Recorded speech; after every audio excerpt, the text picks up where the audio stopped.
It kicks off on this scorching-ass summer day inside a bus so hot it might as well be a damn sauna on wheels. Everyone's half melting, minding their own business, when suddenly the route just glitches like someone hit pause on reality for a sec, and boom, something literally spawns out of thin air right in front of them. At first, folks are like, yo, this has to be a prank or some movie shoot, but nah, that theory dies real quick. The thing standing there is way too real. A straight-up goblin. What was supposed to be a normal, sweaty commute instantly turns into full-on chaos. More of those nasty creatures start crawling in, turning the bus into a slaughterhouse. People drop left and right, no screams long enough to finish, no chance to run. Even the ones reaching for their phones to call the cops get sliced before they can hit a single button. The air fills with panic, and those gut-wrenching screams, echoing off the metal walls. The protagonist's heartbeat's going insane, breathing heavy like every second could be his last. Within minutes, the entire bus becomes a blood-soaked nightmare. Men, women, kids, no one gets out alive. And that's only the damn beginning. Outside, the city's already gone to hell, with more than 80% of the population wiped out. The protagonist's thoughts spiral hard, wondering if there's even a point trying to survive when the world's clearly game over. But reality hits cruel and fast. He's just some ordinary player, zero talent, no powers, no hacks, just a scared dude stuck on nightmare mode with death closing in from every direction. In Jungno-gu, Seoul, 2028 life was just cruising like any other day. People doing their thing, minding their business, chasing deadlines, eating street food, the usual. Two dudes were clowning around about how hard they tanked their exams, laughing but also low-key panicking that if they flunked again, they'd be stuck repeating the damn year. Somewhere in that sea of normalcy was Kim Hyuk-jin, our protagonist, a 30-year-old dude still grinding for the civil service exam after wasting 7 straight years trying to pass it. Once upon a time, he dreamed of being a player, one of those super-powered hunters, but that dream died the moment he realized he had zero talent for it. A decade ago, portals had ripped open across Seoul, bringing chaos and monsters but also creating players, people who awakened powers and turned into humanity's frontline fighters. But Hyuk-jin, he stayed painfully average. No powers, no miracles, just textbooks and caffeine-fueled nights. During lunch, he overheard people hyping up Gwak Taeun, the legend everyone called God Taeun. This guy was built different, a monster among players. People joked that even 1% of his power could flip their entire lives. Meanwhile, normies like Hyuk-jin were just stuck grinding for that stable government job. And then came the real kick-in-the-gut gossip about him. Everyone remembered how he'd once taken the player's aptitude test and flopped so hard that he got branded dead genius. Apparently, he'd had multiple sealed talents but never awakened them in time. Most players awakened in their early 20 seconds, but Hyuk-jin, he was still chasing that spark in his 30 seconds. 7 years back, he'd taken what was supposed to be his final shot. The result? A single, trash-tier talent so useless he wished he'd gotten nothing at all. That test was government-run, meant to spot hidden power and create new players. But for him, it just slammed the door shut on that dream. The head of the freaking Players Association had even shown up personally to hand him the result, which made zero sense. The guy had no clout, no fame, just a regular school record and an ordinary life. He'd even tried applying to be a civil hunter's assistant, basically the bottom-tier job in the player world, and still couldn't make the cut. Players lived like celebrities, TV interviews, fan clubs, sponsors, dungeon loot, worth millions. While normal folks like Hyuk-jin weren't even on the radar. The difference between players and people like him was night and day, heaven and hell. So Hyuk-jin stopped wasting time being bitter. He buried his disappointment and kept studying like a machine. His life felt dull, gray, and painfully hopeless, but he didn't quit. Maybe one day he'd finally pass that damn exam. After the cataclysm on April 27th, 2018, shit just kept hitting the fan. Tons of horrifying events unfolded since then. It always kicked off with this primordial mist and soul, which straight up killed 145,000 out of 150,000 participants. By the end, Jungno-gu was basically wiped off the map. The chaos was so insane that even the reporters covering it couldn't even process what was happening. Hyuk-jin also remembers this player, Ma Sang-yeon, who had been a huge deal since that cataclysm 10 years ago and had now blown up as a renowned player, doing regular interviews. In one of them, Sang-yeon flexed that after all those years grinding, he had the experience to say, with 100% confidence, that effort beats talent every time. He told everyone to keep their eyes on him because he was planning to get even stronger. Hyuk-jin was left wondering if effort alone could really take someone that far, and whether his own grind was just not enough. The protagonist sighed, thinking he shouldn't waste energy on impossible thoughts. There was no point obsessing over what he couldn't change now. Hyuk-jin mused that, if he had even a tiny bit of talent, maybe he could have awakened as a real player, maybe even been picked by a guardian to make his own fortune. Hyuk-jin was kinda shocked that even after all these years, he still clung to a sliver of hope. But deep down, he knew it was his fault. Everything went to chaos.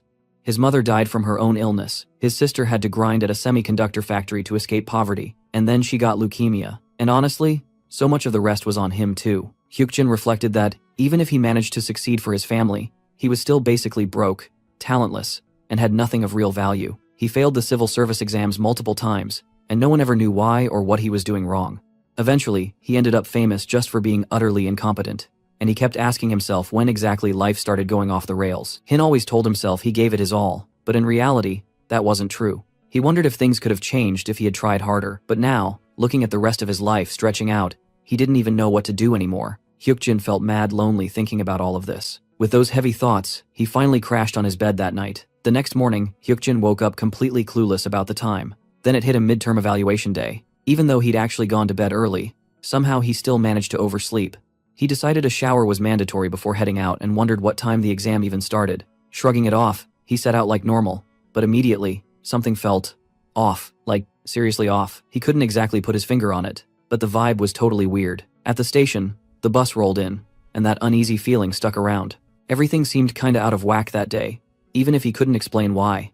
Hoping it was just his brain overthinking, he hopped on and decided to review his notes for the exam during the ride. Classic Hyukjin studying mid-bus like he did a decade ago in Jongno-gu. Yeah, that was the start of the cataclysm. People around him chattered about random stuff, weather, trending idols, whatever. Hyukjin kept flipping through info on the killer fall when the shift hit. Out of nowhere, the bus filled with this insane, thick fog spreading crazy fast. Everyone was staring, confused because visibility was zero, and there had been zero weather warnings. On top of that, a gnarly, awful smell started creeping through the air. Then Hyukjin saw it. An emergency SMS flashing about a major disaster. Jongno-gu was being hit by deep fog. The 27th of April 2018. Everyone was warned to drive safe while chaos ruled. And bam, he got it. That gnawing unease wasn't random. He had literally woken up 10 years in the past. His instincts screamed because he'd lived this day already. The cataclysm was unfolding exactly the same way. Everything clicked. Jongno-gu, Gwanghwamun, all of it was screwed. The fog, the horrors, it would swallow everything. If this was real, even the bus he was on heading there was a death trap. Almost 100% of people in Jongno-gu had died back then. Hyukjin now fully understood. He wasn't just back in the past, he knew exactly what was about to go down, right up to the present he remembered. Then, out of nowhere, a game system window popped in front of him, shouting, "Prepare player," totally confusing him. The screen said the tutorial was starting. 10 years ago, this same tutorial triggered when monsters burst out of dungeons all over the world. And not just any monsters, they massacred humans without mercy. That week of the cataclysm, later called the beta or tutorial, saw nearly 150,000 deaths in Jongno-gu alone. Survival rate? A measly 3%. Worst day in human history, but that disaster birthed the players. They crushed monsters fast. The catastrophic dungeons in Jongno-gu slowly got cleared by their hands. Every dungeon invasion sparked huge battles among players and became recorded for virtual dungeon creation. Slowly, the world started to reorganize after the Great Disaster. Back then, Hyukjin memorized every single dungeon recording, watching them all obsessively. He ran those virtual dungeons hundreds of times, hooked by the thrill and the dream of becoming a player. Honestly, no one knew more about those events than him. Even though he never became a real player, he memorized every raid, played through all of them countless times, and that's where he proved his potential, essentially the best player in the virtual world. Now, in the present, the tutorial was about to drop again. The system window warned all players to prep themselves. Hyukjin knew those alerts would appear during the cataclysm. He'd only ever studied them theoretically, but seeing them live? Whole different level of intense. Out of nowhere, the bus smashes into something, and everyone inside gets shook. Nobody can even see outside, so panic starts creeping in, thinking shit might be serious. Hyukjin's trying to keep his cool, knowing this was all predicted and had happened before, but then he realizes the others didn't get the tutorial alert, meaning he's basically solo in this game. His only shot at survival? Use every trick he knows and analyze before doing anything dumb. The system warns him to watch his moves, cause the nameless observer is peeping at him now. Hyukjin guesses this observer was like a guardian back in the day. Weirdly, the observer wants to give him a beta opening bonus, something only for top-tier rankers. That messes with his head. Guardians hovered above players, deciding fates with bonuses and favors, and they always use nicknames, not real names. The system announces that Hyukjin gets the serene eye of the observer. He feels oddly calm, like someone's watching him from a third-person perspective, making him feel almost detached from the chaos. Then the system says the tutorial quest drops in 10 seconds, and the countdown starts. The bus driver freaks, saying the fog's too thick to drive, so they'll need another way to reach their destination. Chaos hits way faster than expected, and passengers start whining about being late. Most think they should just run, but Hyukjin yells at them not to leave, knowing that's how they survive. The system double confirms the nameless observer is eyeballing him. Suddenly, a massive light pops up, and a being emerges, a portable portal opening, named by the system as an intermediate administrator. The admin, Cinia, greets everyone, and says they're inside her tutorial now. The quest? Survive in the field for 7 days, with no escape. Difficulty depends on how many make it through. Normal people are straight up confused, asking if this is some movie set and demanding answers. Cinia shuts that down, saying they need to grow strong to survive. Then, a corpse crashes in front of the bus. Blood everywhere on the windows, shocking everyone. Hyukjin knows scaring civilians with deaths is part of the strategy. The system alerts that screams and movement are detected, as goblin troops start coming out of this new world. The first goblin attacks, and more swarm in, heading for Jongno-gu. Passengers see shadows creeping, weird silhouettes climbing over everything, and panic spikes. They think about escaping, but Hyukjin yells, "Don't open the doors, it would be worse." Goblins would massacre outside, so staying inside is their only shot. Though judging by how panicked everyone is, Hyukjin doubts survival odds are high. 10 years into the goblin raids, humanity had kind of figured out some survival hacks. The ultimate move? Facing those monsters head on, basically signing your own death sentence. Knowing it was one thing, actually doing it? Whole different level. Hyukjin knew straight up he wasn't strong enough to take those guys on in the tutorial. Goblins were beasts, physically crushing humans like bugs, and it was only a matter of time before they smashed the bus and got inside. The passengers were screaming, panic mode maxed, running around like idiots, but Hyukjin yelled at everyone to crouch and stay put. Yeah, good luck convincing them while their brains were fried from fear. But he didn't care. They had 2 options, follow him or die. Time wasn't waiting for anyone. Nobody really got what he was saying, just wanted to know if they were supposed to stay put while chaos unfolded outside. Logic said run, but Hyukjin? Too late for that. The system popped up, showing that the nameless observer was watching his every move, activating the status window and inventory. Hyukjin blinked, his points were insane. Even top-tier players usually started with 9, and here he was, rocking 11 inches the tutorial. Meanwhile, goblins were now smashing windows, dragging one poor soul through the glass, screams echoing. Bus chaos hit peak levels. Hyukjin hit the floor, blending in with the bodies, using the Badabanus to keep his nerves locked down, and it actually worked. Survival in the tutorial safe zone had rules. One of them? Staying alive inside the bus. Hyukjin had to stay calm at all costs. One wrong twitch could wreck everything, but somehow he kept cool enough that the goblins didn't clock him. Bonus from the Guardian, he guessed. No idea why he got it, but damn, it was life-saving. If his future knowledge was correct, the first wave would rage for 10 full minutes, just a bit longer, and he'd make it. Staying motionless was hell, even for Hyukjin, but every second counted. Then the system pinged. The brave Lion King was giving him a shot. Wait, different Guardian?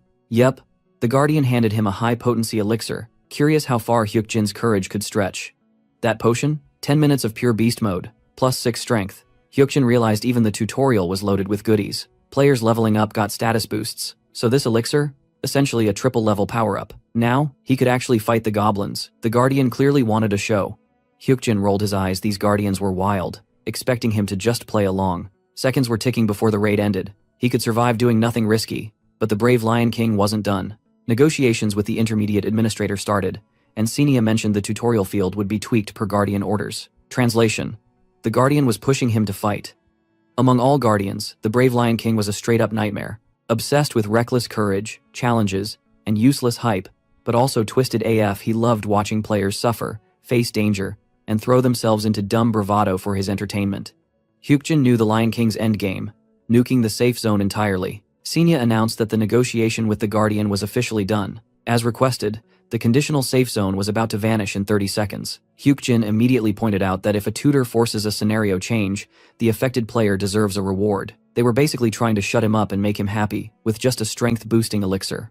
He made it clear that Cinia couldn't just ignore the rules, especially if his life was on the line. Ignoring the commandments? Yeah, that was not okay, which obviously shocked the admin. Even the nameless observer was impressed, but the brave Lion King just went quiet. Cinia asked about these commandments. Hyukjin said it was just an irrational complaint, like, whatever, thinking their shock was normal. After all, the laws and commandments weren't even discovered until 7 years after the tutorial. When Cinia pressed how he knew about them, he dodged the question, saying it didn't matter.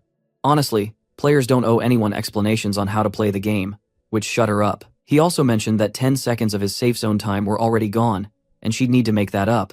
Cinia admitted he was right. Following the commandments, she extended the safe zone by 10 more seconds and added compensation for the scenario change. Hyukjin got a quality lubricant, perfect for sharpening blades or other uses, plus a rusty steel sword not deadly, but packing 2-5 attack points. He realized he couldn't complain anymore. At least he got something just by mentioning the commandments. When he came back, the goblin invasion wave was over, and everyone left the bus. Thanks to that chat, he used the safe zone efficiently and survived without fighting monsters. The system notified that the brave Lion King was disappointed, but Hyukjin didn't give a damn. He ended up seeing all the passenger bodies on the ground and almost vomited.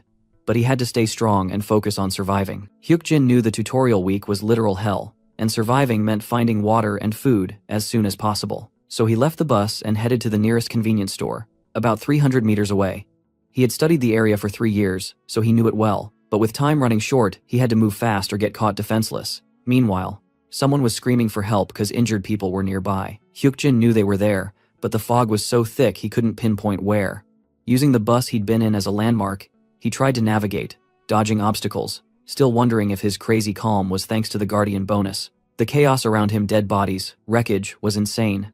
Then, out of nowhere, an arm under a car made him jump. At first, he thought it was just another corpse, until a voice screamed for help. Hyukjin spotted a survivor and got closer. On the other side of the car, a goblin was lying in wait, cackling, ready to kill the trapped woman. She begged him to save her, saying she wasn't ready to die, still wanting to see her mom. That's when he realized it was a child. Initially, he didn't notice because he was shook by the survivor, but the kid wasn't even injured despite the goblin trying to slice her legs, probably some bonus, like Hyukjin got during the tutorial. Her screams weren't pain, they were pure fear. The goblin was too busy trying to kill her to notice anything else. Hyukjin thought maybe this was what people called a player's talent. It's a self. Suddenly, the administrator popped up and said it was a baby goblin. Still, a level 1 shouldn't have handled it this easily. If Senya was telling the truth, that made the kid even crazier, impressive. In reality, the child had some insane tanker-type ability. Hyukjin knew if he didn't step in, more goblins would show up and she'd be toast, so he acted fast, opening his inventory to summon his rusty iron sword. Even with all his field knowledge, applying it in real life was way different from the virtual world. But he used it, aiming for the goblin's weak spot while it was distracted, and with the kid not even fighting back, it was perfect. Hyukjin hit it from behind, landed a clean strike, got the XP, and finished the job in one blow. Then he told the kid to get up, grab her stuff, or he'd leave her behind. She complied, following him through the streets. They ended up at a shop. Hyukjin warned her, "Don't open the doors, no matter what." Confused, she stayed silent, so he double-checked. She nodded, probably terrified, and honestly, who wouldn't be in this mess? Despite understanding her fear, he knew bigger priorities were coming. The system flagged that 200 waves of goblin attacks were about to start, so safe zones needed to be set up. He asked if she could see the system, and she could. Safe zones were spots like schools, convenience stores, and hospitals. Hyukjin realized, just as he suspected, she was a player with massive potential. Normally, you could only confirm convenience stores as safe zones in the second wave, but her talent let her see hospitals too. That proved she was something else. Still, Hyukjin was low-key confused. He could see the hospital zones too, even without crazy talent. The system hinted at extra safe zones, making the whole thing even more wild. Pushing aside all that confusion, Hyukjin locked in on one thing: survival. Just then, the system dropped a bombshell. The second wave of goblin attacks was about to kick off. He warned the girl not to even think about opening the door. She clearly wasn't ready to handle what was out there, so the best move was to sit tight and stay far from that damn door. With the system setting up new safe zones, a thick primordial fog began rolling in, wrapping the place in a creepy mist. Outside, goblins started creeping around like freaks in a horror movie. Some people still tried to fight back with whatever weapons they had, but every single one of them got brutally slaughtered. Others sprinted toward nearby convenience stores, banging on doors and begging for help, screaming that they'd die if no one let them in. But Hyukjin didn't move. Even when people cursed at him, he just stood there. Watching it all happen tore him up inside, seeing goblins tear apart those helpless people right in front of him. But the system rules were clear. Once a safe zone door opens, it vanishes. If he'd opened it, both he and the girl would have been toast. So, he sat there, forcing himself to remember everything the cruel system set by some god, and those so-called guardians watching all this bloodshed like it was some twisted game show, and he swore he'd pay them back one day, every last one of them. 6 hours later, after that nightmare of a second wave, things finally chilled a bit. The girl thanked him, saying she wouldn't have survived without him, and introduced herself as Kang Sunhwa. She smiled, saying she was glad they met, but Hyukjin shut that down real quick, told her not to thank him yet. He hadn't done anything special, and things were far from over. Then he added coldly that he might use her as bait if things went south, which instantly freaked her out. She panicked, asking what she'd done wrong to deserve that. But Hyukjin wasn't being cruel, he said it that way on purpose. He explained that he couldn't promise her safety, just staying alive himself was already a damn challenge. Still, He made it clear that as long as he could manage, he wouldn't throw her away. Then he told her to get some rest, saying they'd figure out their next move by morning. When she asked where they'd go, Hyukjin opened the system map, seeing both regular and extra safe zones, one being on the second floor of the Park Tower parking lot. He said they'd head for Gwanghwamun, guessing Sunhwa probably couldn't even see those extra zones yet.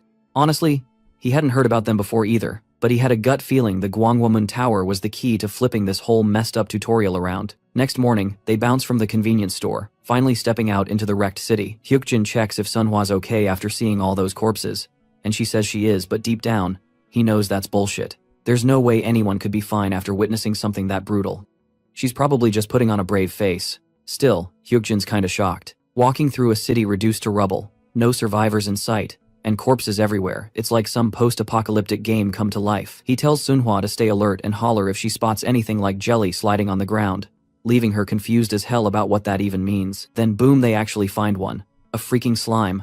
Hyukjin's caught off guard since he didn't expect to run into one so soon. Slimes were neutral mobs, weak, and their levels didn't even show. Basically, the kind of monsters even kids could beat up without breaking a sweat. Hyukjin slashes it down with his sword and earns some XP and 3 coins, which surprises him. Even though it's his first time using a sword in real life, there's this weird nostalgic vibe like his body just remembers how to fight. Sunhwa's stunned when the slime just vanishes after dying. Hyukjin tells her those are the weakest monsters, but they'll keep popping up, so she should always stay on the lookout and call him out whenever she spots one. She agrees, ready to help. But Hyukjin can't shake off this feeling it's too easy. He's only ever used swords inside virtual dungeons, yet somehow, it feels way too natural now.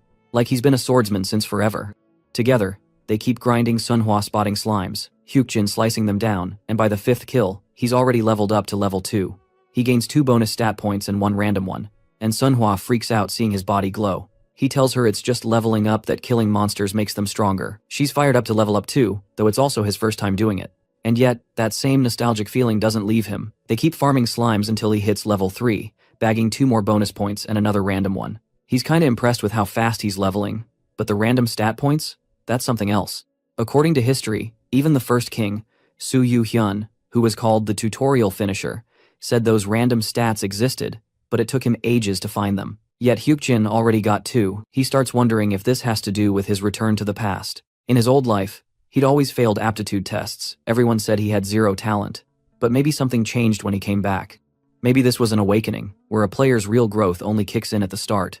Whatever it was definitely working in his favor. By surviving and hitting level 3, Hyukjin even caught the attention of some guardians watching from above. If he really had an early awakening, there was a chance to reach his ultimate goal, because in 3 years, a disease-curing potion would drop on the market. The price? 1 billion. And if he could stack up that kind of cash, he could save his mom's life. So for now, all he could do was grind, survive, and keep hustling toward that goal. During their journey to Gwanghwamun Tower, Sunhwa and Hyukjin kept farming slimes like it was a full-time job. Hyukjin grinded his way up to level 5, snagging 2 bonus points and 1 random stat each time, which honestly kept throwing him off every time he checked the bonus screen again. That's when something new popped up, a party feature. Once he hit level 5, he instantly used it to invite Sunhwa into his group. Boom, she officially became part of his team, and now they could share EXP. Sunhwa was kinda mind-blown by the new system features, while that nameless guardian kept watching Hyukjin with growing interest. But Hyukjin didn't care. Sunhwa thanked him nervously, promising to work hard and not be a burden, even begging him not to abandon her. He could tell she'd been through some serious abandonment issues. He felt bad, sure, but he was also fighting for his own survival. So he told her that words mean nothing, she better prove it through action. Despite the quick level ups and the sweet stat boosts, one thing still haunted him: that monster. Waiting on the first floor of Gwanghwamun Tower, Hyukjin doubted he could even protect Sunhwa when that time came. I mean, a level 5 guy protecting someone? Yeah, right.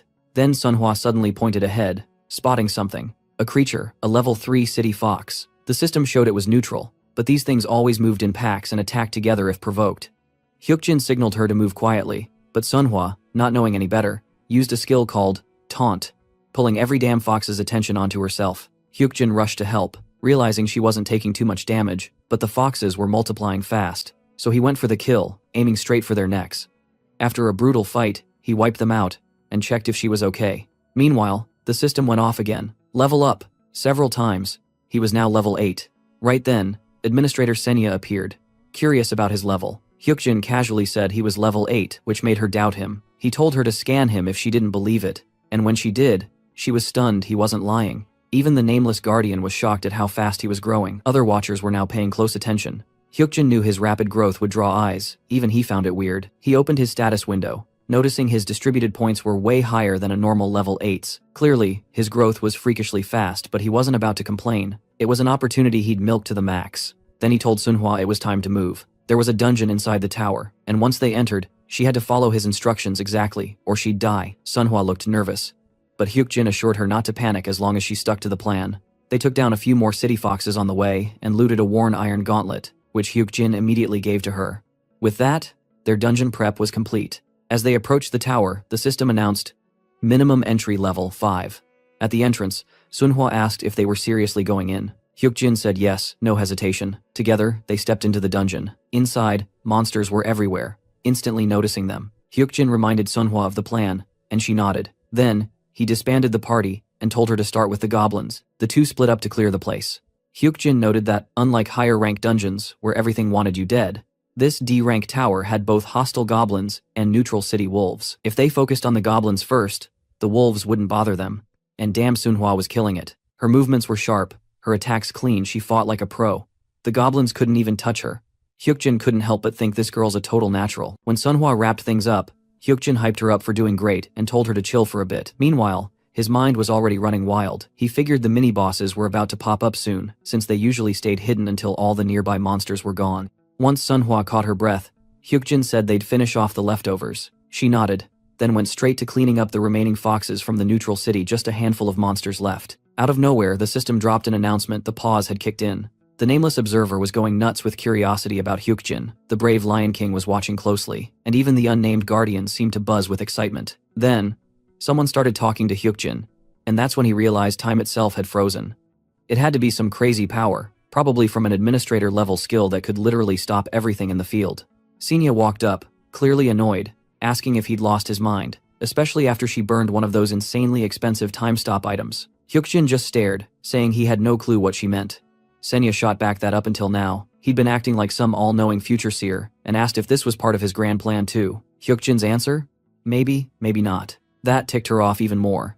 She called him reckless for summoning a level 13 goblin soldier mini-boss, something totally out of a level 8 players league. That thing had boosted stats and could crush them easily, especially since he only had one teammate with him. Senya demanded to know why he'd pick a fight he couldn't possibly win. Hyukjin could tell she genuinely didn't want him to die, which honestly threw her off. But he knew she was hiding something. The Guardians clearly had an interest in him after all. He was the player who acted like he could see the future. A total wildcard meant to put on one hell of a show for the audience up there. That's why Senya probably wanted him alive, not because she cared, but because he was entertainment. He also noticed something weird he didn't remember ever hearing about Senya in the future. Maybe she'd been some clumsy administrator who got benched before the dungeon craze blew up. Her excuses were so bad it was almost funny. When she asked if he was trying to insult her, Hyukjin calmly said he was just being honest. She was wasting time anyway, letting things drag on like this. Then he gave her an idea. Once the pause ended, she could announce that he wouldn't be able to defeat the goblin soldier. Then, he'd prove her wrong in front of everyone, giving the Guardians one hell of a spectacle. Senya stared at him, asking if he was seriously planning to fight that monster. Hyukjin told her to think harder. How could a level 8 player beat a mini-boss? Saying that aloud would make the Guardians lose their minds in excitement. If she played along, she could rise as a proper intermediate administrator who knew how to give her audience a good show. All she had to do was make a deal with him. But Senya's patience was wearing thin. She powered up, ready to smack him down. Hyukjin, unfazed, pointed out that if she really wanted him dead, she would have done it already. Killing him now would be a total waste after granting that pause. She had nothing to lose by cutting a deal. Finally, Senya asked, with clear frustration, what kind of deal he was thinking of. Meanwhile, Sunhwa's out there wrecking monsters left and right, stacking up levels like a pro. She turns back, flexing a bit, and tells Hyukjin that she's wiped out every single one just like he told her to. Hyukjin calls her over, and right then the system confirms it. All monsters cleared. Boom. That triggers the condition for summoning the floor's mini-boss, the goblin soldier. Suddenly, that ugly bastard spawns with a bunch of other monsters, claiming the whole floor as its new battlefield. Hyukjin pulls Sunhwa down into hiding, telling her to keep her head low. Just the sight of that beast was pure insanity. The goblins immediately start reacting, sensing intruders nearby.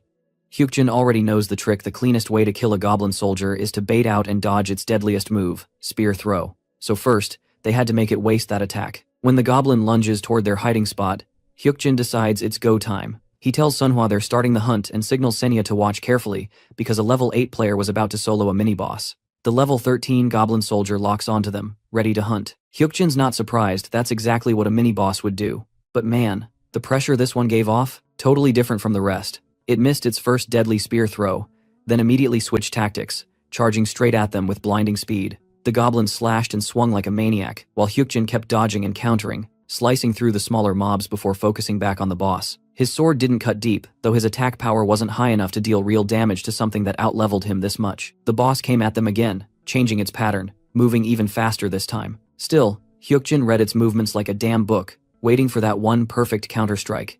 He was determined to end it, no matter how risky. Meanwhile, Sunhwa used her taunt skill, pulling all the smaller goblins toward her, tanking every hit while sticking to Hyukjin's plan. She took all that pain head-on because she refused to be left behind in this brutal world. A bunch of guardians joined the channel, curious to see how this wild fight would go. Even Senya was shocked by how many were watching. Everyone was whispering, was a level 8 player seriously fighting a dungeon boss in the tutorial? Senya confirmed it. Kim Hyukjin, level 8, unreal. The guardians couldn't believe what they were seeing. They kept saying, no way those movements belong to a level 8 player. Maybe he's hiding his real level? Senya agreed he wasn't fighting like any newbie. But still, by logic, there was no way he could actually win. Eventually, his weak attacks should have worn him out before the mini-boss even broke a sweat. But Hyukjin wasn't going down that easy. The fight dragged on dodges, slashes, counterstrikes, until he finally yelled for Sunhwa to finish them off. She went berserk, wiping out all the smaller goblins on her own and earning massive XP boosts one after another. The system admin was completely stunned by her sudden burst. At that same moment, Hyukjin hit level 9, instantly healing all his damage and even restoring the durability of his weapon. That's the perk of leveling mid-fight. It not only boosts your stats but also restores your health and clears all debuffs, exactly as he planned. He told Sunhwa to keep her distance and get ready, because if she shared the XP while he took down the goblin boss, she'd level up too, healing herself and regaining stamina mid-battle. That'd be their shot at victory. Once she powered up, Hyukjin saw his opening. He knew the goblin's biggest weakness, its exposed neck from behind. He'd been watching, waiting, calculating every move. The outcome depended on one thing: how many goblins Sunhwa could kill. The more she leveled, the stronger their odds became. And with every monster that fell, their shot at clearing that dungeon grew closer to reality. Out of nowhere, the dungeon boss lands a nasty hit on Hyukjin. He instantly realizes that he's got to tank that blow himself this time, no other choice. Still, he somehow pulls through and hits level 10, which helps him bounce back from the heavy-ass damage that Goblin Boss dealt.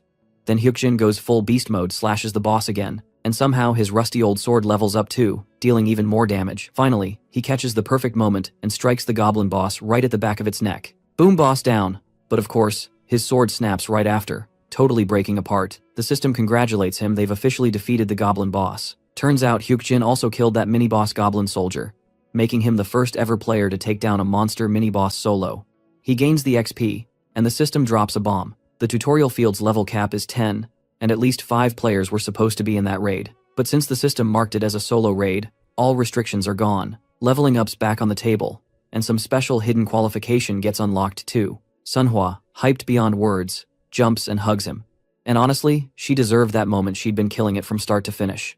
Hyukjin, though, starts wondering if this new qualification thing has something to do with a hidden boss, but he's got no clue what the required item could be. Guess that's a mystery for later. Meanwhile, over near Gwanghwamun, a bunch of wolves are getting wrecked by other players, earning them XP and turning heads. One player straight up one-shots a wolf, crazy impressive since those wolves are level 8. Everyone's hyped, showering him with praise, calling him Yu Hyun, the strongest in the tutorial. The dude blushes like crazy from all that attention. Then Yu Hyun spots Hyukjin and Sunhwa from afar, realizes they're survivors too, and waves them over. Hyukjin immediately recognizes him. That guy would become a major figure in the future. And deep down, Hyukjin can't shake that thought that's been haunting him since day one: was he really talentless? But after soloing a damn monster boss, he knows that's bullshit. There's no way he's got no talent. Even with all his future knowledge, Hyukjin knew his dungeon odds were basically 50/50, but the nameless observer still admired the hell out of him, his grit, focus, and insane willpower. And it wasn't just one guardian keeping tabs now, even the Lady of Scales had taken an interest. Unlike the fierce Lion King, she was more about protecting good-hearted players, donating safe rewards, and helping people survive. She was basically a beloved guardian, and for some reason, she'd started favoring him. Maybe it was because he'd been helping Sunhwa, that kid everyone else left behind. Then Senya pops up, telling Hyukjin she's giving him a reward for slaying that mini-boss. He gets a standard steel sword, decent durability, average attack, but still way better than that broken junk he used before. Sunhwa asks what's next, and he says they're heading to Cheonggyecheon to hunt city wolves. She's like, wait, wolves? Not foxes? Hyukjin explains that city wolves are all level 7 and up, and their leaders hit around level 9, way tougher than foxes, but solid targets for grinding XP. If they could take down a pack, just the two of them would be enough. When she asks how he even knows that, he casually says he heard it from others before they met.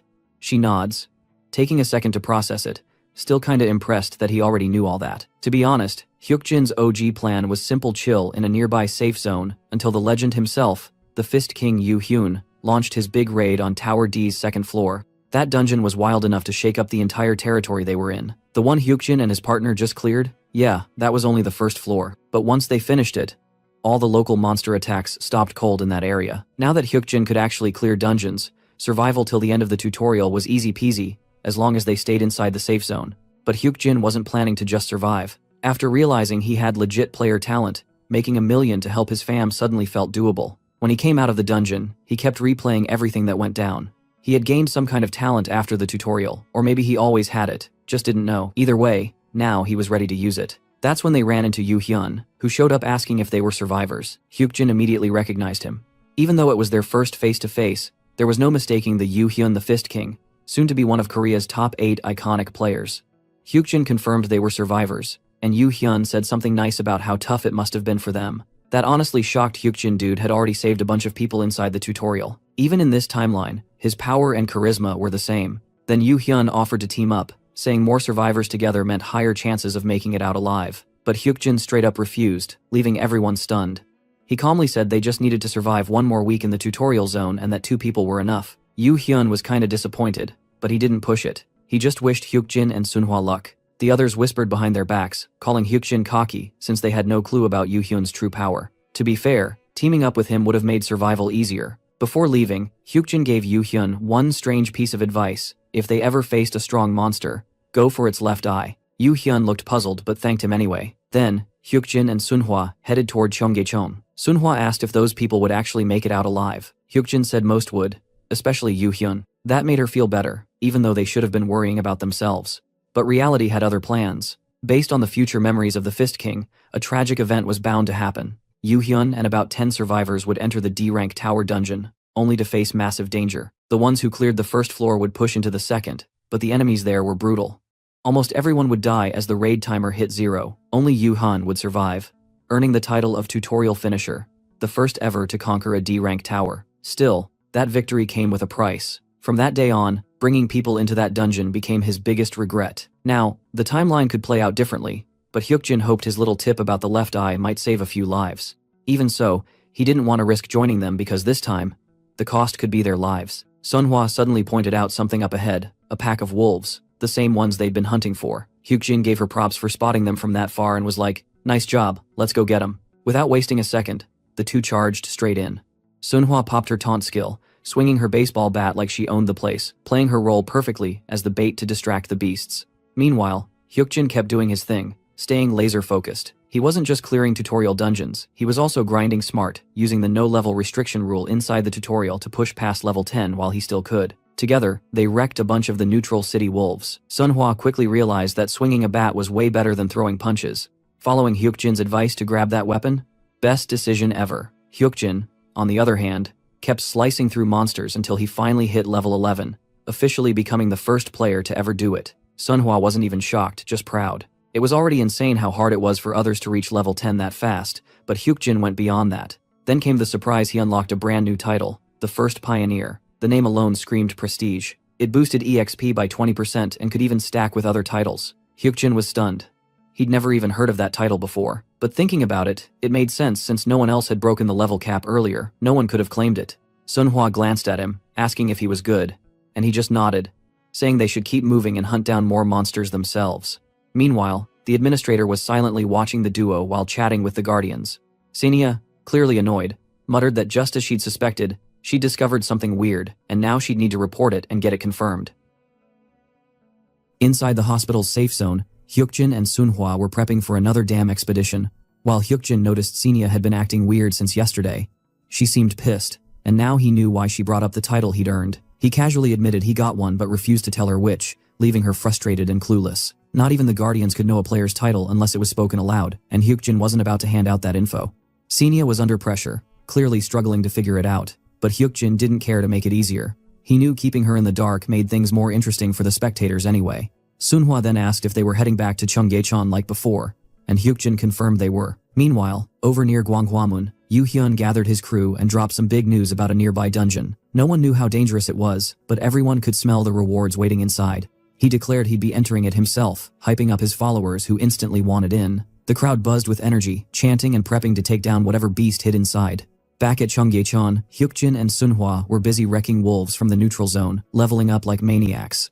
Sunhwa noted how fast their hunts had gotten, and Hyukjin told her it was just repetition. They'd been grinding non-stop for 2 days straight.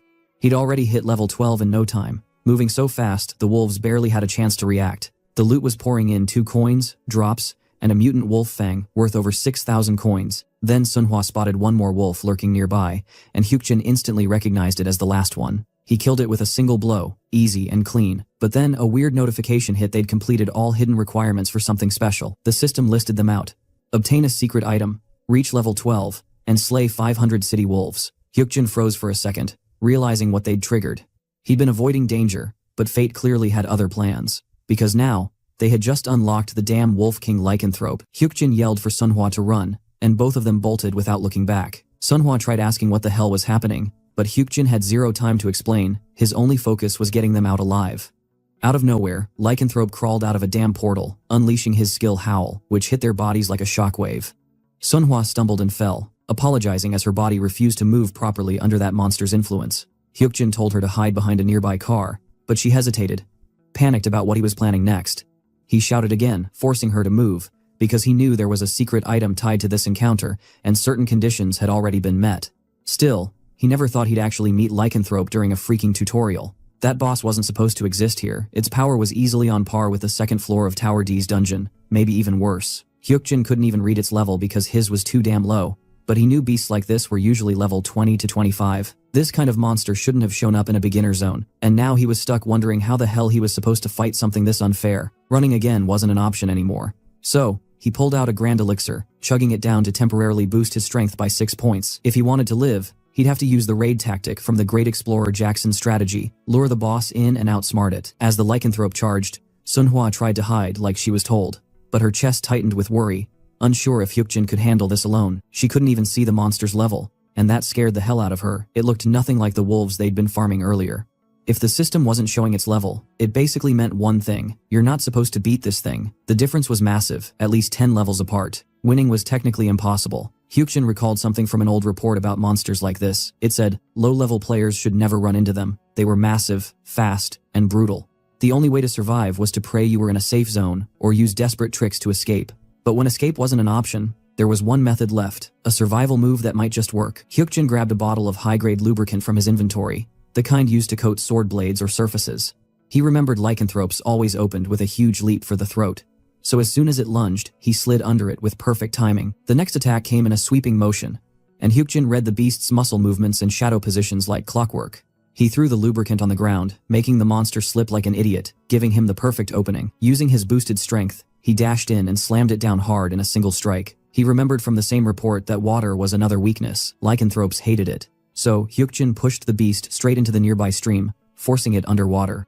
The thing thrashed violently, shrinking as its swollen form collapsed into something smaller, weaker. Sunhwa was left speechless, watching the scene unfold. Hyukjin explained that when a Lycanthrope hit water, it lost its monstrous form, turning into something no stronger than a regular city wolf. Sunhwa was stunned and asked if Hyukjin had some secret martial arts training or something, because the dude fought like a movie hero. He brushed it off, saying he'd never trained a day in his life, just studied for exams. Truth was, he didn't win through skill, just clever tricks. The weakened Lycanthrope howled from the water until Hyukjin finished it off with a clean sword strike, ending its misery and earning a flood of level-ups straight from 12-2 to level 15. He'd just taken down a hidden boss and got showered with rewards for it. The system granted him the title, Excellent Hunter, and even the Guardians watching were impressed. The nameless observer tossed him 1,200 coins, while the Lady of Scales added another 700, praising how he protected his ally. The brave lion, though, just scoffed at his cowardly tactics. Hyukjin didn't care. Coins were coins, and he'd made bank. He wondered how much more he could squeeze out of this system, now that he'd reached level 15 inside a tutorial. Then, calling for Senia, she appeared instantly, almost like she'd been waiting for it. She confirmed his new level and began explaining that the item shop feature had now unlocked. Normally, that wouldn't happen until after the tutorial, so this was wild. She said he could spend his earned coins on special tutorial-only items, just 4 available for now. Hyukjin wasn't surprised. That was standard tutorial stuff. He had nearly 8,000 coins stacked up and figured he could buy a bunch of potions or other useful gear. Before he could browse, Senya suddenly asked if he had a real name. Hyukjin frowned, wondering why the hell she wanted to know that. She sighed, admitting she hadn't been curious at first but changed her mind, then asked if he wasn't planning to check the rest of the excellent hunter rewards. He told her he'd do that later alone. No need for her help. Deep down, he didn't want her learning too much. She was way too green to realize how dangerous revealing information could be. The excellent hunter title was special, only obtainable in the tutorial, and applied to non-sentient creatures recognized by the system. It gave him a solid 20% boost to damage, 10% speed increase, and a new skill called Hunter Strike. The skill sometimes failed against targets, but it was still damn powerful. With that kind of buff, low-level monsters were basically free XP now. Hyukjin then told Sunhwa to pack up. They were moving out. Their next target was the second-floor dungeon of Tower D. Sunhwa hesitated, asking if he meant the same place where they'd fought the goblin soldier earlier. When Hyukjin confirmed, she looked shocked. He'd literally said that floor was insanely dangerous. Hyukjin agreed with her completely, because deep down, he knew the real nightmare waiting inside was nothing like the goblins. It was someone or something way worse. Meanwhile, Yoo Hyun's team was getting absolutely wrecked inside the second floor. Bodies already dropping left and right while the guy himself was bleeding out and barely standing. The situation was tense as hell, and he couldn't wrap his head around what kind of monster he was even facing or how the hell he was supposed to beat it. His bones ached, his body screamed to stop, but quitting wasn't an option. If he backed off now, it was game over. Even if it was suicide, he had to land at least one real hit.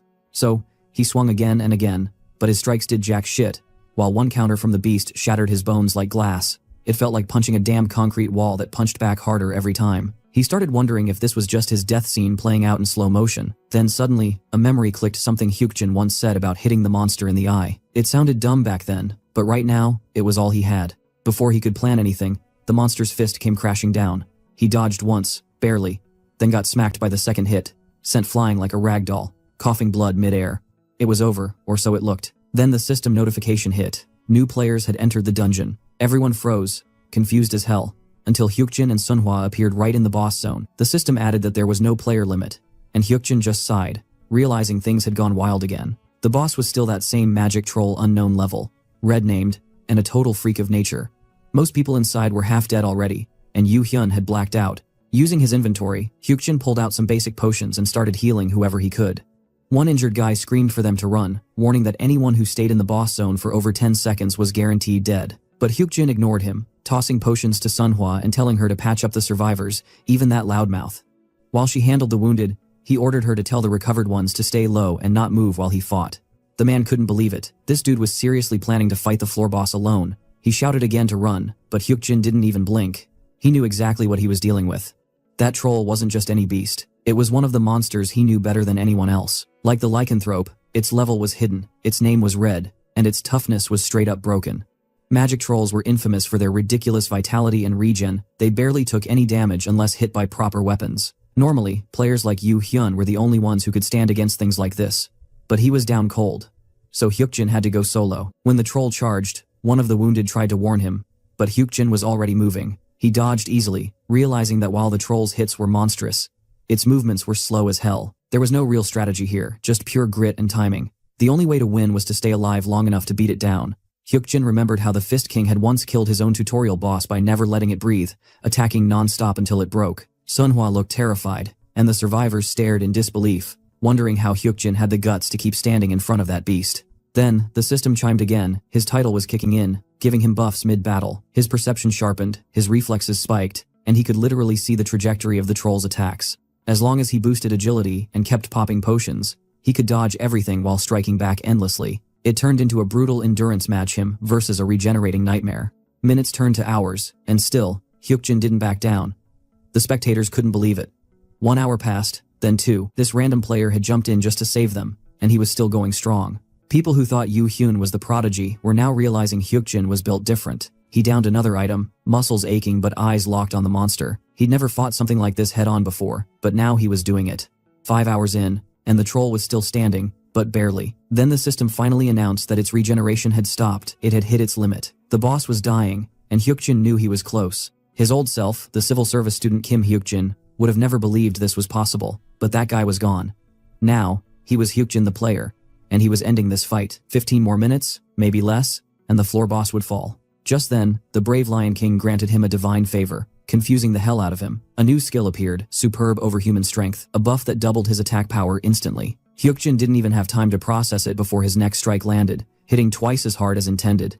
The sheer power ruined every calculation he'd made mid-fight, throwing his plan into chaos. He gritted his teeth, pissed off but unstoppable, cursing under his breath at the Lion King's timing. Everyone around was losing their minds, shocked that Hyukjin had taken down the floor boss almost completely solo. Hyukjin knew damn well the brave Lion King Guardian had allowed that on purpose, and if he ever got the chance to take revenge on those divine bastards, that lion freak would be the first to die. His original plan to beat the troll had gone to hell, and now he had no choice but to run. Meanwhile, Sunhwa managed to wake Yu Hyun, trying to help him recover, but the guy instantly panicked about the monster he was fighting earlier. She pointed out that it was still there, only now it was facing Hyukjin instead. That's when Yu Hyun froze. The troll's aura had shifted into something completely different, darker, way more dangerous. Out of nowhere, an arrow shot straight into the troll's forehead, shocking Hyukjin. The man who fired it yelled out, asking if it worked, and if the monster was dead, then laughed like a jackass, mocking Hyukjin for trying to steal his kill. But Hyukjin didn't waste time arguing, he just told them to run, because he couldn't save that idiot. The man didn't get it until the system announced the boss's consciousness was now restricted and had entered berserker mode. Hyukjin immediately shouted for Sunhwa to run as another notification declared the boss zone lifted. Chaos hit instantly, everyone scattered, running for their damn lives. Sunhwa asked where to go, and Hyukjin yelled for the escalators. The first floor escalator could only carry 15 people at once, but now there was no waiting. Just survival.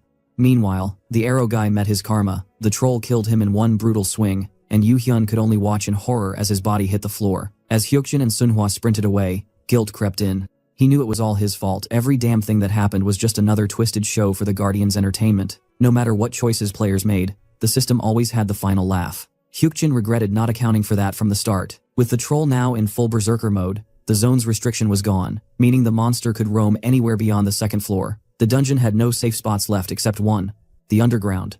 Hyukjin told Sunhwa they had to go down, and when she asked where, he said they'd take the emergency stairs to reach the underground area of the second floor, the new temporary safe zone. But before they could descend, Hyukjin spotted the troll boss charging straight at them, which could only mean everyone else on that floor was already dead.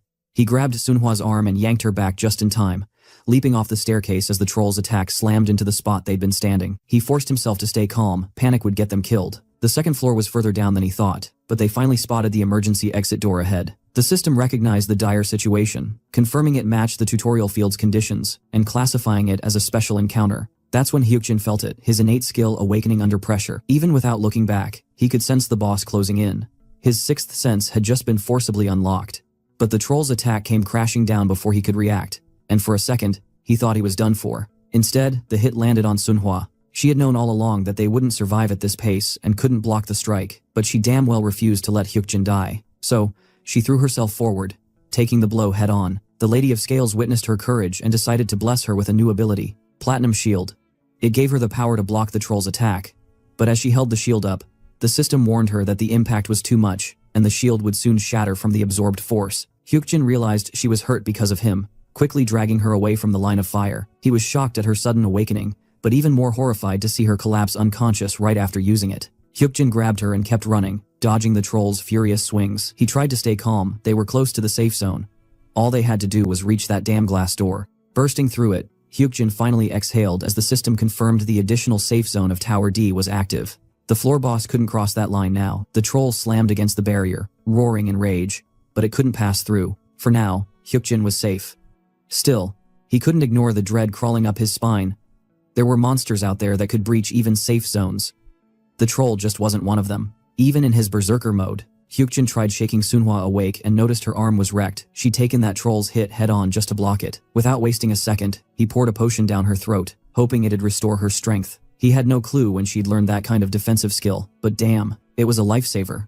If that strike had landed on him full force, his skull would have been mashed into soup. Meanwhile, that raging troll was still pounding on the safe zone door, roaring like a beast from hell. It ticked Hyukjin off so bad he just shouted it to die already. The bastard was in berserker mode anyway, shouldn't have long left. And right on cue, the troll's body burst apart like a damn bomb, painting the whole area red with blood. The system chimed in, declaring that the magic troll had been hunted by the level 20 player inside the zone. Just then Senya appeared, saying the dungeon's conquest reward would go straight to Hyukjin. With the boss gone, the tutorial territory would collapse, and her quest was marked complete. Then came another update. Difficulty for the next stage would depend on survivor count 5,087 in total, making it low. Hyukjin froze for a second. That number was identical to what he remembered from before. Even with him and Sunhwa surviving this round, the total hadn't changed, which made no damn sense. Then came the juicy part, the tutorial completion rewards. Everyone got their system package, player qualification, 1,000 coins, and a beginner's defense kit. Individual rewards were to be distributed by each administrator. Since the whole tutorial was cleared, the level cap was gone too. The tutorial finisher title would go to the survivor on Tower D's second floor, Suyu Hyun, whose name would be carved into the Hall of Fame. Hyukjin knew that guy had been the sole survivor there last time too, but that wasn't what mattered now. He turned to Senya and brought up the trade she mentioned earlier. He is ready to negotiate. He didn't care about fame or bragging rights. He just wanted to save Sunhwa's life. So he asked her to upgrade his item shop rank immediately. Senya hesitated, saying it'd naturally level up after the tutorial, and that he could just wait or buy potions instead. But Hyukjin wasn't built for patience. He wanted it done now. Contracts between players and intermediate administrators were a thing, as long as the rules were followed. Through them, guardians could spectate the chosen player, and the more chaos or entertainment they brought, the more benefits the administrator got. Hyukjin knew how twisted that system was, but he also knew he was worth a lot right now, especially after those potions and wins. Still, his only focus was Sunhwa. She had risked her life to save him. The least he could do was return the favor. He owed her everything. So he kept praying she'd wake up after all the potions he'd fed her. Finally, her eyes flicked open, and she looked shocked that she was still alive. Hyukjin confirmed it. It felt like a damn miracle. She glanced at the mountain of empty potion bottles beside her and reminded him how he once said he'd ditch her if she ever slowed him down. He didn't respond this time. After what she'd done, abandoning her would have been the dumbest move ever. She broke into tears, realizing she hadn't been left behind. Hyukjin snapped back to business, asking Senya to calculate his individual rewards. She agreed, but he couldn't resist teasing her again about that shop rank upgrade. It clearly annoyed her. He thought she was acting like a total rookie, not even preparing the proper contract paperwork to make the deal official. He pointed out that it wasn't his fault she was careless, then told her to just read out the damn rewards already. Senya finally displayed his data on the system screen, and Hyukjin couldn't help but feel a surge of pride. The 7-day tutorial was officially over, and survivors were getting personalized rewards based on performance. His results were nothing short of insane stuff no ordinary player could ever pull off without knowing the future. Because of his past knowledge, the timeline had shifted, so it made sense that his rewards were also different. He earned 3 additional ability points, and noticed his title had changed again. Senya explained that his Excellent Hunter title had evolved into Excellent Player, and asked if he wanted to check its effects. He nodded but decided to review it himself, which clearly irritated her. The system revealed that Excellent Player was a rare title obtainable only during the tutorial, given to those who beat the boss and cleared every objective. Its perks were wild: 20% more attack power, 20% faster movement speed, a new skill called Excellent Attack, a 10% EXP bonus, and a small chance for attacks to bypass enemy defenses. Hyukjin was shocked. He thought Excellent Hunter was already busted, but this was straight up overpowered. Still, it made sense. Anyone who'd killed the lycanthrope boss had to be level 10 or higher, so the title upgrade checked out. Hidden rewards like this weren't supposed to exist, but apparently, they did. Then came the biggest twist: his abilities Sixth Sense and Death Sentence had transcended, hitting fusion level. The tutorial bonus combined with his innate ability had created the Excellent Player title, while the beta opening bonus fused into Calm Observer's Eye. He remembered how rare those fusions were. Barely any records existed, and most players who achieved them didn't even understand how. They were special enhancements only players at high hidden ranks could unlock. Now, Hyukjin had to make a call. His Sixth Sense could fuse with either Calm Observer's Eye or Excellent Player. After thinking it through, he chose to merge the 2 received abilities. At first, nothing happened. But then, agony ripped through his body. It felt like his heart was about to burst out of his chest. Blood spilled from his mouth as the system casually mentioned that the fusion came with an intense pain side effect, and failure meant death. Hyukjin cursed the damn system for not mentioning that earlier, but it was too late now. He was shaking, bleeding, barely hanging on while Sunhwa panicked beside him, screaming for him not to die. And just when it felt like he couldn't take it anymore, the system announced that the fusion had succeeded. A new, innate skill, Eye of Perception, was created. But Hyukjin didn't even get to celebrate. His vision blurred, his strength vanished, and with blood dripping from his lips, he finally collapsed into unconsciousness. Hyukjin jolted awake in a completely different place, disoriented and unsure if he was even alive. His head was spinning, and he swore he'd heard some kind of alarm before everything went blank. Turning to the side, he froze. There was a woman beside him, Kim Ah-hyung, his sister. What really shook him wasn't just seeing her, it was the system window analyzing her emotions right in front of his eyes. It said she was happy and relieved, but also worried. Still, she looked exactly the same as she did 7 years ago, which freaked him out even more. Ah-hyung snapped that he'd gone out to study and vanished for a whole damn week, demanding if he even cared how much she and their mom had worried. Before he could reply, she stormed out, muttering that as long as he wasn't dead, it was fine. Typical Ah-hyung, tough as nails, same as ever, even after a decade. But even after she left, Hyukjin could still hear her voice outside. His innate ability had kicked back in the moment he'd lost consciousness, sharpening his senses. He heard her mumbling under her breath, saying he should have just died instead of making her worry sick for so long. That hit him hard. He apologized silently, because he'd never wanted to be the reason she cried. Memories came rushing back how they'd argued before, when he'd begged her not to work at that crappy factory just to help their mom, insisting he could handle it himself. They were supposed to fight through life together as a real family. And now, in this second chance, he wanted to make that right. When his mother showed up alive and well, Hyukjin felt something heavy in his chest lift. Then came Sunhwa, bursting into the hospital room the second she heard he'd woken up. She threw herself onto him, crying and laughing at once, overjoyed that he'd survived. That's when it hit him for real. He'd gone back to the past.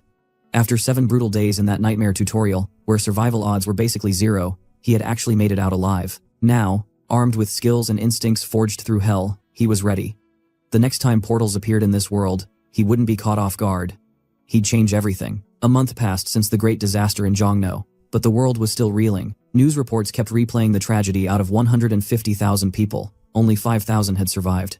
The tutorial had ended, but the trauma was still fresh. Families shattered, cities scarred, and anchors spoke with forced sympathy while showing endless footage of the chaos. For one broadcast, they brought in a special guest, Soo Yoo-hyun, the guy being hailed as the tutorial finisher. The reporter praised him for saving lives, for fighting off goblins and wolves with his bare hands, calling him the hero who led people to safety. He'd even earned a famous title after his feats, and when asked about it, Yoo-hyun just smiled faintly and said he got lucky. He claimed there were others who were the real heroes, earning praise for his humility. But deep down, Yoo-hyun knew it wasn't humility, it was the truth. Because there had been Hyukjin and Sunhwa, and Hyukjin especially was on another level entirely. The man had faced the floor boss alone and lived. Without him, Yoo-hyun would have been long dead. He hadn't checked yet, but he was sure of one thing: Hyukjin had to still be alive. He damn well hoped so, because one day, he planned to return that favor. At the entrance of the new portal, Hyukjin stood beside Sunhwa, both facing the glowing gate that marked the start of Seoul Station's dungeon. He already knew it would open on June 7th, right at this spot, and as expected, chaos broke out. Civilians were screaming, sprinting in every direction, desperate to survive, because they knew monsters were about to flood out. While everyone else ran for their lives, Sunhwa looked up at him and asked if they should go in. The system's voice echoed, saying only players could enter and at least 7 were recommended.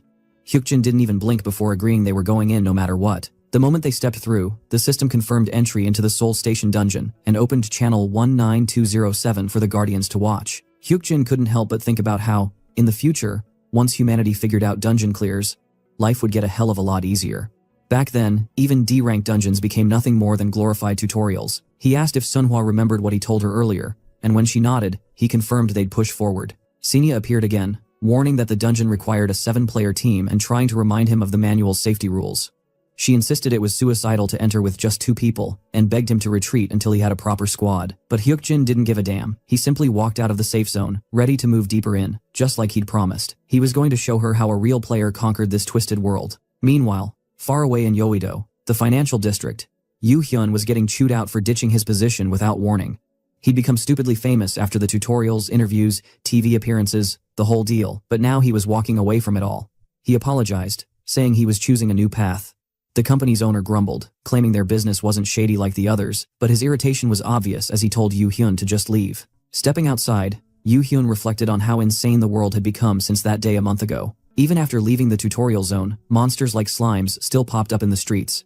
Players who managed to grab loot early became valuable assets, trading items for survival. Investing in players had become the new economy, the fastest way to adapt to this broken world. While deep in thought, he overheard a couple arguing about running away because they'd heard of a new dungeon opening at Seoul Station, the same kind they'd seen in Jongno. Suddenly, another intermediate administrator, Neptune, appeared before him, announcing that the Seoul Station dungeon had finally opened, the first since the tutorial. Neptune suggested Yoo-hyun should enter as the tutorial finisher himself, explaining that 7 players were recommended for a full team. He advised Yoo-hyun to recruit people first, but stopped mid-sentence when realizing 2 people had already entered the dungeon. After a short pause, he shrugged it off, telling Yoo-hyun to still form his own team when possible. Then the system laid out the cold truth. Dungeons were living entities that self-destructed if left uncleared. When that happened, breaches opened and monsters escaped into the world, and only players could enter and close them before the timer hit 0. Back inside the dungeon, Sunhwa tried to talk about how eerie it felt, but Hyukjin immediately told her to watch her step. The Soul Station dungeon wasn't some fancy labyrinth. It was a pitch-black, damp cave, where one wrong move could send them sliding into hell. He activated his perception eye, scanning the area. So far nothing looked too dangerous, but that didn't mean they could relax. In their current state, even a simple mistake could screw them up. Hyukjin checked Sunhwa's stats, and nearly whistled in surprise she'd hit level 15 at ridiculous speed. There hadn't even been that many monsters since the portal opened, yet she'd grinded her way up non-stop. A 14-year-old girl already pushing level 15, Hyukjin couldn't help but feel impressed. Soon, they reached a massive divide in the path ahead, the infamous 7 fort paths. 7 entrances leading to 7 entirely different routes, each with its own unique item waiting at the end. That was exactly why this dungeon demanded 7 players. Each person was supposed to take one route, and anyone under level 10 was basically signing their death certificate. With only 2 of them here, it was damn near suicide. And Hyukjin was sure Senya was losing her mind watching them right now, but he didn't care. Without hesitation, he told Sunhwa he'd scout ahead and be back soon, asking her to wait. She simply nodded, trusting his words completely. As he stepped toward one of the 7 cursed paths alone, Hyukjin walked down one of the dungeon's eerie paths. Passing the first fork that instantly triggered recognition from the system, the dungeon responded to his presence, activating the Nepala's path within Soul Station. But fear? Nah, that wasn't in his vocabulary. He kept moving deeper, eyes sharp, curiosity burning to see what this damn place still had hidden. To clear this dungeon, every single path had to be conquered, each one handing out a different reward. The real pain was that collecting all 7 rewards was the only way to beat it. The system was ruthless. Each path automatically scaled its difficulty to match a full 7-player team. Entering the Nepala's path with just 2 people? Straight up suicide. That path was infamous for being the hardest route, known for wrecking unprepared players. Still, countless strategies had been recorded over time, including secret methods that eventually leaked to the public. People even tracked those crazy few who cleared dungeons with fewer members than intended. Then came a new system alert. The Soul Station dungeon had activated its second charm, the Dugo path. With each opened path, the difficulty would shift, lowering as more were unlocked. What was originally programmed for 7 players would now bend to the will of 1. Another notification hit soon after, revealing the Delancia path's activation. Slowly, every route in the dungeon began to open, each adjusting its level to match a single-player challenge. Once all 7 were unlocked, Hyukjin turned back to where Sunhwa was waiting. The rules never said they had to clear all paths at once, and that loophole was exactly what they'd exploit. With that thought, Hyukjin decided it was showtime. He and Sunhwa stepped into the first path of the Nepala's passage, ready to grind through the madness. Outside the dungeon, chaos was breaking loose. Civilians panicked as the police cordoned off the Soul Station area, yelling for everyone to stay back and evacuate. Nobody knew what the hell was happening, but the fear was contagious. Yu Hyun, watching from the crowd, immediately sensed that a dungeon portal had opened inside the station. Then, a strange voice echoed through the confusion, dripping with irritation. Someone complained that the cops were messing with his livelihood, blocking him from what was his. Heads turned. The man floating in the air looked nothing like a normal human. The cops shouted for him to identify himself, guns raised, but Yu Hyun froze. He recognized that face. It was Chris, the intermediate administrator from the tutorial zone. And if an admin was here, that meant a player nearby had triggered something big. The cops barked another warning, threatening to open fire. But Chris didn't even flinch. Annoyed, he grabbed one officer by the neck, asking if he had any clue what he was doing. The others panicked, shouting for him to drop the man and open fire. But the bullets didn't even touch him. His barrier deflected everything, then hurled them right back. Within seconds, flames erupted and chaos consumed the area. Chris looked around in disgust, calling them noisy insects before declaring that the way to Soul Station dungeon was now cleared. He smirked, saying it was the perfect time for players to step in. Apparently, some famous names were around, and he made sure to call one out: Yu Hyun. As Chris spoke, another figure emerged beside him, greeting Yu Hyun like an old buddy. It was Seo Juhwan, a player Yu Hyun hadn't seen since the tutorial a month ago. Juhwan chuckled, calling it wild to meet the great finisher of the tutorial here of all places. Yu Hyun greeted him back, cautious but unsurprised. He'd expected Juhwan to have survived. Memories hit hard. During the goblin attack, Juhwan was a blood-soaked maniac, stacking corpses while everyone else ran for their lives. That kind of madness stuck with you, and even if it freaked Yu Hyun out, he couldn't deny the guy had serious skill. Juhwan asked if Yu Hyun was also aiming to clear the Soul Station dungeon, though it was obvious he was. This world had changed for good, and dungeons like these weren't going anywhere. Juhwan grinned, saying that, as long as they existed, players could chase whatever crazy dreams they wanted. It was the ultimate chance to grab power, fame, or whatever the hell they desired. When Yu Hyun didn't respond, Juhwan mentioned that the administrators said it needed 7 players to clear. Since they only had 6, he threw out the offer to join them, and together they'd crush it. Back in the first path of Nepalas, Hyukjin and Sunhwa ran into a herd of black yaks, ready to rip into the new monsters. The sight of the massive herd made Hyukjin smirk, knowing they had a long grind ahead, so he pushed them deeper into the dungeon without hesitation. As the yaks charged, he swung his sword with precision, killing them one by one, chaining multiple kills and racking up experience points and coin drops like it was nothing.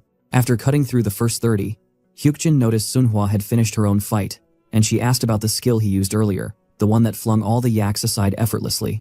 She wanted to know if anyone could learn it, and Hyukjin subtly glanced at the administrator, Senior, acknowledging her curiosity, then whispered that with enough practice, she might pull it off herself someday. The nameless guardian stayed silent while the Lady of Scales looked concerned, and the whispering demon clearly disapproved of his choice to stay vague. Sunhwa asked if just grinding to get stronger would help, and Hyukjin explained that practicing to avoid regrets was key. If she gave her absolute best at the right moment, she could make it happen, just like he had in his past life. Sunhwa didn't fully get it, but his conviction made her trust his words. Suddenly, something floated near them, a ring glimmering in the air, and Hyukjin immediately recognized it, the item he had been waiting for in the dungeon. With that, they cleared Nepala's path and approached the next fork. Sunhwa hesitated, thinking they had to kill every monster like they did in the tutorial, but Hyukjin explained that weaker monsters weren't worth the grind, and leaving was smarter since they weren't alone in the dungeon. Meanwhile, Juwon's group stepped through the portal into the dungeon, noticing it felt more like a cave system than a tower dungeon. Juwon reminisced about the tutorial dungeon, but Yuhyun grimly reminded them of the over 10 people who died there, including himself failing to beat the second-floor boss, turning it into a disaster. Juwon just smiled and urged them to keep moving.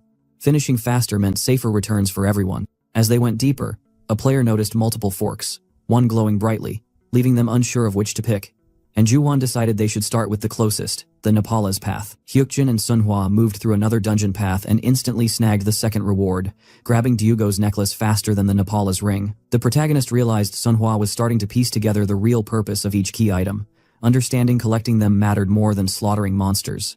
Out of nowhere, Sunhwa apologized, leaving him slightly confused, and explained she'd been slow because she kept watching him hunt but always ended up exhausted. While she struggled with a single yak horn, he was slicing down multiple monsters at insane speed, proving he could handle it alone.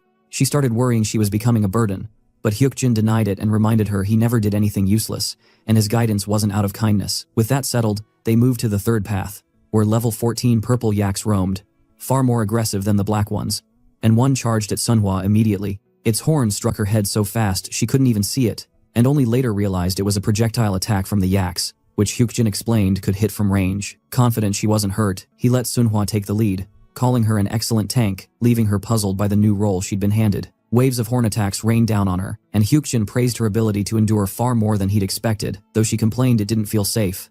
He reminded her the yaks couldn't actually injure her, telling her to use her taunt skill, which she activated, making the yaks attack even harder and fire more horns at her. Suddenly, the assault stopped, and Sunhwa realized all the yaks collapsed simultaneously, while the experience automatically accumulated, and Hyukjin explained, purple yaks always fell after using both horns. Finally, they located their goal on the third path, Delancha's bracelet, leaving only 4 more key items to complete the dungeon. Sunhwa suggested hunting the remaining monsters for more experience, but Hyukjin insisted they leave some for other players to prevent congestion and maintain dungeon balance. Outside, other players struggled to handle even one yak, constantly dodging attacks while Yuhyun's powerful punches decimated enemies, impressing everyone and proving why he was the tutorial's famous finisher. Juwon observed carefully, noting the team's efficiency was still mediocre, and hunting these monsters gave poor rewards, with only horns collected and little experience gained. He commented it was strange, nothing awaited them at the end of the path, and suggested continuing to explore other routes to avoid boredom. They decided to try Ryugo's second path, filled with black yaks just like before, noticing fallen bodies and broken horns scattered around.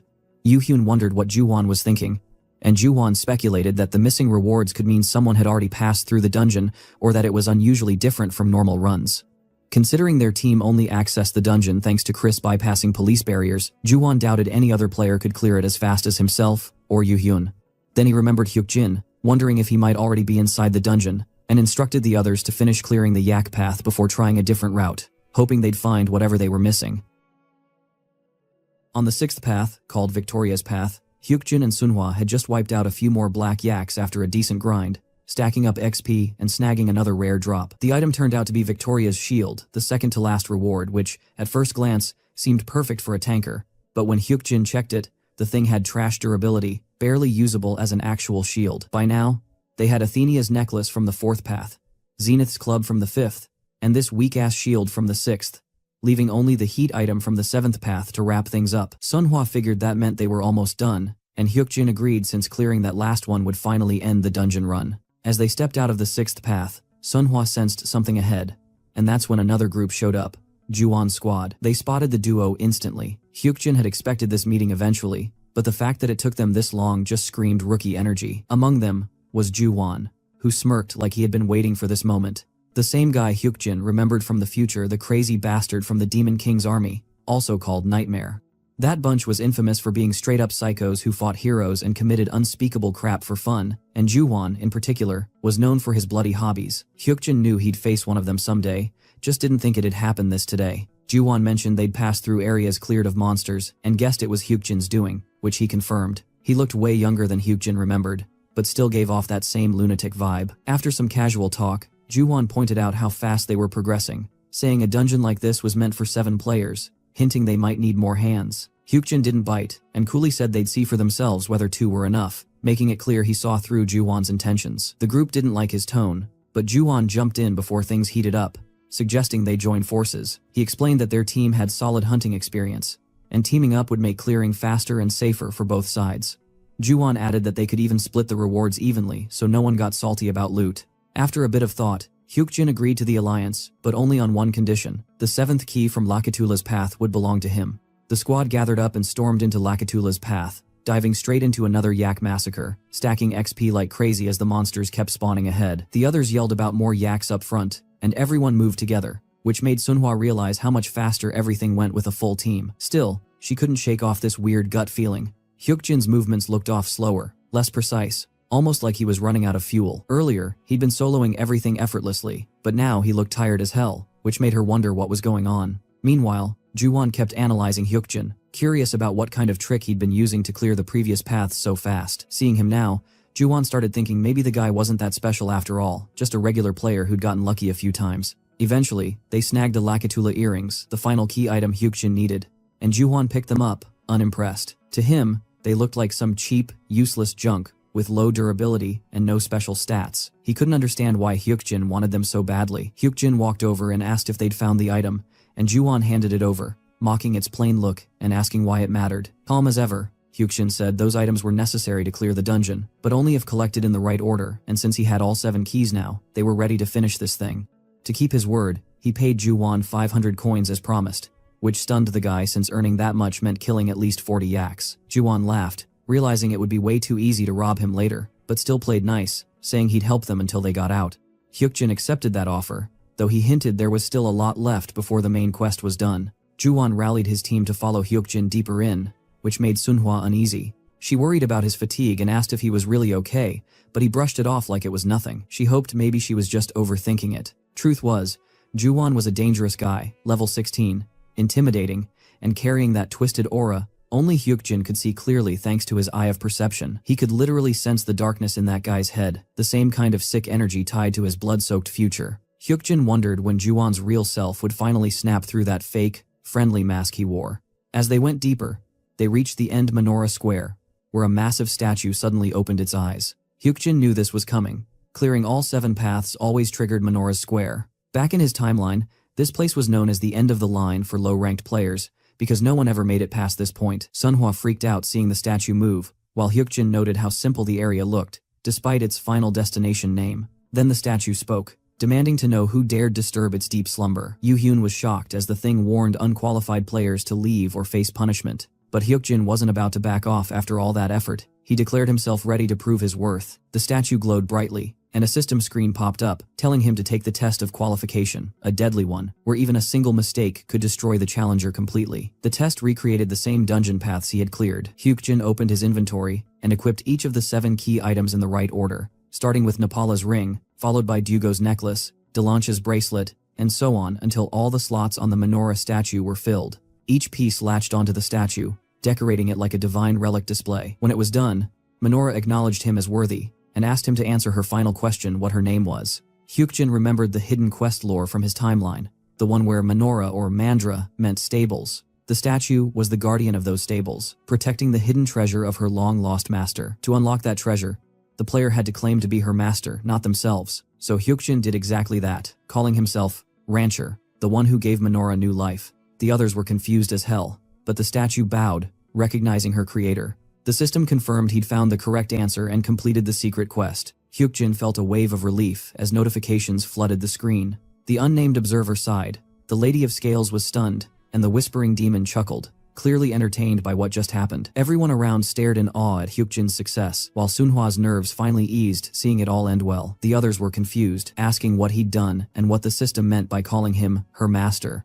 But at least they were safe. Even Yuhyun admitted to himself that Hyukjin wasn't some ordinary player after all. Then, Minora spoke again, saying her master had left behind items for him to choose from a set of powerful relics. Minora's gloves, Minora's fine sword, and Minora's breastplate. All top-tier rewards that could give massive advantages early in the game. Hyukjin thought carefully, knowing what lay ahead, and had a clear pick in mind. Before he could choose, Juwon stepped up, pretending to be friendly, congratulating him on his win and commenting on how interesting those rewards must be. He admitted he couldn't see what options Hyukjin had, and Hyukjin casually told him it'd only take a minute to sort it out. Juwon smirked, saying that was fine, they'd just leave once he was done. But Hyukjin wasn't fooled. Using his eye of perception again, he caught Juwon staring at Sunhwa like a predator, eyeing prey, disgust and calculation written all over his face. The guy clearly saw her as an easy target, a hostage even, and thought Hyukjin didn't notice. Big mistake. Hyukjin calmly announced that he'd made his choice and selected Minora's gloves. The statue handed them over a special item that boosted defense by 2, added 3 points to poison resistance, and granted immunity against infections. Minora wished him well on his journey, and the system finally declared the quest in Minora's square complete. The next stage popped up as something called the Forked Path, and Sunhwa instantly got curious seeing the 2 split routes ahead. The quest description said, Seoul Station Dungeon still had one last trial left, and if they failed here, the whole place would collapse. At least one player had to enter each passage. Hyukjin agreed that they still had to clear the final paths, which basically meant the dungeon run was nearing its end. Sunhwa asked if they'd finally get to go home afterward, but Hyukjin reminded her it wasn't over yet, and told her to stay sharp and stick close to him. She promised she would, though before the moment could settle, Juwon butted in, sounding all offended, saying this was supposed to be teamwork, not everyone blindly following Hyukjin's lead. He complained that it felt one-sided and suggested splitting into 2 groups to handle the paths more efficiently.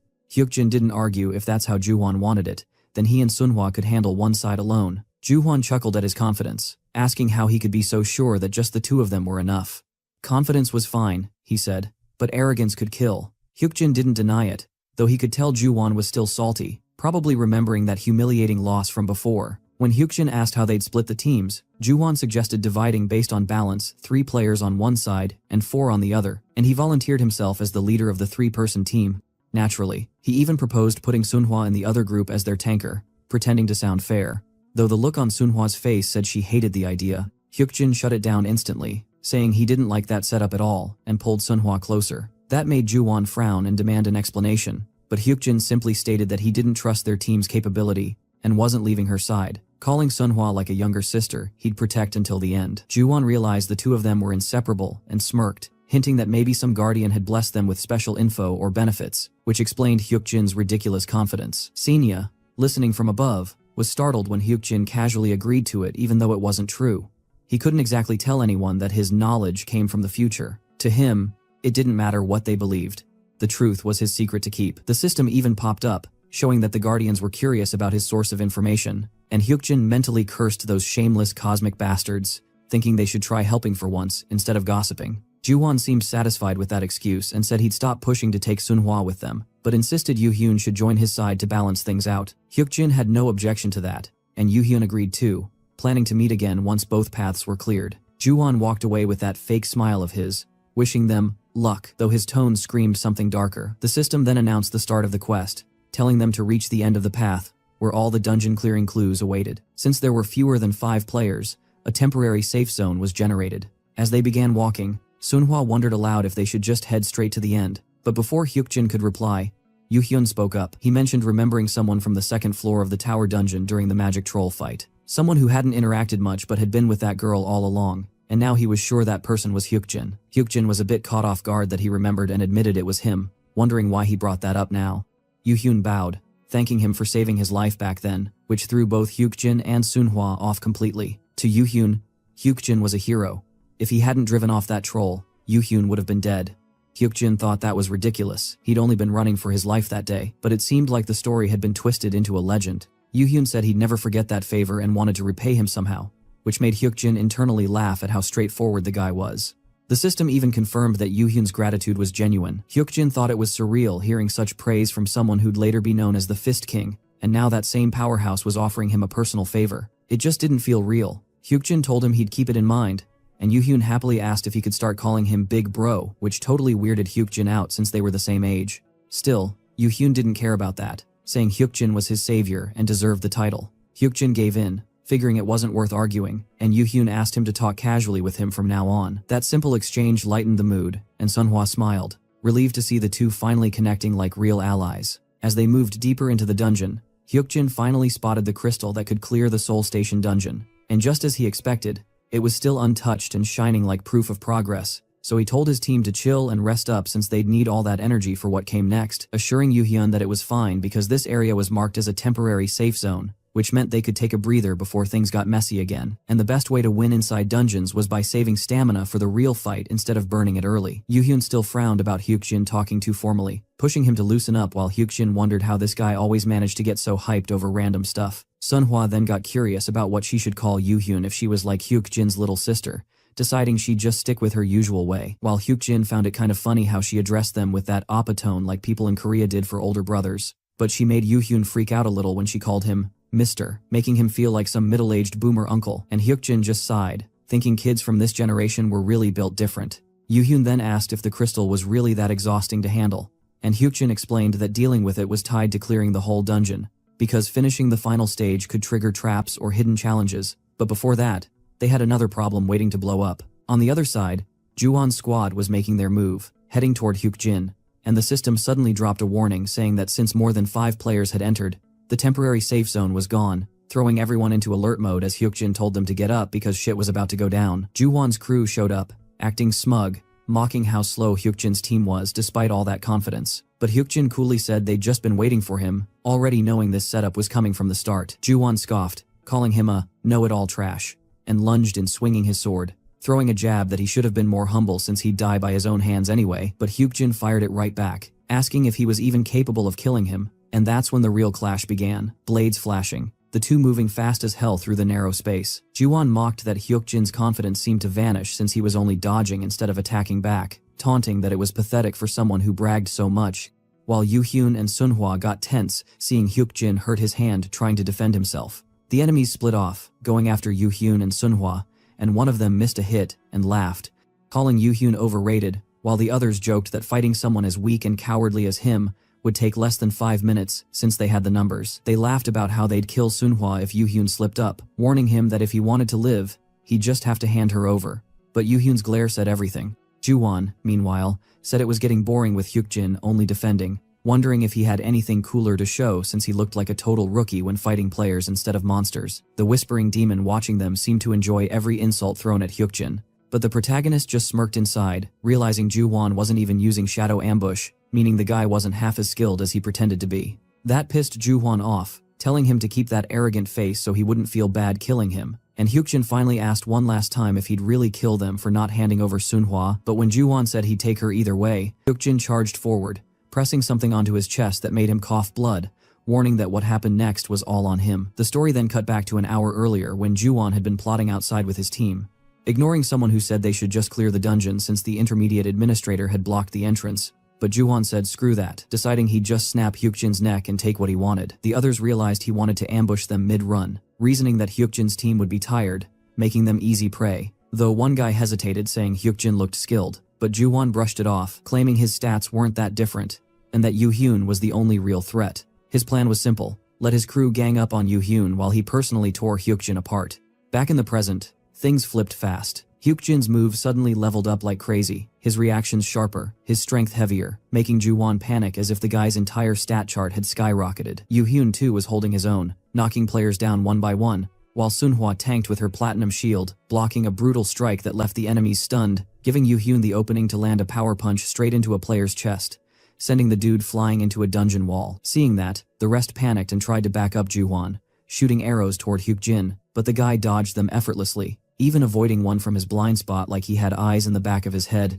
leaving everyone shook. Hyukjin noticed the long-range support was more annoying than Ju-won himself, but Yoo-hyun was wrecking them anyway, smashing through anyone who tried to corner him. As chaos spread, Hyukjin stayed focused, and suddenly, he splashed something from his thermos onto Ju-won, a strange liquid that made the guy confused before realizing it wasn't water but something sticky and sweet. Hyukjin told him to look around as the walls started crawling with creatures, and within seconds, massive honeybees stormed out, swarming straight for Ju-won's team. Everyone froze as the bees tore through them with grotesque stings, while Hyukjin just stood calm, knowing exactly how this event worked. He'd triggered the honeybee swarm on purpose since bees reacted to sweetness, and the honey water was basically bait. He also knew that in this dungeon quest, they showed up in huge numbers, not strong individually but deadly together, especially if there wasn't a fire mage to burn them off. He yelled for his teammates to duck, knowing the bees lost their target once you got low enough, while Ju-won's gang screamed in pain as the swarm stung them endlessly until everything went silent. When it was over, Hyukjin and his crew stood up, watching the aftermath,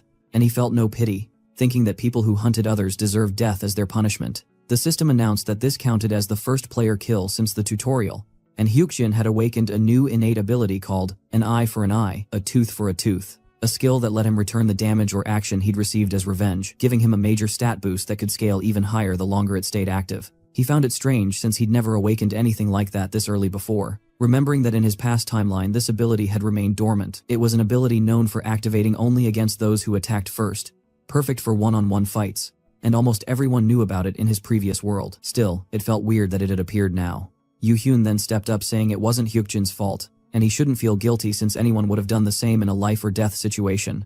And Sunhwa agreed, saying those guys were bad players anyway. Hyukjin understood they were just worried about him blaming himself, but he didn't. He believed that leaving killers alive would have only gotten them killed later, and if that meant becoming a murderer to protect his team, then so be it. The system notified that the Lady of Scales acknowledged his resolve, admiring his decision and even considering rewarding him for it. Hyukjin noticed the way his teammates looked at him had changed, filled with more respect and awe, but deep down, he didn't feel anything for the ones who died.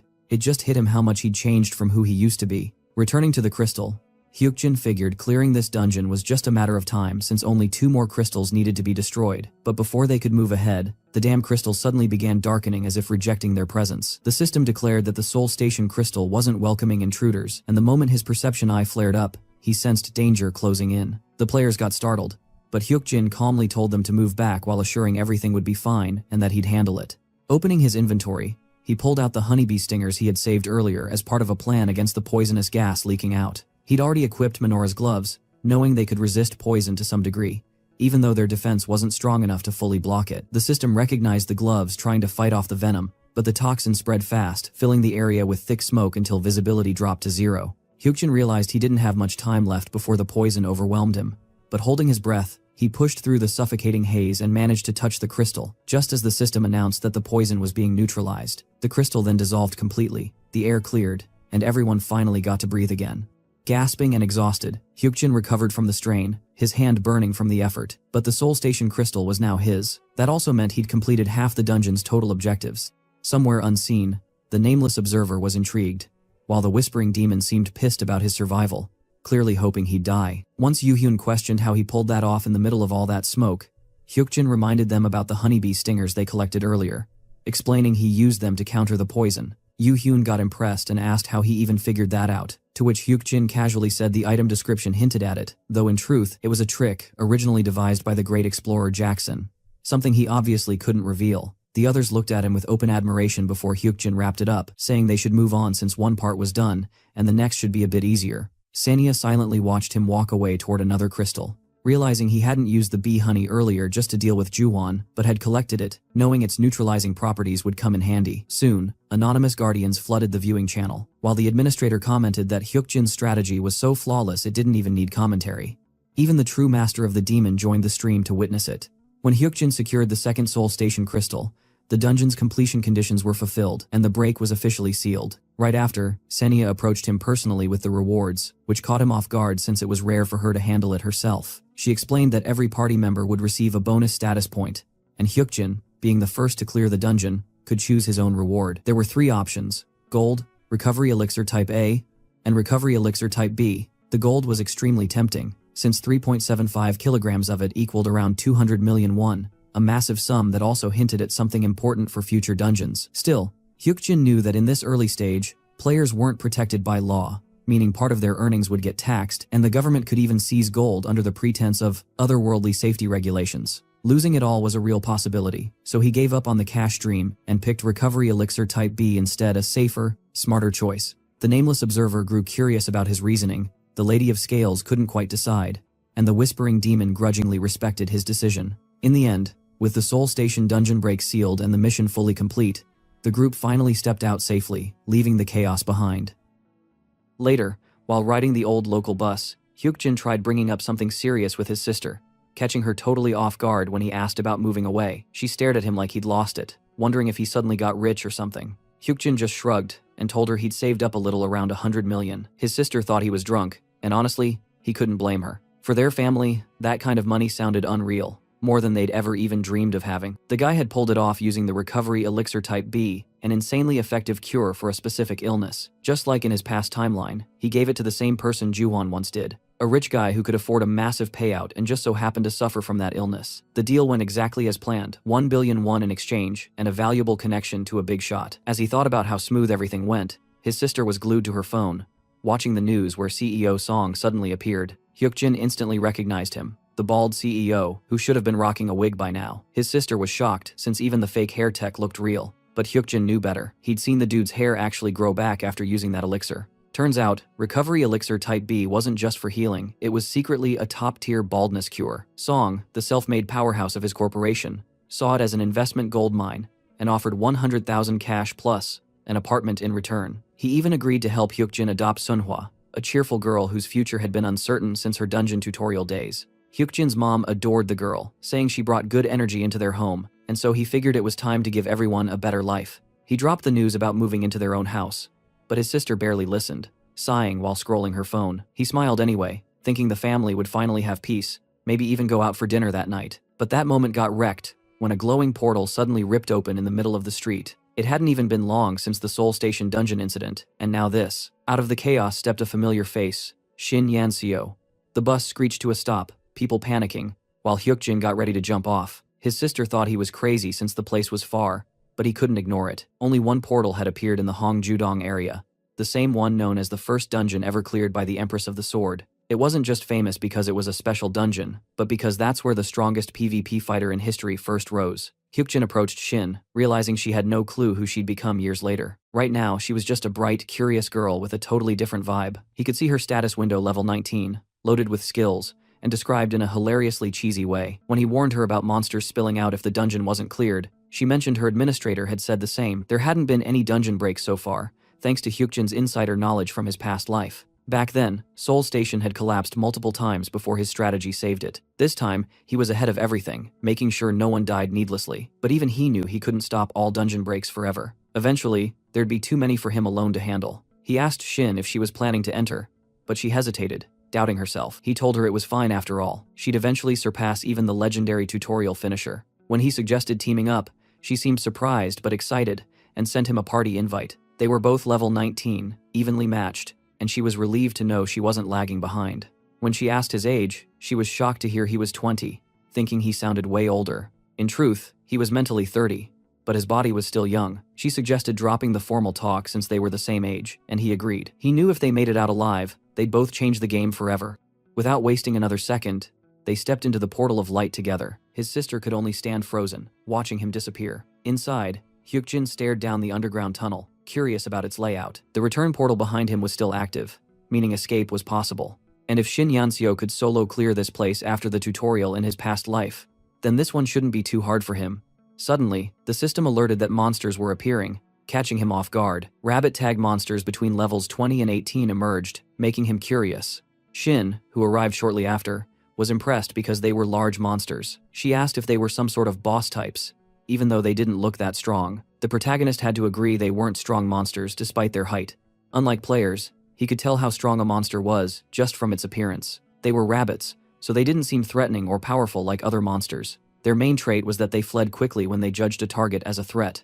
That's exactly what happened. Hyukjin knew they ran because they feared them. If possible, they had to kill each one in a single blow, and he asked if she could do it. Shin smiled in agreement. She had the perfect skill to make that work. It was expected.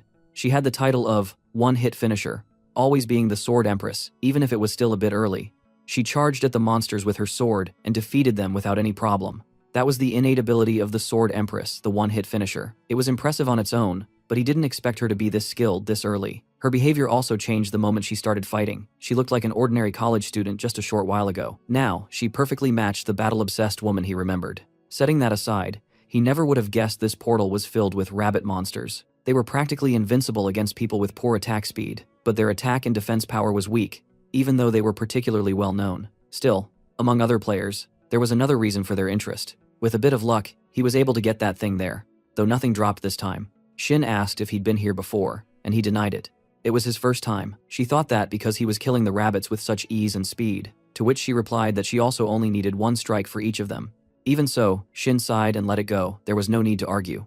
Now that she knew they were the same age, trying to talk normally was kind of driving her crazy. She just wanted to speak casually, and Hyukjin finally introduced himself to her. Shin was about to call him by name and introduced herself too. But there was something she wanted to ask. She was wondering if he had a lot of knowledge about portals, but she was sure of it after watching him kill that rabbit, even if she didn't understand how he knew so much. Hyukjin remembered spending hours studying portals that appeared at specific times. His last exam covered association policies and how frequently portals occurred. He simply answered that he tends to learn everything he studies somehow. She still smiled, saying it was hard to believe something like that. The Whispering Demon was impressed by the protagonist's answer. Even more monsters appeared, and Hyukjin said they should talk after dealing with them. Among the items dropped by the rabbit monsters, some stood out. There was something that could greatly help players between levels 30 and 40. Hyukjin hadn't expected it to drop after just killing 1 or 2 rabbits, but since it was there, he made a point to get one before leaving. He would hunt until it appeared. Cinia was just watching when she heard a voice praising the player, saying he really was interesting. A girl named Ro asked if Cinia was the one broadcasting him to the Guardians. Ro was curious because the player had reached level 19. Not many players should be able to keep up with Shin. They could try to view his current status, but access was denied. Cinia explained that wouldn't be possible.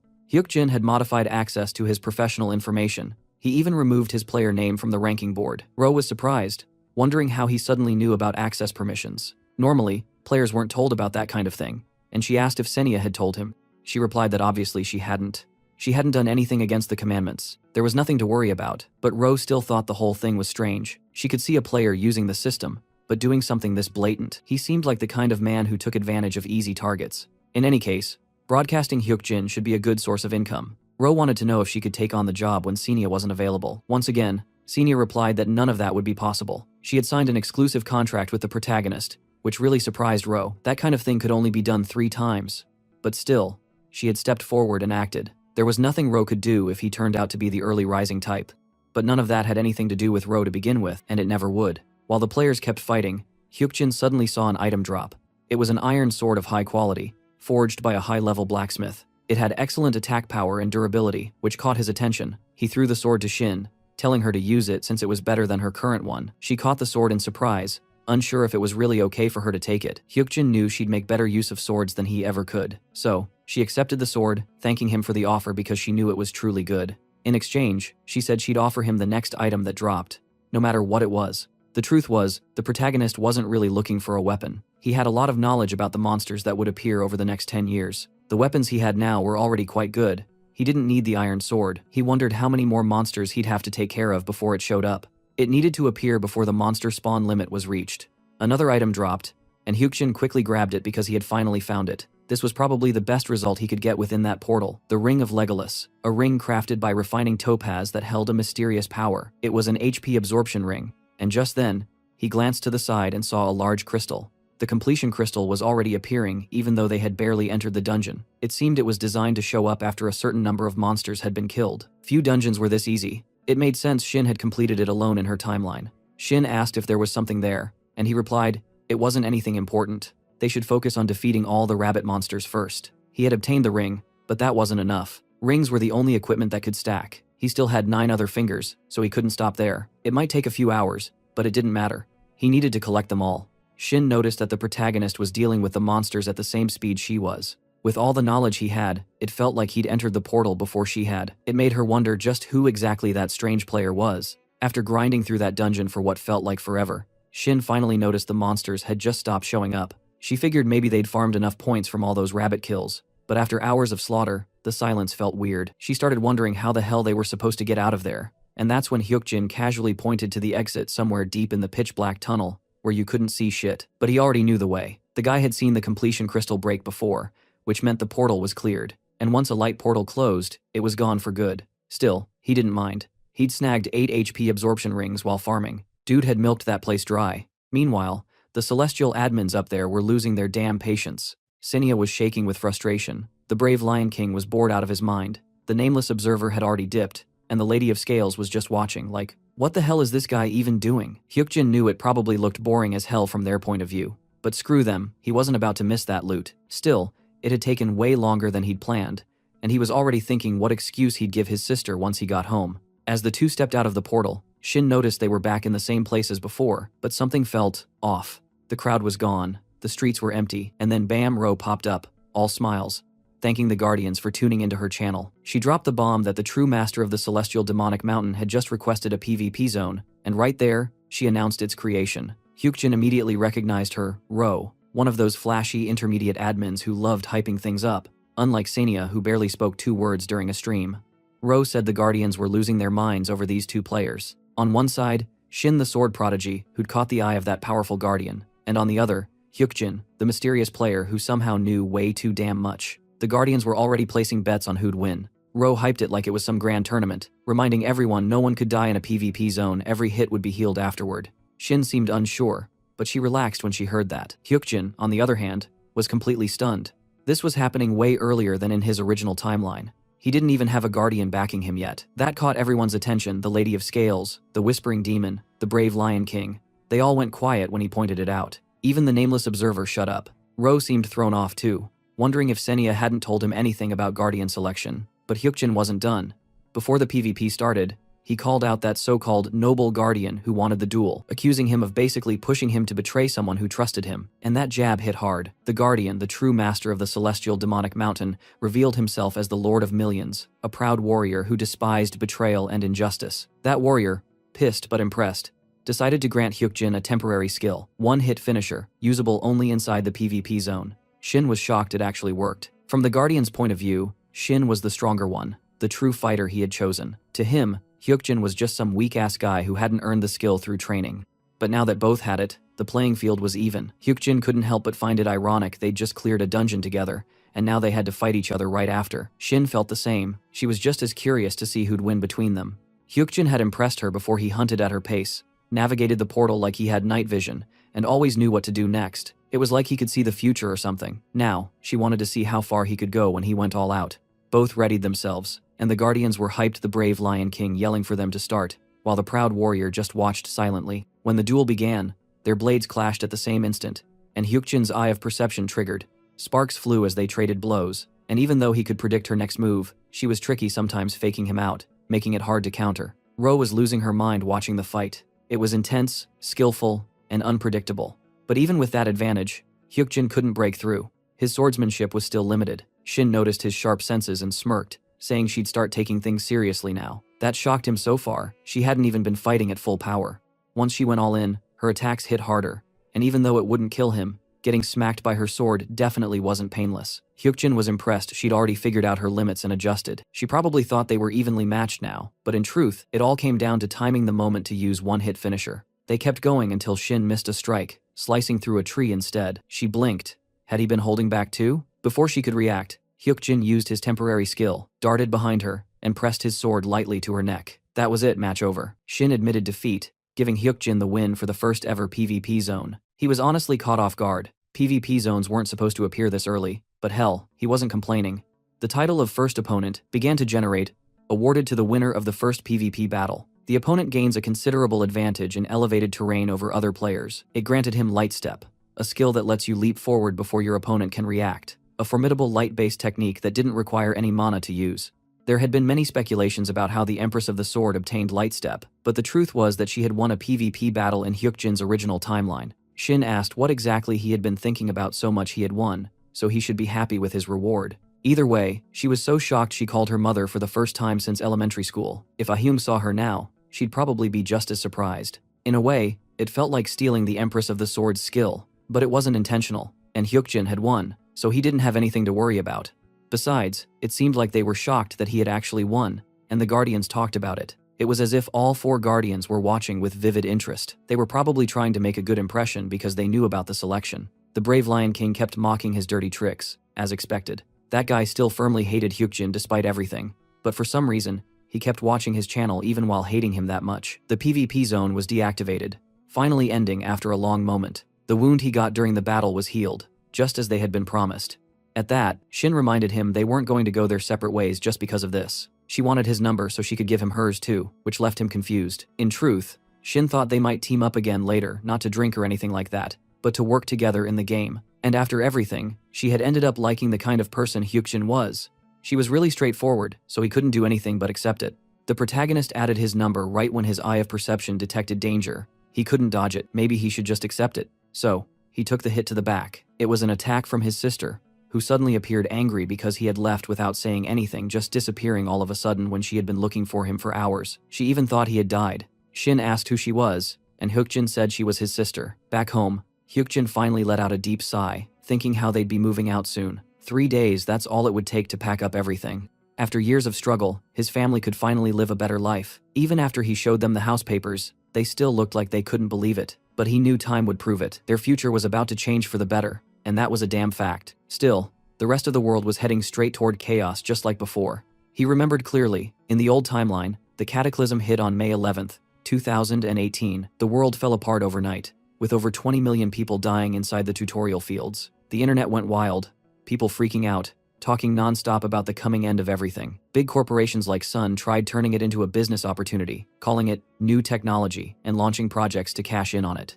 Everything so far matched exactly with Hyukjin's notes. If the pattern continued, then on June 16th, 3 days from now, dungeons and portals would start appearing across the country. He could see the future, sure, but that didn't mean he could fix everything. He wasn't some hero or saint, just a player doing what he could. His only job now was to survive and keep playing. June 16th was also the day of the infamous Iyuang murder case, where 6 people would die along a mountain route. Nobody ever found the killer, but Hyukjin knew what had to be done. He and Sunhwa headed up the mountain, pretending to hunt monsters. Slimes were everywhere, but they were too weak to even count as real monsters. When Sunhwa asked if there was anything more exciting around, he told her about a lycanthrope, which immediately freaked her out. Meanwhile, the world was panicking. Reports of monster attacks like the one in Jonagu were spreading like wildfire. People were terrified, clueless, and desperate. The so-called intermediate administrators were butchering humans without mercy, and modern weapons were useless against them. While climbing, Hyukjin noticed 3 middle-aged women nearby, exactly where the victims were supposed to be. One of them froze as he approached, panicking and reaching for her phone. He tried to warn them to stay quiet. It was dangerous to make noise, but 2 of them screamed anyway, calling the cops. And that's when it showed up. A level 24 lycanthrope burst out of the shadows, reacting to their screams. The women bolted in terror while one fell to the ground, trembling. Hyukjin rushed in front of her, blocking the monster's path. He had been tracking its bloodlust since entering the mountain, and now it was time to face it head-on. No tricks this time. But something felt off. Another bloodthirsty presence lingered nearby, something even deadlier. Before he could locate it, an attack came from behind. He dodged fast, activating his light step skill. The system pinged, asking if he wanted to switch his title to Excellent Player. He accepted instantly, boosting his speed and power, then launched a precise strike on the hidden assailant, a level 27 six-tailed fox. That shocked him. A spirit-type beast showing up here was unheard of. These things were stealthy, tricky, and used spiritual magic to hunt. While Hyukjin fought, one of the women was badly injured, and the lycanthrope lunged again, but Sunhwa jumped in, taunting it to draw attention away. It wasn't her first fight, but this time was different. Last time, she'd been paralyzed with fear from its howl, but now she stood firm, resisting the status effect completely. Using her Platinum Darkness skill, she faced it head-on, refusing to give in. Hyukjin moved in at the right moment, striking the lycanthrope and saving her, while Sunhwa finished the beast off with a brutal hit that sent it flying. The system rewarded them experience, coins, and a title, Predator of the Tutorial Field, Hidden Piece, King of Wolves. The lycanthrope went down easier than expected, but the six-tailed fox had made everything messy. One woman didn't survive the attack, and the other 2 backed away in horror, calling Hyukjin a monster. He looked at the body with quiet guilt. This was supposed to be the infamous Mount Wang case. The government had once bragged about killing the lycanthrope, but they'd never realized the true predator, the six-tailed fox, was still alive. It had slipped away back then, invisible to their tech, and now, even though it was wounded, Hyukjin knew it hadn't gone far. Meanwhile, somewhere else the women were screaming, pointing at the six-tailed fox that lurked nearby. Hyukjin stepped forward, realizing the beast wasn't far. It needed human flesh to heal, especially organs. That explained why it went after the fleeing woman instead of them. The wounds on its belly told the story it was desperate to feed, but something felt off. It wasn't the real fox. What stood before them was just a doppelganger. The real one was hiding. Using his detection ability and the eye of perception, Hyukjin spotted it camouflaged high in a tree, silently watching. It didn't know he'd seen it, so he had to pretend to be unaware. He told Sunhwa to provoke the clone, keeping the real one's attention fixed. Her taunt worked partially. The fox got agitated but didn't fully commit. Hyukjin told her to keep at it, stay loud, and trust him. She continued baiting the creature until it finally lunged forward. The clone wasn't an illusion. It was a physical copy that shared stats with the main body. Its strength was halved, making it easier to defend against. Still, killing the clone wouldn't end things. The real body would just sense the danger and run. The system then offered him a solution, a starter dagger for 260 coins. Without hesitation, he bought it, locked his eyes on the real fox, and threw the blade. In that instant, notifications flashed. The brave Lion King is interested in your throw. The nameless observer is watching. The true master of the celestial demonic mountain mocks you. Seconds later, the fox vanished. Sunhwa froze, confused, thinking she'd heard an arrow sound. But it wasn't that the dagger had struck the real body, dead on. Hyukjin climbed up, finished the job with his sword, and looted the corpse. Experience gained. Coins earned. Level up. 26. Among the spoils, he obtained the foxtail, a valuable item from a six-tailed beast. Perfect for the upcoming dungeon. Before he could even breathe, the sound of helicopter blades filled the air. Someone had called the police. Getting dragged into that mess would only complicate things, so he prepared to leave. But then Senia appeared fluttering in with trembling wings. She asked his current level, and he told her to scan him. She did, but her wings shook harder. Then suddenly, everything froze. Time itself stopped. It was the Lady of the Scales doing.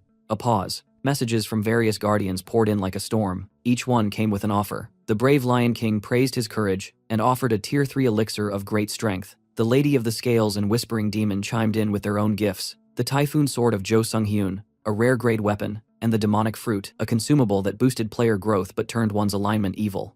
Both items were ranker-level gear unheard of at this stage. Then came the most shocking one. The true master of the Celestial Demonic Mountain offered to teach him the Celestial Demonic Art, an absurdly overpowered technique. Only the nameless observer remained silent, watching quietly like always. Hyukjin understood what this was. They were all fighting to recruit him before he reached level 30, bribing him with gifts to win his favor. That's why Senia had been trembling earlier. She knew this chaos was coming.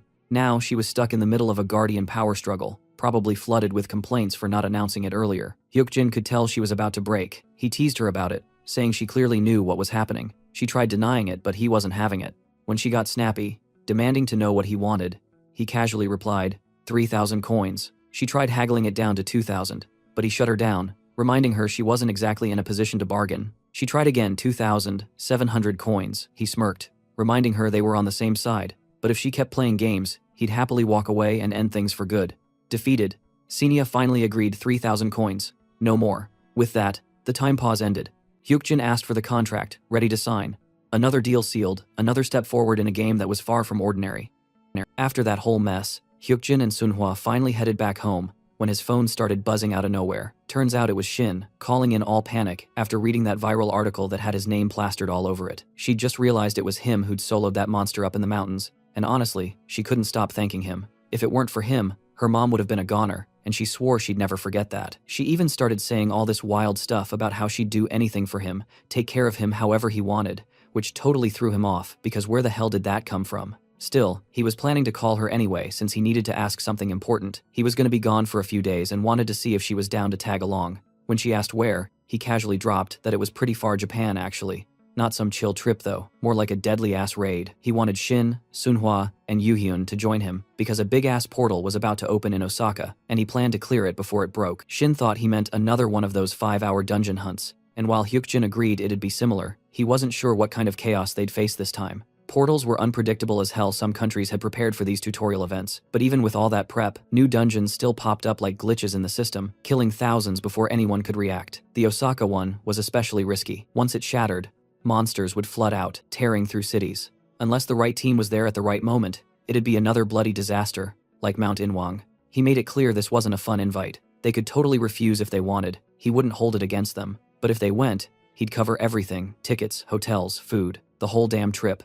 All they needed were some clothes and their passports. Shin sighed, realizing that his trip invite was just work in disguise. Typical Hyukjin move. She asked how he even knew all this ahead of time, and he finally dropped the truth that he'd been getting prophetic dreams, kinda like cheat codes showing him what major events were coming. He'd kept quiet because it sounded too insane to believe, but after everything that had happened, maybe the world wasn't so logical anymore. Whether they believed him or not didn't matter, Hyukjin was going, even if it meant going solo. Seeing how dead serious he was, Shin decided to tag along anyway, thinking, screw it, maybe she could treat it like a weird date. Yoo-hyun didn't hesitate either. Dude owed Hyukjin big time for saving his life, so there was no way he'd bail now. Sunhwa asked if she had to go too, and Hyukjin said he'd handle everything if she wanted in. She said yes immediately since she'd never even been on a plane before. Honestly, Hyukjin expected at least one of them to chicken out, but everyone agreed, without a second thought. With that kind of squad, a future king of fists, a sword empress, and a top-tier tank, they were stacked.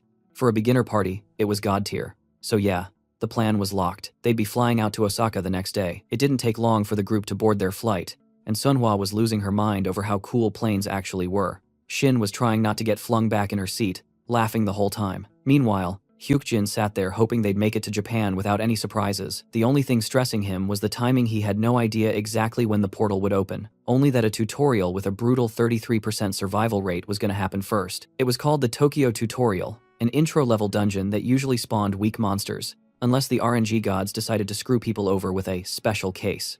Considering a massive break had happened right after last time, things looked messy. Maybe the dungeon was too close to the tutorial, or maybe that rare special case was happening again. Either way, he wouldn't know until he saw it himself. All he could do was get to Osaka fast and plan to stay in Japan for at least a week. Sunhwa, curious as always, asked if it was okay to be gone that long, but Hyukjin told her not to stress. Everyone back home was just happy they'd moved into a new house. Even his sister had been poking around, suspicious about how he pulled it off, but deep down, she was proud. She acted cold, but she was clearly hyped for him. Sunhwa wanted to believe that too, even if reality was never that simple. And just like that, the plane roared down the runway. Passengers strapped in tight, the crew confirming takeoff. Their next destination, Japan, and possibly hell itself. The squad finally touched down in Dotonbori, Osaka, the city's main hotspot, and the exact place where the portal was about to spawn.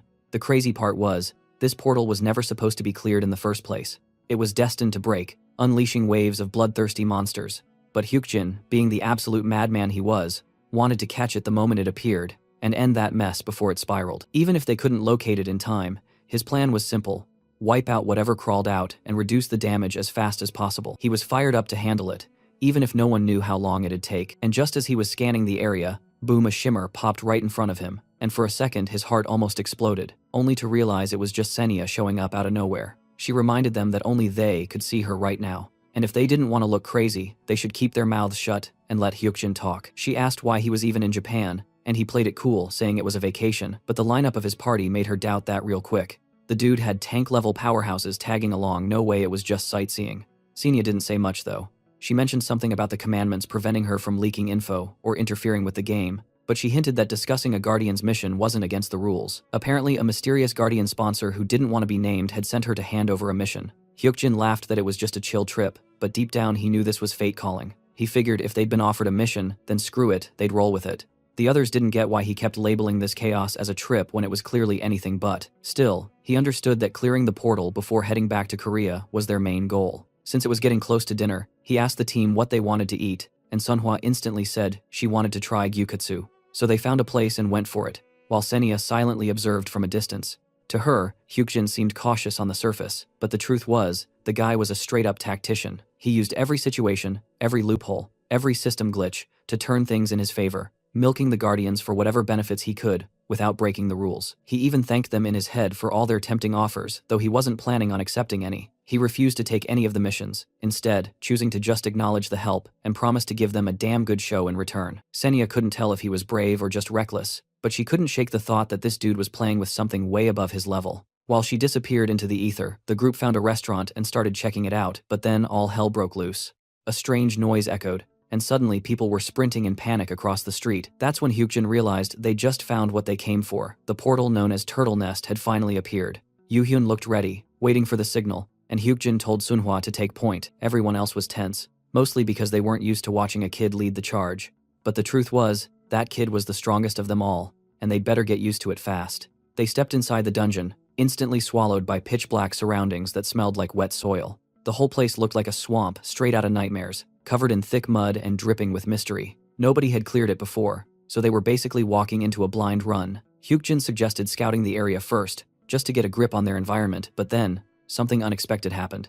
Another fairy appeared beside them, glowing faintly and staring like she was sizing them up. She didn't seem to recognize who they were, but the way she looked at them said otherwise. Something about them caught her interest, that same strange sensation Hyukjin got whenever he looked at Senya, like being able to see her but not truly see her. His perception skill couldn't analyze beings above his level, meaning this one was way out of his league. The fairy, who called herself Celine, was actually an intermediate administrator, and she stepped closer, intrigued by the vibe she got from Hyukjin. He looked young, but there was something about him, a quiet confidence, almost like he'd been through dozens of raids already. She quickly realized he came from the Korean server, and thought maybe she'd made a mistake showing up here. Back in her prime, Celine had been one of the top 3 in the Japanese server, known as the Rising Star Excavator, a title that instantly made Hyukjin's brain start racing. If she was here, that meant there were players already inside this portal, maybe even broadcasting their run, but that also meant those players had probably failed to clear it, which lined up perfectly with what Hyukjin already knew. Turtle Nest was the portal that broke. Anyone trapped inside was as good as dead.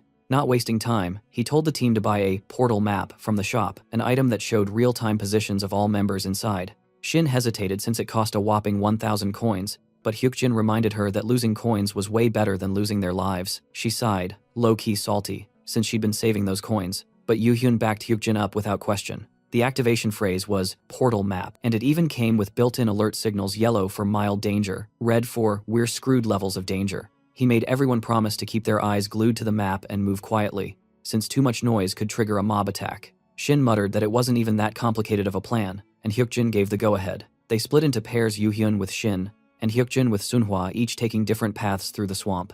The key was to stay alert and keep track of their positions, since those marshes could swallow people whole. As they started moving, Shin couldn't help teasing Yoo-hyun about his muscles, patting his arm and smirking, while the poor guy just sighed, wondering why she couldn't just call him by his damn name first.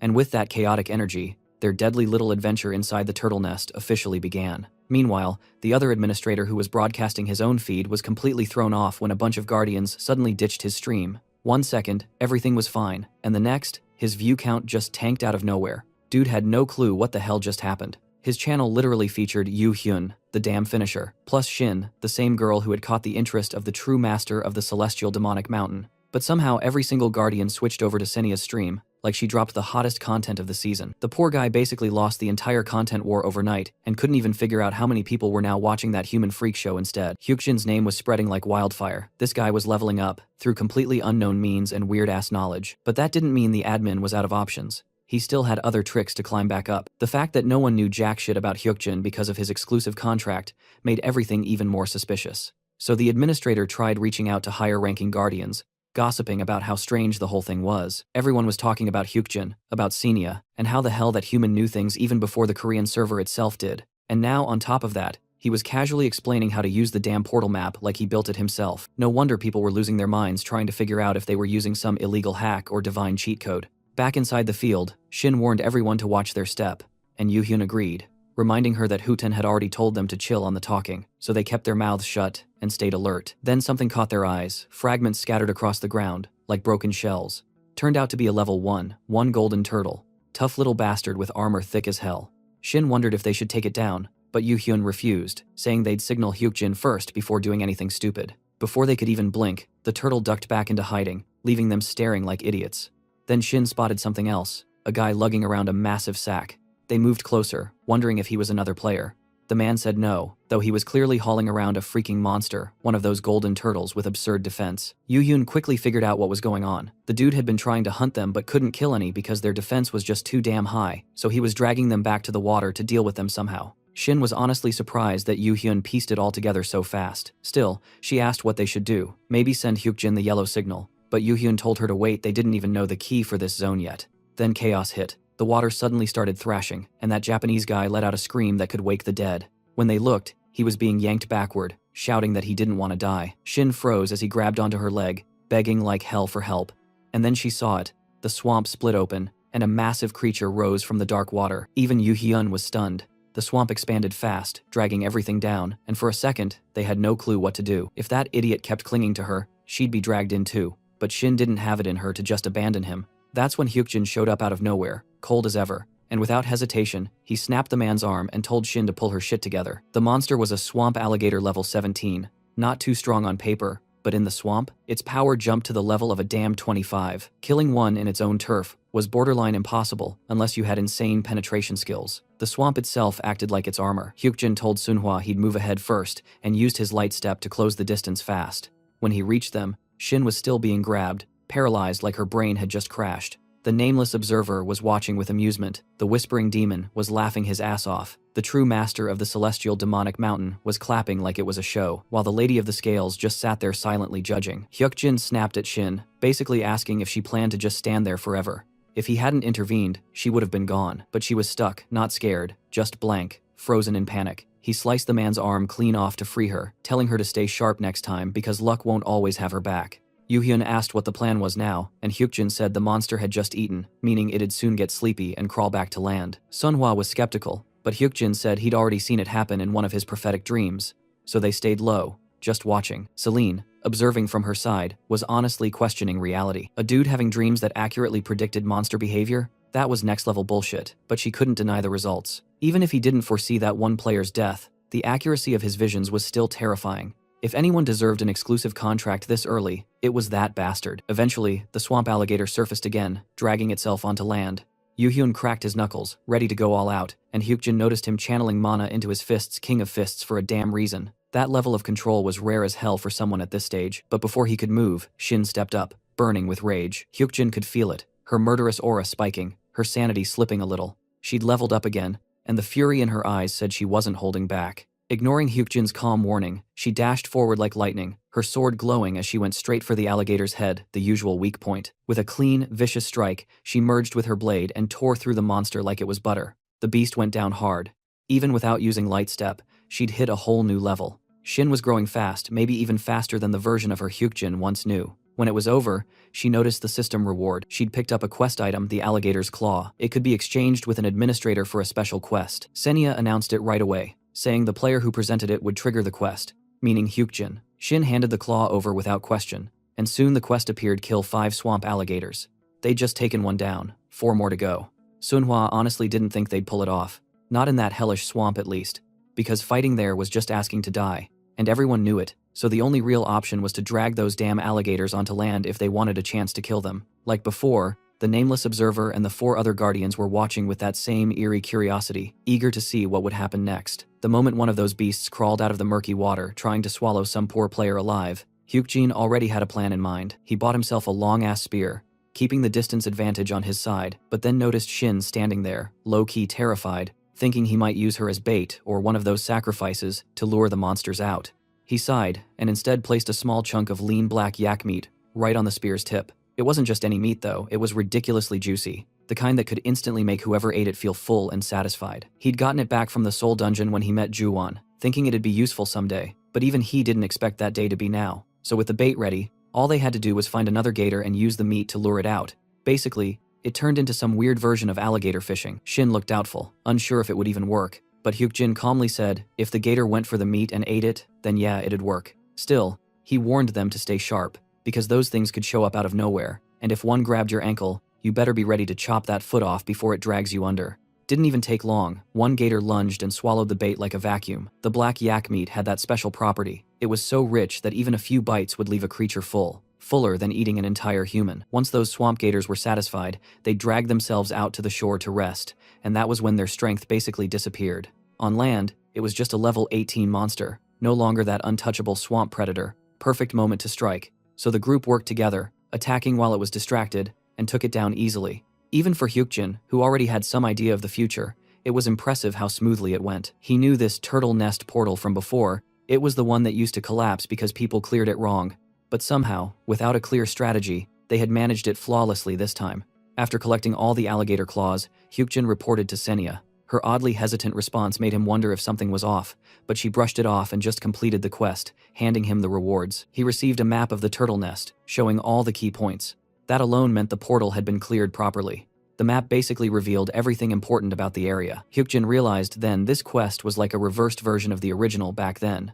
Players were supposed to hunt the crocodiles after finishing the turtle nest mission, not before. They soon found the real turtle nest, and Hyukjin pointed it out. As they entered, Shin frowned, confused. There were no turtles anywhere. Hyukjin guessed it was probably because that Japanese player had beaten them to it. The guy had been carrying multiple golden turtles in his bag, Probably because he couldn't kill them, they'd just retreat into their shells whenever attacked. The group searched every corner for the transparent crystal, but it wasn't there. According to the map, there were 3 nests total, so they decided to check them all. Moving to the first entrance, Hyukjin told Shin and Yuhyun to make sure none of the turtles escaped back into the water, since once they did, catching them again would be impossible. They nodded, and everyone got into position. Each golden turtle was worth a decent stack of coins, and if luck hit, they could even drop random coin boxes.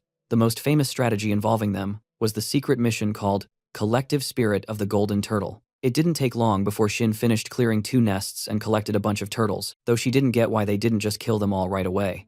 Hyukjin explained that mass hunting was far more efficient. Soon enough, they triggered the hidden mission. The drop rate for random coin boxes shot up by 10%, and coin earnings did too, lasting for 30 minutes. It was technically a hidden mission, but in the future, this would become public knowledge. All you needed was to gather 40 golden turtles at once. Later on, people even built golden turtle farms and slaughterhouses for this trick. But here, Hyukjin was the first to ever discover it. Because of that, he unlocked a title called First Pioneer, which could link with hidden missions. Checking the details, he found that if a player with this title was the first to uncover a hidden mission, they could trigger something called a link scenario, and it could happen up to 3 times. Using it here would unlock a hidden boss, spawn the venomous golden turtle, a level 30 intermediate monster. But with the boss buff, it'd fight like a level 35 beast. That was too dangerous without serious poison resistance. Hyukjin had his Mandre gloves, which helped against toxins, but even then, he wasn't stupid enough to risk it. Shin seemed confused, not understanding what he was planning. He just told her to wait. She also received the bonus notification, the increased drop rate and coin gain. She grinned, satisfied with the outcome, saying she wouldn't get greedy. If others wanted to take the lead, she was fine splitting tasks. She'd learned a ton that day, and figured she owed him again. With a teasing smile, she joked that maybe they could call this a date. Hyukjin, of course, had no clue how that counted as one, but Yuhyun chimed in saying he didn't want any rewards, just helping out. Sunhwa added that she'd simply follow Hyukjin's lead without complaint. Then Hyukjin asked if anyone had a large, blunt weapon for smashing. Yuhyun pulled out a big hammer and handed it over. It was ridiculously heavy, useless for moving targets, but perfect for something stationary like the golden turtles now. Hyukjin said it was time to start making real money. He'd begin with 70,000 coins and split whatever was left evenly among the team. Sunhwa didn't really get the plan but thanked him anyway. He never planned to hog all the rewards. Keeping his team motivated mattered more since he'd probably work with them again. Then he got to work, swinging that massive hammer down on a golden turtle, killing it instantly and earning 200 coins. Each strike brought more coins pouring in, and the others just watched, surprised by his precision. To them, he looked like some pro at using heavy weapons. As the turtles fell one after another, Hyukjin started collecting random coin boxes too. Once he got 7, he knew it'd trigger another hidden mission he had in mind. It was exhausting, but he was determined to get all 7 no matter what. Shin couldn't believe how fast he moved, and even Yuhyun noticed his strength stat seemed higher than his own. For someone technically lower level, Hyukjin was insanely strong and fast. It was shocking to see. After a relentless grind, he finally got the 7th box, stacking up nearly 20,000 coins. That left him 50,000 away from his 70,000 goal. He opened the first box, boom, 6,000 coins. Second one, another 1,400. Total came to 7,800 already. Way more than expected. Then the third box hit him with only 70 coins, which made him groan. 4 left, and he mentally begged the universe for luck. Next one, 9,000, then 700, then 2,000 more. When all 7 were done, he'd officially completed the hidden side of the jackpot challenge. Hyukjin grinned to himself. He'd pulled it off exactly like in the past. Being the first to meet the conditions for the jackpot meant he could link his first Pioneer title with the challenge and unlock another link scenario. The bonus would turn all those random coin boxes into double coin boxes, doubling his haul. Hyukjin casually asked Senya to share the reward he got, and that small move instantly caught the Guardian's attention. The nameless observer leaned in curiously. The Whispering Devil's interest spiked. The true master of the celestial demonic mountain grew restless, and the brave lion literally started pounding his chest like some overhyped gorilla, making the entire scene awkward as hell. But Hyukjin didn't care. He was too focused on the 7th box, ready to turn that thing into a double coin box, the kind that straight up doubled your money when you opened it. The trick was simple. The more coins you had on hand when you cracked it open, the more you'd earn, but only real gains counted, not coins earned through trading. This wasn't just his loot though. They had all worked their asses off clearing that swampy death trap together.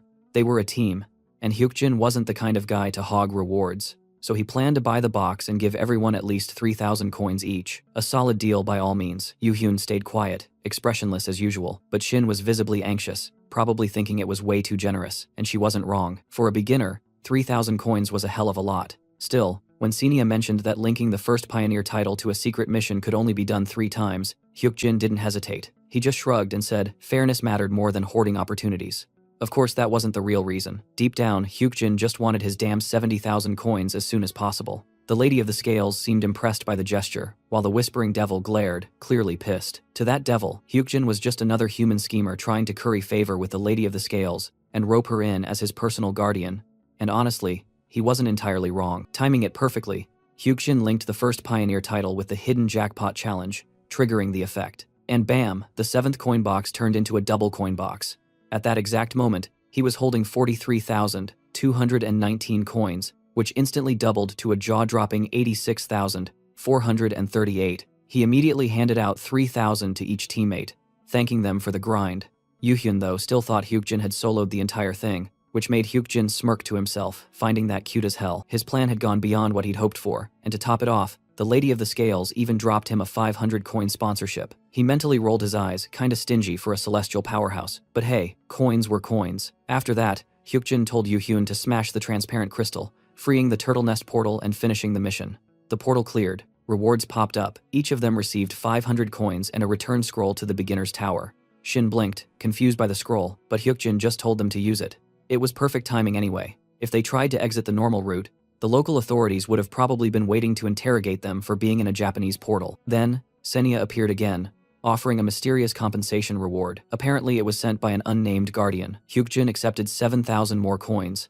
The two stared at each other for a bit, both silent, realizing how absurd the payout was for just a beginner-level portal. Some high-ranking guardian had definitely stepped in through Senya, though she was still trying to stay low-key. If it were the Lady of the Scales, she'd have said so openly. The Shepherd of Las Vegas didn't fit either. He was tied to the US server, so whoever it was, Hyukjin had no clue, and honestly, there was no way to find out now. Deciding not to overthink it, he told everyone to use their return scrolls. Senya switched her stream back to the Korean server, broadcasting from the beginner's tower. When they teleported, the group found themselves back in Korea, but something was off. There were no real people around. The crowd looked normal, but Hyukjin quickly realized they were all NPCs, basically bots coded to fill the tower space. Shin noticed this was Tower D, and was stunned by how different it looked. Yuhyun questioned if their re-entry was even legal, but Hyukjin brushed it off, saying they could do whatever the hell they wanted, thanking them for their hard work anyway. Then he reminded them of their next step, clearing the Soul Station dungeon 25 times, as fast as possible. Both Shin and Yuhyun were confused at first,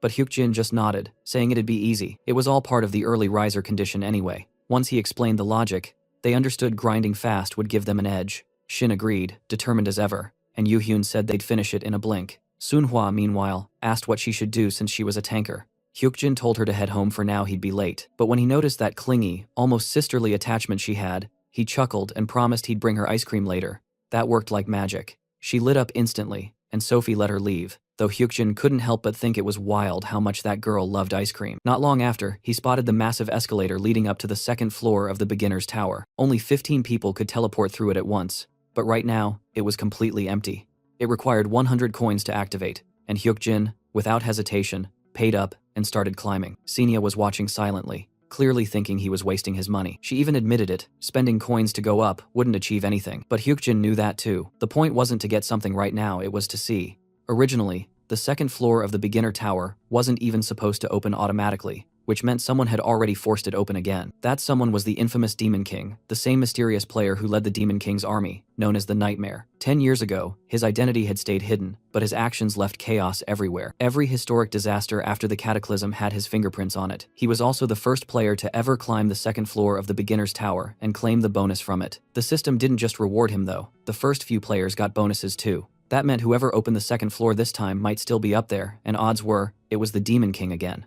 Then it hit.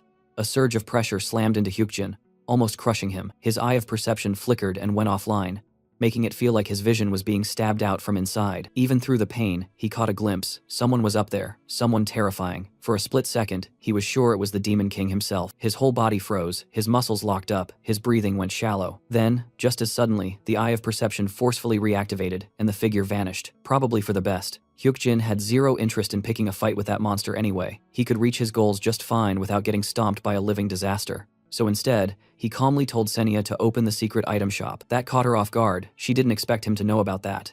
She confirmed that, yes, it existed, but it had cost 50,000 coins to use. Hyukjin didn't even blink he had the money, and he opened it right away. For most beginners, that was insane. Spending 50k just to access a shop for 60 seconds was madness. Each item was limited stock, one per player, Technically possible for a beginner to afford, sure, but no one would ever waste their entire fortune for a 1-minute window. Hyukjin, though, wasn't just anyone.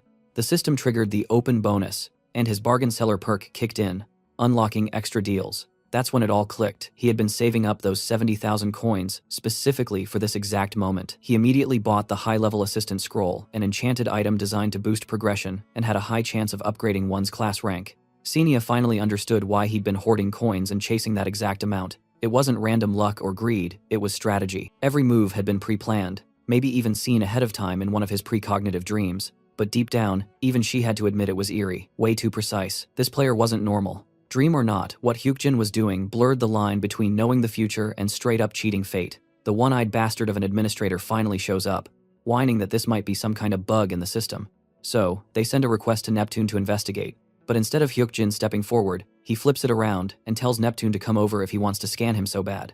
That smug tone pisses Neptune off immediately. Then Hyukjin straight up calls him a pygmy, which just sets the guy ablaze with rage. Neptune tries flexing his authority, using the power of forced submission to make Hyukjin kneel. But of course, our boy doesn't budge. He just glares back like, "Try me again, asshole." That arrogance? It drives Neptune nuts. I mean, this was a mid-tier administrator, and here's a mere human casually shitting on him in front of everyone. Neptune tries to play the big boss, saying Hyukjin should know his place, probably thinking the kid's grown bold just because he's got Senia, the naive angelic type, backing him up. But Hyukjin? He's not buying that bullshit. He stands his ground and even warns Neptune that he can't kill him no matter how hard he tries. Neptune's whole vibe screams power trip. He's pissed that this insignificant human dared to talk back, while Hyukjin's just pointing out the obvious. He only called him a pygmy because, well, that is the damn name of his race. But Neptune still plays the victim, pretending Hyukjin's being rude. Then he tries to lecture him like a teacher scolding a kid, saying he's crossed the line and deserves punishment. But before things get ugly, the Lady of the Scales herself steps in. She sides with Hyukjin, dropping her divine power of innocent until proven guilty. Instantly, Neptune's forced submission shatters. The invisible weight crushing Hyukjin's body just disappears, and our guy rises up with that cold-ass smile like, "You done yet?" Then things get even wilder. The true master of the celestial demonic mountain, the dude who absolutely despises cowards, activates a special rule. An eye for an eye, a tooth for a tooth. Neptune panics and tries to stop it, but no one gives a damn. Whatever authority he had left just crumbles. Through that power, Hyukjin's stats spike like crazy. His perception kicks in, letting him peek at Neptune's info. Turns out, the pompous fool's not that impressive after all. But since Hyukjin's still not at full proficiency, he can't see everything. At that point, he knows he could stomp Neptune in a one-on-one fight. But doing that live on stream? Nah, not worth it. Neither the Guardians nor he needed that drama. So he waits it out, hoping the system check wraps up soon. And sure enough, the result comes out, no bugs found. Neptune looks like a total clown. Hyukjin throws one last jab, daring him to accuse him again without proof. Neptune fumbles, mutters an apology, face red as hell. Later that night, things shift back to reality. Hyukjin's sister's low-key pissed because even after she spent time cooking dinner, the guy went and ate outside. Their mom's just laughing, teasing her about why she suddenly made stew. She tries to play it off, saying the kitchen just looked nice, but her mom's smirk says it all. Meanwhile, Sunhwa's wondering what Hyukjin's up to now. He's in his room, checking his notifications, and notices a non-aggression pact from Neptune, basically a peace deal. There's also a shiny new item, the Pygmy's Ring, forged by a dwarf blacksmith, super rare stuff. Now, Hyukjin's got choices to make. He logs into the player community site. It's kinda evolved into this hub where players hang out and trade info. There, he spots a recruitment post, a team looking for a tank to tackle something called the Short Table Dungeon. The poster's nickname is hilariously cringe, but Hyukjin knows that guy's destined to become a legend 10 years from now, Lord Flame, Choi Sungdu. And that dungeon? It ain't like Soul Station or any of the standard ones. This one's got a twist. You can clear it multiple times for stacked rewards. Sounds like a pain in the ass, but the payoff? Worth every bit of blood and grind. The Short Table Dungeon, that freaky little death trap that popped up only during special events, was back, and players were already dying left and right, trying to clear it. Even Soul Station Dungeon was claiming lives daily. Raid posts were dead silent, barely anyone responding, and that's when Hyukjin saw his shot. Dude decided to hop in as a level 25 tank. Yeah, risky as hell, but money doesn't wait. He needed a dungeon that actually paid off, even if it meant stepping straight into a fire pit. Dungeons weren't death sentences, they were jackpot zones for the crazy ones brave enough to dive in. So he heads to Konchak University Station, bringing just one person along. At first, that sounded dumb as shit, but it actually made him happy. Fewer people meant bigger loot cuts. Most would call it suicide, he called it math. That dungeon hadn't even been cleared before, and here he was planning to enter it with a half-sized squad. Soon, he met this dude with the nickname Jayangdong Firemaster. Hyukjin came with Sunhwa, meeting the guy for the first time. The man looked like a skeleton now, but 10 years down the line, he'd balloon into a damn beach ball. Turns out, this was Choi Sung-ji. Hyukjin activates his eye of perception to check him out, but something weird happens, his scan gets blocked. A guardian was meddling. That was rare as hell for someone below level 30. Sunhwa asks if everything's good, and Hyukjin brushes it off. Choi, meanwhile, seems surprised seeing a little girl tagging along. He's like, what the hell? She's just a kid, but Sunhwa snaps right back she ain't one. Still, Choi's the soft-hearted type when it comes to kids, unlike Juwon. He tries yelling at her to leave, but she's not listening to anyone except Hyukjin. The man sighs, realizing there's no reasoning with this bunch.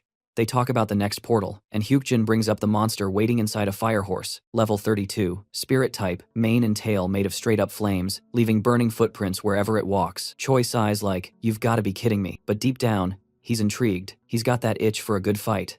The dude even admits he's fought the thing before and managed to cut its HP in half solo. That's why he's still alive. Apparently, the fire horse doesn't chase weaklings, which makes this dungeon more like an open challenge than a death wish. They move through the tunnels, Choi talking about some guys in black cow masks he'd smoked earlier, probably black yaks. The dungeon seemed like a one-time instance, so the mobs didn't respawn. Then they reach a dead-end path, the gateway. Beyond it lies the fire horse's field. Choi still can't believe they brought a kid into the mess, but warns her to run if things go sideways.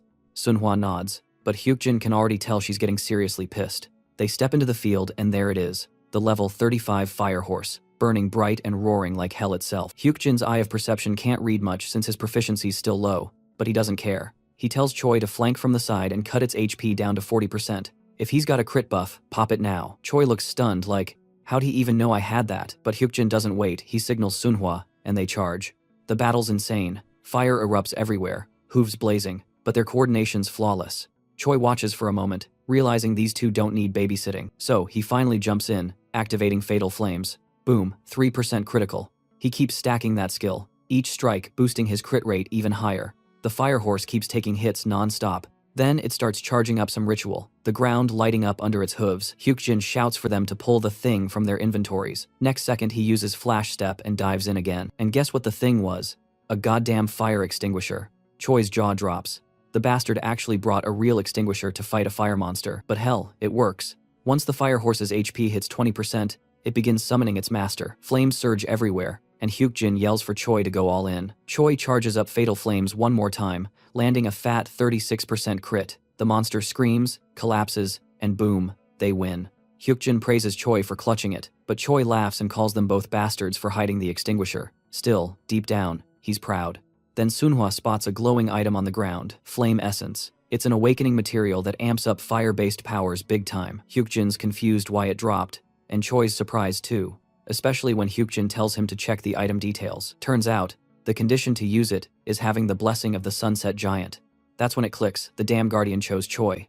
This whole dungeon? A setup by the Sunset Giant to awaken him. When Choi drinks the essence, the dungeon's true identity is revealed. It's a training ground crafted just for him. The guy feels kinda guilty, saying Hyukjin did most of the work, but Hyukjin waves it off. They agree Choi will get priority on the next loot drop to even things out. With that settled, they move deeper through the second portal, straight into the ravine of fire. The air is scorching, a river of molten lava about 7 meters wide cutting through their path. On the other side lies riches, but to reach it, they have to cross that burning hell. Choi's like, bro, we'll melt before we make it halfway. Hyukjin realizes the cruel truth the Sunset Giant only intended for Choi to survive this part. The fire essence's power makes him immune, but the others? Toast. He asks if Choi can handle it. Choi nods, saying, yeah, but insists they all go together. Hyukjin sighs, because, honestly, that'd just be suicide. Choi refused to leave without Hyukjin and Sunhwa, stubbornly standing his ground until they found a way to cross together. But Hyukjin calmly explained that if they attempted to cross now, they would be burned alive. He clarified that he wasn't asking Choi to abandon them, he only wanted to clear a path first before anything tragic happened, and that finally made Choi Sung-gu pause and think. Hyukjin reasoned that since Choi had consumed the flame essence and possessed the protection of a special guardian, he would be able to pass through safely. Reluctantly, Choi agreed in frustration, and before heading out, he told them to stay put and wait since he would return soon.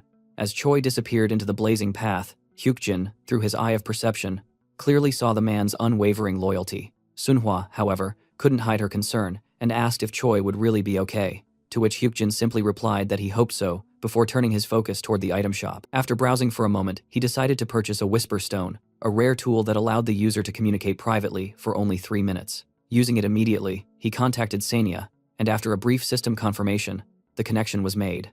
Through the whisper, Hyukjin told Senia to stop broadcasting him for a while, and instead focus on other players since all they were doing was standing around, which might bore the Guardians watching. Senia, however, refused in her usual cold tone, saying she would decide when and what to stream. She also added that the Guardians watching were actually more intrigued than ever, curious to see how Hyukjin planned to cross the fiery ravine. A system window soon appeared, revealing the reactions of the observing Guardians. The nameless observer was watching closely. The Lady of Scales seemed curious about his next move.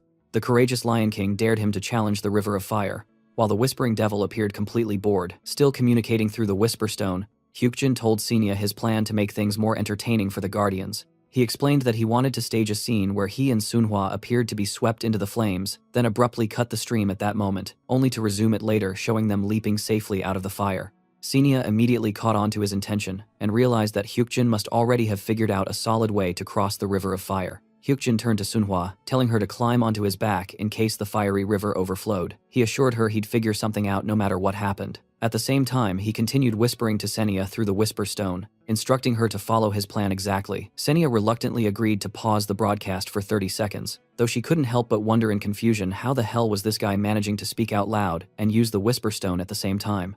Suddenly, the blazing river before them began to surge violently. A system notification flashed, explaining that the ravine of fire did not tolerate living beings near it and was now attempting to consume their life force. The flames lunged toward Hyukjin and Sunhwa, and just as planned, Senia cut the stream.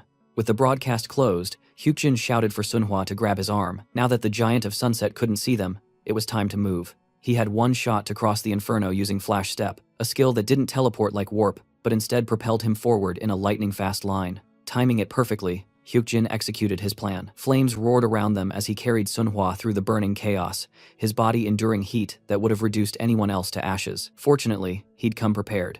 The Manhwa's cuirass he wore granted +3 fire resistance and a defense of 7, protecting him from multiple debuffs. It was the same piece of armor that had helped him clear the Soul Station dungeon, an item he had worked hard to get despite the Guardian's earlier complaints about his boring stream. But then, a sudden alert flashed. The cuirass had been exposed to extreme thermal energy and was now destroyed.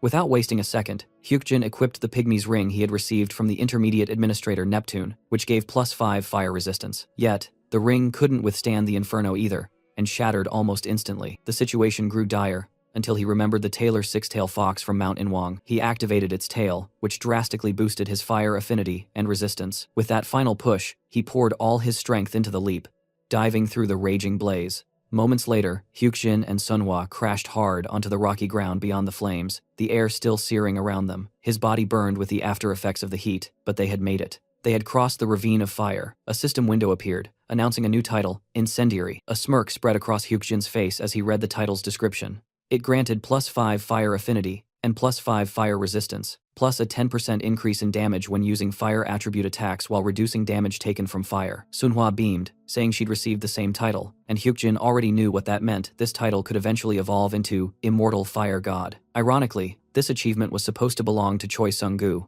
not them. Their daring stunt through the flames had left their clothes charred and half-burned, prompting Hyukjin to glance at Sunhwa and tell her calmly to go buy some clothes from the shop first. Meanwhile, somewhere else, Choi was trudging through the wall of fire, the heat far worse than what he'd faced against the fire horse earlier. Every step burned like hell, but he didn't stop. Gritting his teeth, he kept pushing forward until the system finally chimed in. The short table dungeon had been successfully cleared, and it was now calculating rewards. That was when Hyukjin realized Choi had made it. Still, it had taken them nearly 6 hours to clear the dungeon. As for rewards, Hyukjin's level shot up to 27, and he received 1/3 of an unknown map fragment. Judging by that, Hyukjin immediately knew Choi was the one destined to collect the entire map. It was probably tied to his next personal dungeon. Soon after, the dungeon faded away, and the group found themselves standing in an alleyway. And there was Choi buck naked, with only his half-burned underwear hanging on. The moment he spotted Hyukjin, a wave of relief hit him so hard that he actually teared up. He rushed forward, hugged Hyukjin tight, thanking the gods that they'd made it out alive. Poor guy had clearly been terrified it took him way too long to finish that dungeon. Meanwhile, the Whispering Demon was oddly amused by the reunion, while a new guardian, wrapped in blue light, started paying attention to Hyukjin. Even the Giant of Sunset seemed astonished by what he saw. Trying to pull himself together, Choi fished out the reward he had promised Hyukjin.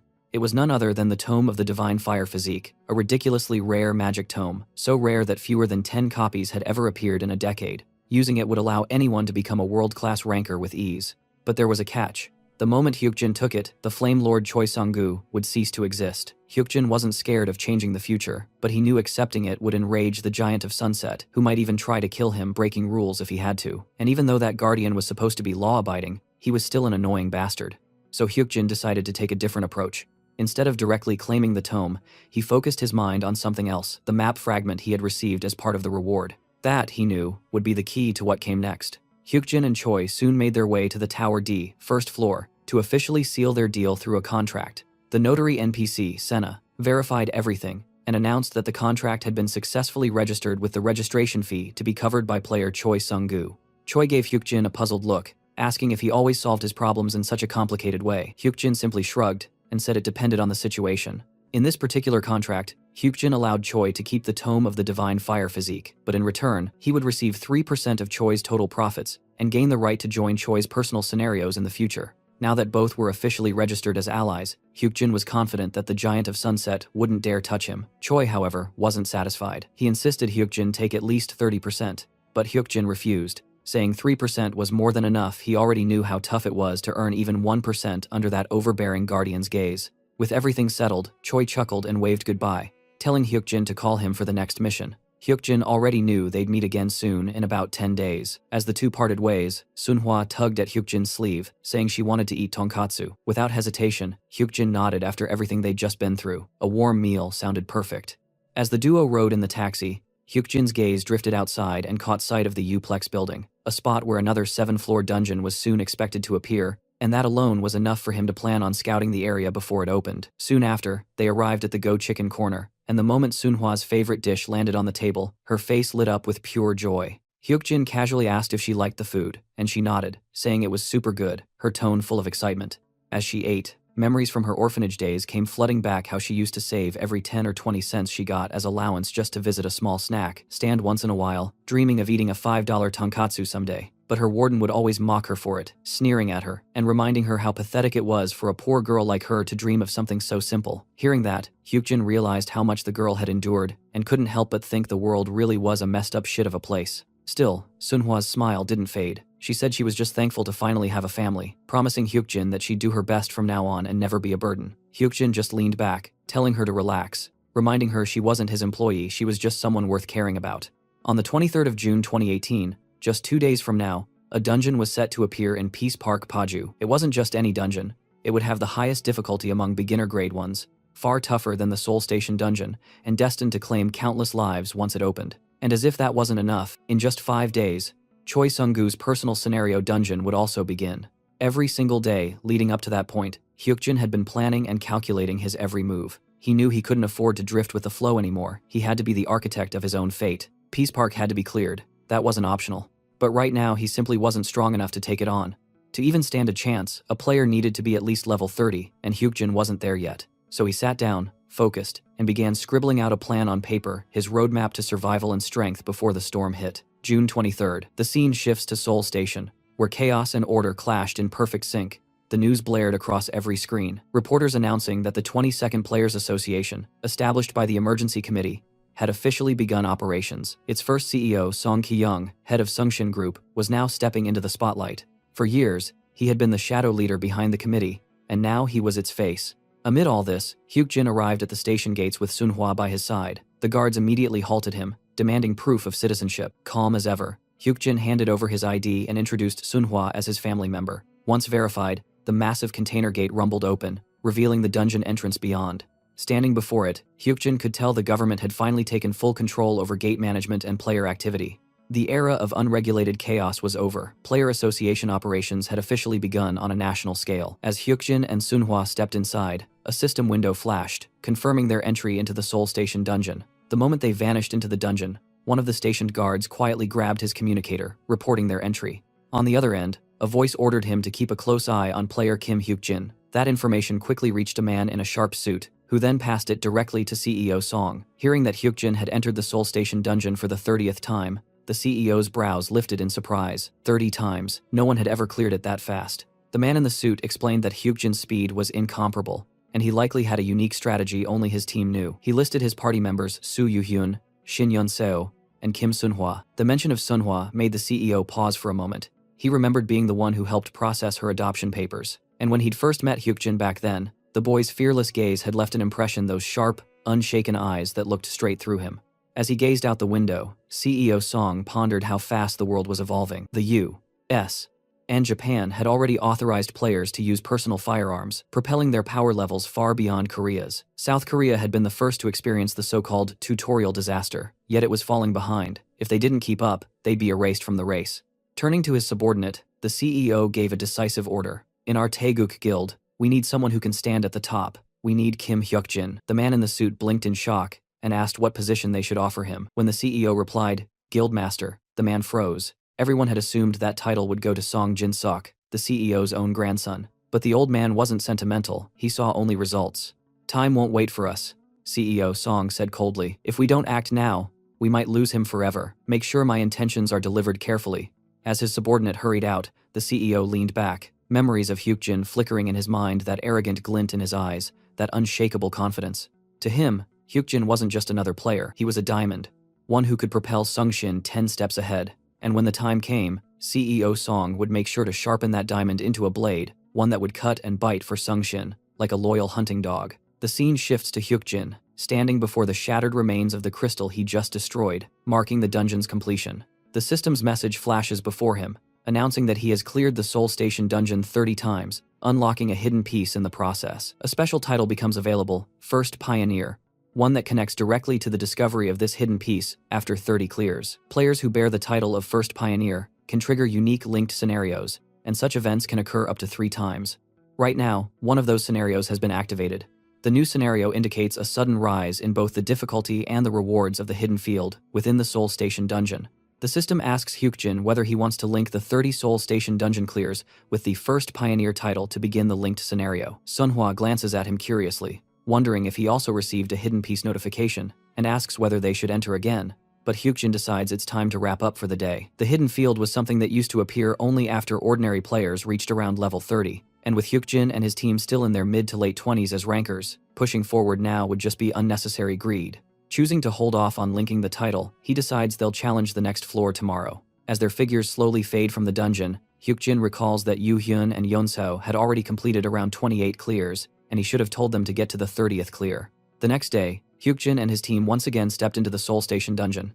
The system confirmed that the special condition of 30 dungeon clears had been fulfilled, unlocking the hidden scenario that allowed entry into the underground second floor. A prompt appeared, asking if the team wished to proceed below, and without hesitation, Hyuk-jin took the lead, telling his team to prepare. They were heading down. He already knew the dangers that awaited them there. The second floor of the Soul Station dungeon was far more brutal than the first, packed with stronger monsters and completely devoid of safe zones. That meant no time to breathe, no room to rest, and a high risk of being ambushed the very moment they teleported in. And just as Hyuk-jin predicted, an arrow came flying the instant they arrived. Sunhwa reacted instantly, her platinum shield flashing as she deflected the shot. Her shield had evolved so much that its form now shimmered visibly in front of her, a testament to her natural tanking instincts. She didn't even need to see the attack to block it. Just a warning was enough for her to move. Yeon-seo, startled, tried to find where the arrow came from, and Hyuk-jin immediately realized they were up against a skilled ranged enemy. The system issued their first flashed quest, eliminate the orc archer first. Spotting the creature, Hyuk-jin drew his blade,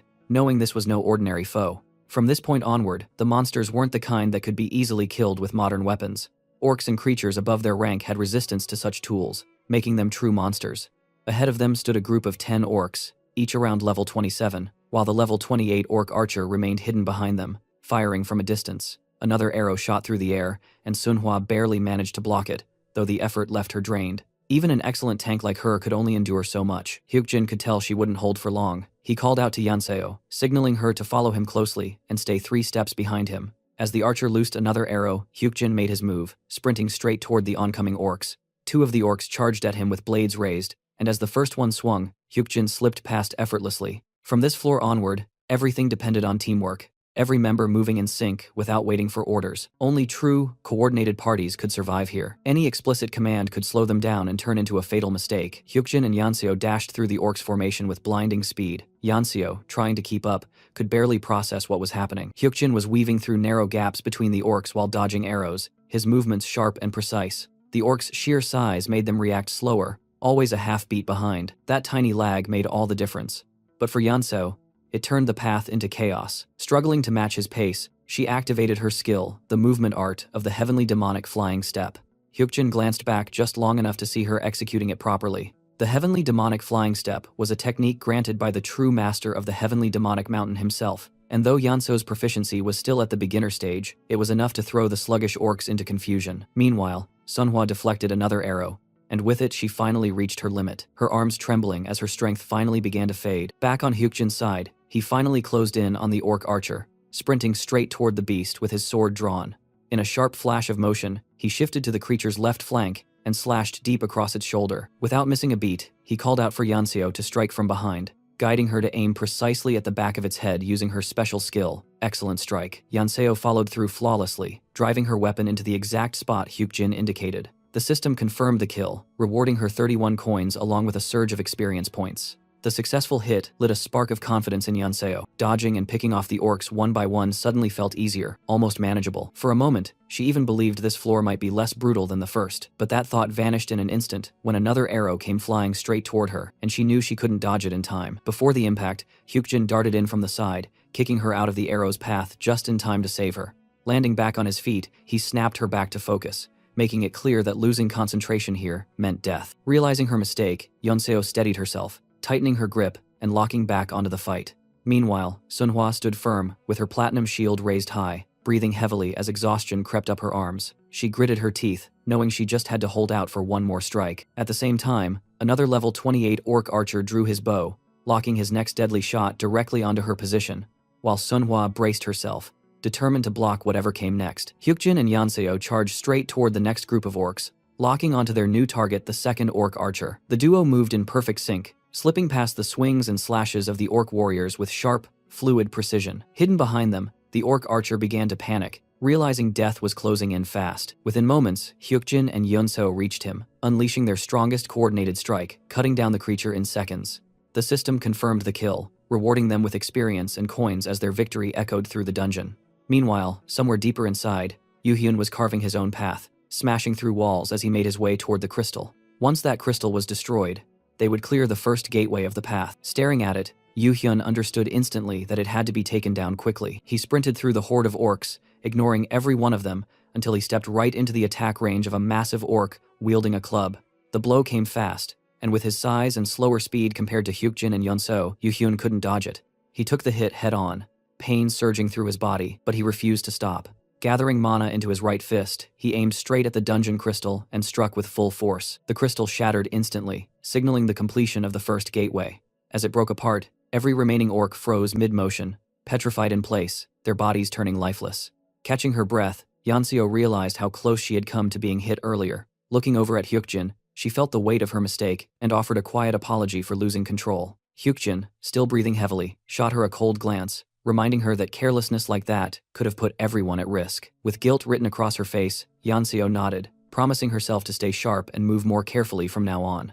Meanwhile, Sunhwa sat down to catch her breath, drinking a recovery potion to regain her strength. Watching both her and Yuhyun doing their part so efficiently made Yeonseo feel a sting of frustration. Hyukjin's harsh words from the earlier battle echoed in her mind, replaying over and over. She remembered how she had frozen mid-fight, only to be saved by him, and how helpless she had felt in that moment. She also remembered the day her mother got hurt, and the promise she made to protect the people around her no matter what. But deep down, she knew she wasn't strong enough yet to keep that promise. She needed to change, to grow powerful enough to repay the debt she owed Hyukjin.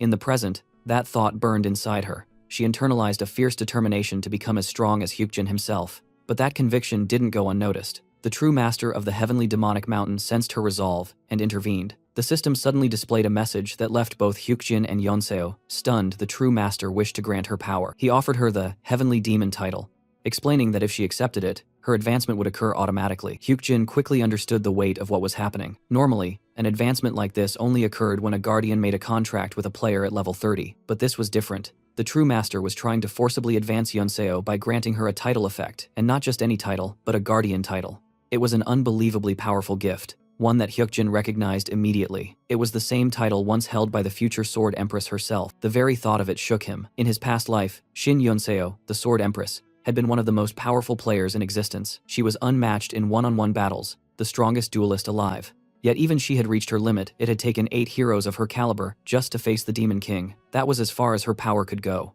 If Hyukjin were to accept the Heavenly Demon title now, he would inherit that same limit, But having returned to the past, he no longer wanted to follow the same path. He wanted to surpass the Sword Empress and break beyond those boundaries. With that thought firm in his heart, Hyukjin refused the title. The true master of the heavenly demonic mountain, sensing his decision, fell into silence, deeply disappointed and filled with regret over the choice Hyukjin had made.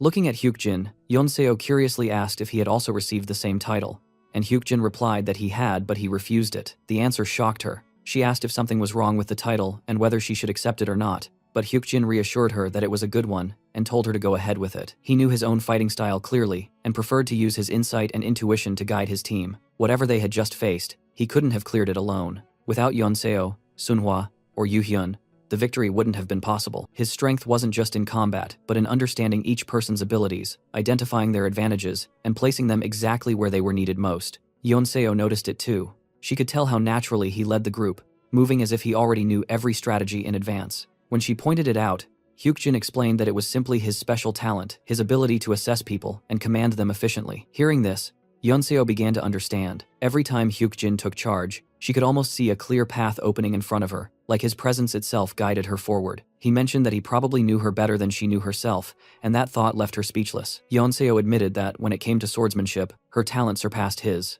But still, she blushed slightly and thanked him sincerely. Hyukjin, however, knew something she didn't. The title offered by the true master of the heavenly demonic mountain could only be granted to one person. If he had accepted it, Yonseo might have been forced to take a lesser one. Since they were teammates, he couldn't let that happen. The heavenly demon title suited her far better, and he made sure she understood that. Knowing that the guardian was still watching, Yonseo decided to show her respect and gratitude. Hyukjin added that with her hidden potential, she could make that title shine brighter than anyone else. In his mind, he genuinely believed she could even become one of the most famous players in the world. The guardian seemed to take his words to heart, clearly pleased by his praise and the faith he showed in Yonseo. Encouraged by that, she accepted the title. The moment she did, a wave of energy flickered through her body, marking her advancement as the aura settled around her. Overwhelmed with excitement, Yonseo turned to tell Hyukjin about it, but he stopped her mid-sentence, placing his hand over her mouth. He reminded her that she didn't need to talk about everything, even to her own party members. A seasoned player always kept their guardian's identity and abilities secret, hiding their titles and powers until the right time.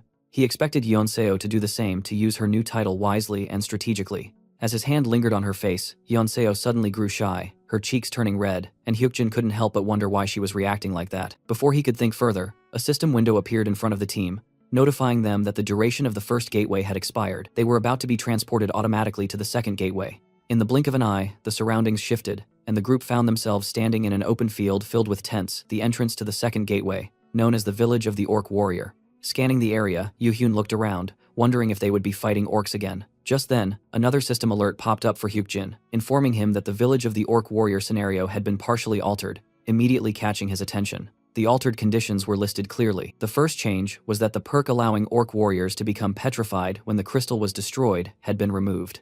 The second change was that the level restriction preventing Orc Warriors from growing stronger in this gateway was also lifted. Finally, the system revealed the main quest. If they failed to destroy 3 crystals within 10 minutes, Orc archers would spawn. Hyukjin's expression hardened. This scenario was completely different from the one he remembered from his past life, and that realization frustrated him deeply. As the team scanned their surroundings, 2 orcs began approaching, spotting the group from a distance. Yuhyun cracked his knuckles and prepared for battle, while Yonseo looked to Hyukjin for guidance.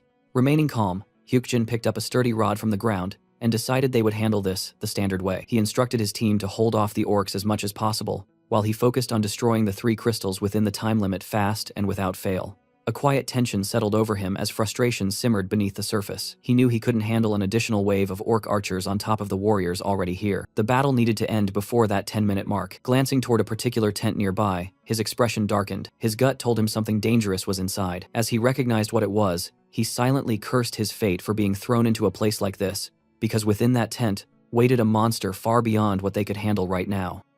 Hyukjin understood that scenarios sometimes shifted whenever a player leveled up too fast. While glancing back at Yonseo, he sensed that this sudden change had happened because she carried the title of Heavenly Demon. Without that title, the script would have shifted only through player influence. He also knew that if the orcs were not petrified, wiping them out would be a serious pain. The level limit on the Orc Warrior had vanished as well, turning it into the kind of monster that grew nastier the longer a fight dragged on. From the look of the village, Hyukjin felt that the Orc Warrior was not absurdly high in level, but the players still carried a disadvantage. His only real fear now was the possibility that the orc warrior had already hit something around level 37 or maybe even 40. New orcs began spilling out of the village, and the players had barely 8 minutes left. Hyukjin could feel the urgency clawing at him, because without petrification, a direct fight with the orc warrior was unavoidable. He decided to start by grabbing the iron sword he had picked up earlier and focused on stopping the damn archer from appearing. He avoided revealing that he already knew where the crystals were, and instead casually guided the group toward a tent while insisting they avoid the orcs. Very briefly, he explained that Yonseo would move toward a point on the right side, while Sunhwa and Yuhyun would head to the left together.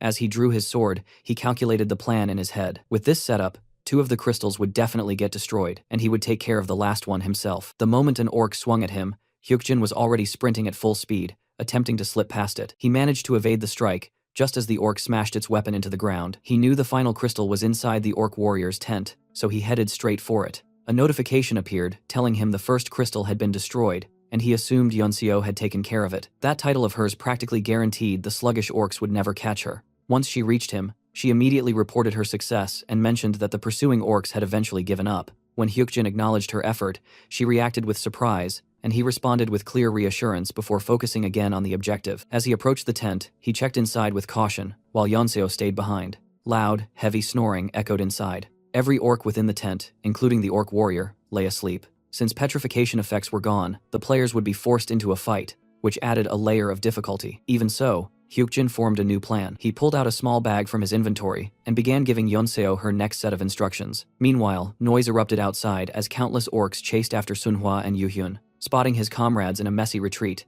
Hyukjin called for them to fight their way through and piss off as many orcs as possible. He instructed Yonseo to strike each orc while Sunhwa distracted them. A heartbeat later, one orc was already pouring blood after Yonseo drove her sword into its neck. As the creature staggered, Hyukjin thought about how Sunhwa and Yuhyun would definitely drag the orcs back like bait. In that setup, Yonseo only needed to land bleeding strikes and keep moving. Soon, she activated her swift strike ability and tore through the orcs one after another. Her movements became so damn fast that tracking her was nearly impossible, and the orcs barely had time to react. But during one of these rapid attacks, something went wrong. Yonseo misstepped, and Sunhwa suddenly threw herself forward to shield her, because danger loomed ahead. Without Sunhwa, the monster's club would have smashed straight into Yonseo. Sunhwa braced with her platinum shield, but the impact was still brutal, ripping pain through her left arm. The sharp crack of the hit echoed through the area, and the orc warrior jolted awake. His eyes snapped open, and he rose from his spot with a guttural growl. One by one, the rest of the orcs woke as well, stirred by the commotion. While watching from the side, Hyukjin instantly recognized that the entire group had snapped out of their sleep. He considered the crystal, but realized running toward it would trap them with no escape.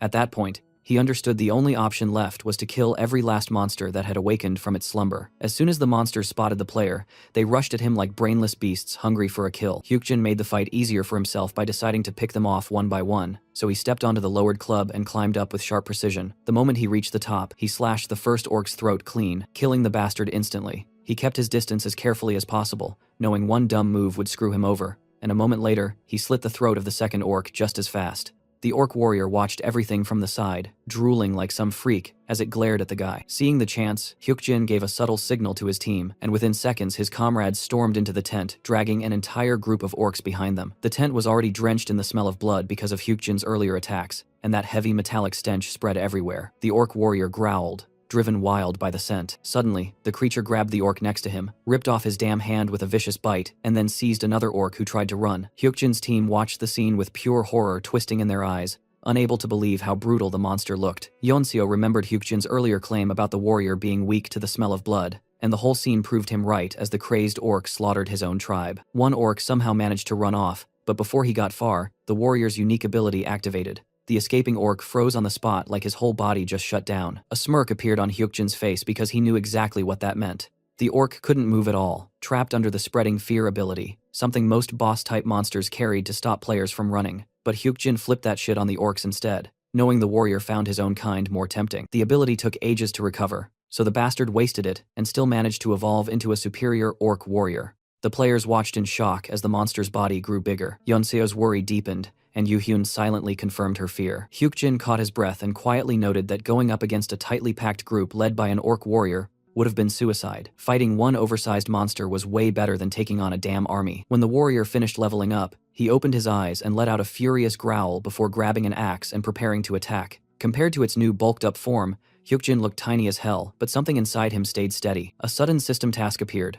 ordering him to kill the orc warrior, with the courageous Lion King offering the ability Overwhelm as a reward. The moment the orc's axe slammed into the ground, pieces of earth blasted everywhere. Hyukjin dodged and felt a rush when he realized Overwhelm was the kind of ability high rankers used to resist mental attacks, and here he was getting that badass skill in this shitty place. Sunhwa tried moving closer to help, but Hyukjin shut that down instantly. Knowing her protection meant nothing against something this damn strong, the level gap alone made any contact fatal. The orc's level wasn't even visible, meaning no one here could tank a single hit from it. As the orc swung again, Hyukjin avoided the blow and closed the distance, landing one solid strike right on the monster's head. Only Hyukjin had flash step, and only he could get close enough to deal damage. The plan to trap the monster needed time, so Hyukjin kept hitting it from behind whenever he could. Another massive swing missed him by inches. Watching from the sidelines, Yeonseo felt a surge of doubt, and Yoo-hyun could only assume Hyukjin's plan had to be doing something, or else they were all pretty much screwed. As she watched the battle, Yeonseo remembered Hyukjin's earlier explanation about the dungeon clear. When he handed her the item, she recognized it immediately. He had told her to use it on the orcs that Sunhwa and Yoo-hyun would drag in. The bag carried beast fangs that served a very specific purpose. Hyukjin had collected them from mutant wolves during the tutorial phase, and their paralyzation poison was deadly to humans. Those fangs had been scattered all over the tutorial field, and over time, he gathered dozens of them, each one capable of causing fatal paralysis. Yeonseo had driven a fang into every orc she struck, leaving each monster marked with her precise and nasty little trick. Hyukjin caught himself letting out a short, amused breath at the thought of the orc warrior devouring his own kind, along with roughly 70 of those damn fangs lodged inside them. For the moment, however, the huge bastard showed no real reaction. It was still just as furious, its rage boiling through its massive frame. Hyukjin already expected that the fangs alone would never be enough to paralyze a monster of that scale, but the slowed movement was clear, and that small edge was all he needed. Blow after blow slammed into the orc warrior, as the creature growled in frustration, unable to keep up with Hyukjin's pace. At the right moment, Hyukjin signaled Yeonseo to step in. She burst forward and slashed at the orc's side, only for the beast to block her strike with a rough, angry motion. For now, Sunhwa and Yoo-hyun stayed behind, leaving the front line to the fast swordsman. Hyukjin could tell the gap in attack and defense still existed, and the orc clearly understood it as well. The bastard sensed its body dragging sluggishly because of the embedded fangs, but it remained convinced it could still feast on humans without trouble. Saliva dripped from its jaws as it fantasized about the taste of human flesh. Its disgusting train of thought was abruptly cut off when Hyukjin smashed a metal pipe straight into its face. Hyukjin felt irritated knowing that even piercing the eyes wouldn't deliver a clean kill, but he still aimed for the same deadly spot as the orc lunged to grab him. He chose another approach and drove his sword into the orc's mouth, while shoving the iron rod deep inside. The attack hit perfectly, and the orc collapsed to the ground, writhing in unbearable pain. Hyukjin jumped back and quickly directed Yoo-hyun to strike carefully, so the iron rod wouldn't slip out and the monster wouldn't clamp its mouth shut. Yoo-hyun responded instantly, hammering the orc with everything he had. His fists blurred as he delivered blow after blow, leaving the monster unable to react. When he finished the barrage, Yoo-hyun suddenly seized the orc's head, pulled it toward him, and drove his knee into its face with brutal force. The impact echoed through the room, sending the orc staggering backward. In that opening, Yeonseo activated her one-hit finisher skill and completed what she had started. The entire room exploded in a wave of blood, coating everything in the aftermath of her strike. Moments later, the system granted the players their victory reward. Unfortunately for them, killing such a powerful enemy earned them only the orc warrior's molar. The description claimed that if the item was ingested in a special way, the player might gain a special power, but for now, it felt like one hell of a cheap drop after such a brutal fight. As a reward for completing the task, Hyukjin received 2 solid items from the Great Orc Warriors set, stacking them neatly with the sick satisfaction of someone who had earned every damn piece. On top of that, he finally acquired the skill, Overwhelm, something powerful enough to make any player feel like a badass. But he wasn't the only one who got it, which instantly made everyone start testing and fumbling with the ability, trying to figure out how it worked. In the middle of this chaos, Hyukjin received a sudden notification from a guardian whose title was the Herdsman of Las Vegas. The name hit him with instant familiarity. This guardian was notorious for putting huge value on team effectiveness, and for choosing only a single contractor in his entire existence. Yet he picked Hyukjin, offering him the Great Orc Warrior's leather pants without hesitation. Because that guardian decided to favor him, Hyukjin ended up collecting the entire 3-piece set, something most players would kill for. After that, the group continued wiping out the remaining orcs and grinding their levels. The whole area was eventually cleared, leaving Sunhwa genuinely happy, while Yoo-hyun wiped the sweat off his forehead, saying everyone had pushed themselves hard. Yeonseo was already dreaming of a 3-day rest once they got out of the dungeon. Hyukjin stayed quiet, his mind stuck on the fact that they had barely scraped through the 2nd floor. Then something up ahead caught his eye and froze him mid-thought. A strange portal shimmered in front of him, something completely out of place. The others looked at him with confusion, claiming they saw nothing at all. While the system counted down their exit timer, Hyukjin felt his muscles tense, and an idea struck him like a jolt. With zero hesitation, he sprinted toward the portal at full speed. The others tried to stop him, shocked at his sudden move, but no one could catch up to the bastard. With 3 seconds left before their forced teleport, Hyukjin only had time to tell them to leave without him. He dashed straight into the portal, fully convinced it was a hidden piece that only he could perceive. The moment he passed through, he was transported into a place labeled as the Special Hidden Piece, the Forest of Unknowns, with a quest ordering him to find the master of the forest and converse with them. Hyukjin knew that special information like this always targeted talented players, and appeared as early as the tutorial phase. Whether it was an extra safe zone or an invisible door, the game loved exposing the talent gap with information disparity. If a door appeared only for him, he'd treat it as a damn privilege, and fucking use it. Upon entering the forest, he noticed a swarm of guardians suddenly joining Senia's viewing channel just to watch him. Some even spammed requests to subscribe to her stream, and tossed her coins like desperate supporters wanting a front row seat. After checking the mission details, Hyukjin frowned internally because he didn't recall anything like this forest appearing early in the game's progression. Seeing the map, he realized the forest was nearly the size of Seoul, which instantly sent a chill through him. The thought of what kind of monster ruled a place that huge was enough to make anyone feel a bit sick. One wrong move here, and someone could starve to death before even meeting the forest master. When Hyukjin mentioned he was close to level 30, Senia's surprised reaction gave him a quick reminder. Hyukjin knew that 2 things could make guardians lose their minds and go crazy over: first, a special hidden piece like this massive unknown forest, and second, a player close to hitting guardian selection. Hyukjin fit both conditions, so he wondered what kind of crazy tokens they'd throw at him now. He let out a quiet chuckle as the guardians bombarded him with survival items. Senia stared at them with shock, unsure how to respond to the overwhelming wave of support. Hyukjin felt relieved since these items weren't just useful, but valuable enough to sell for ridiculous amounts.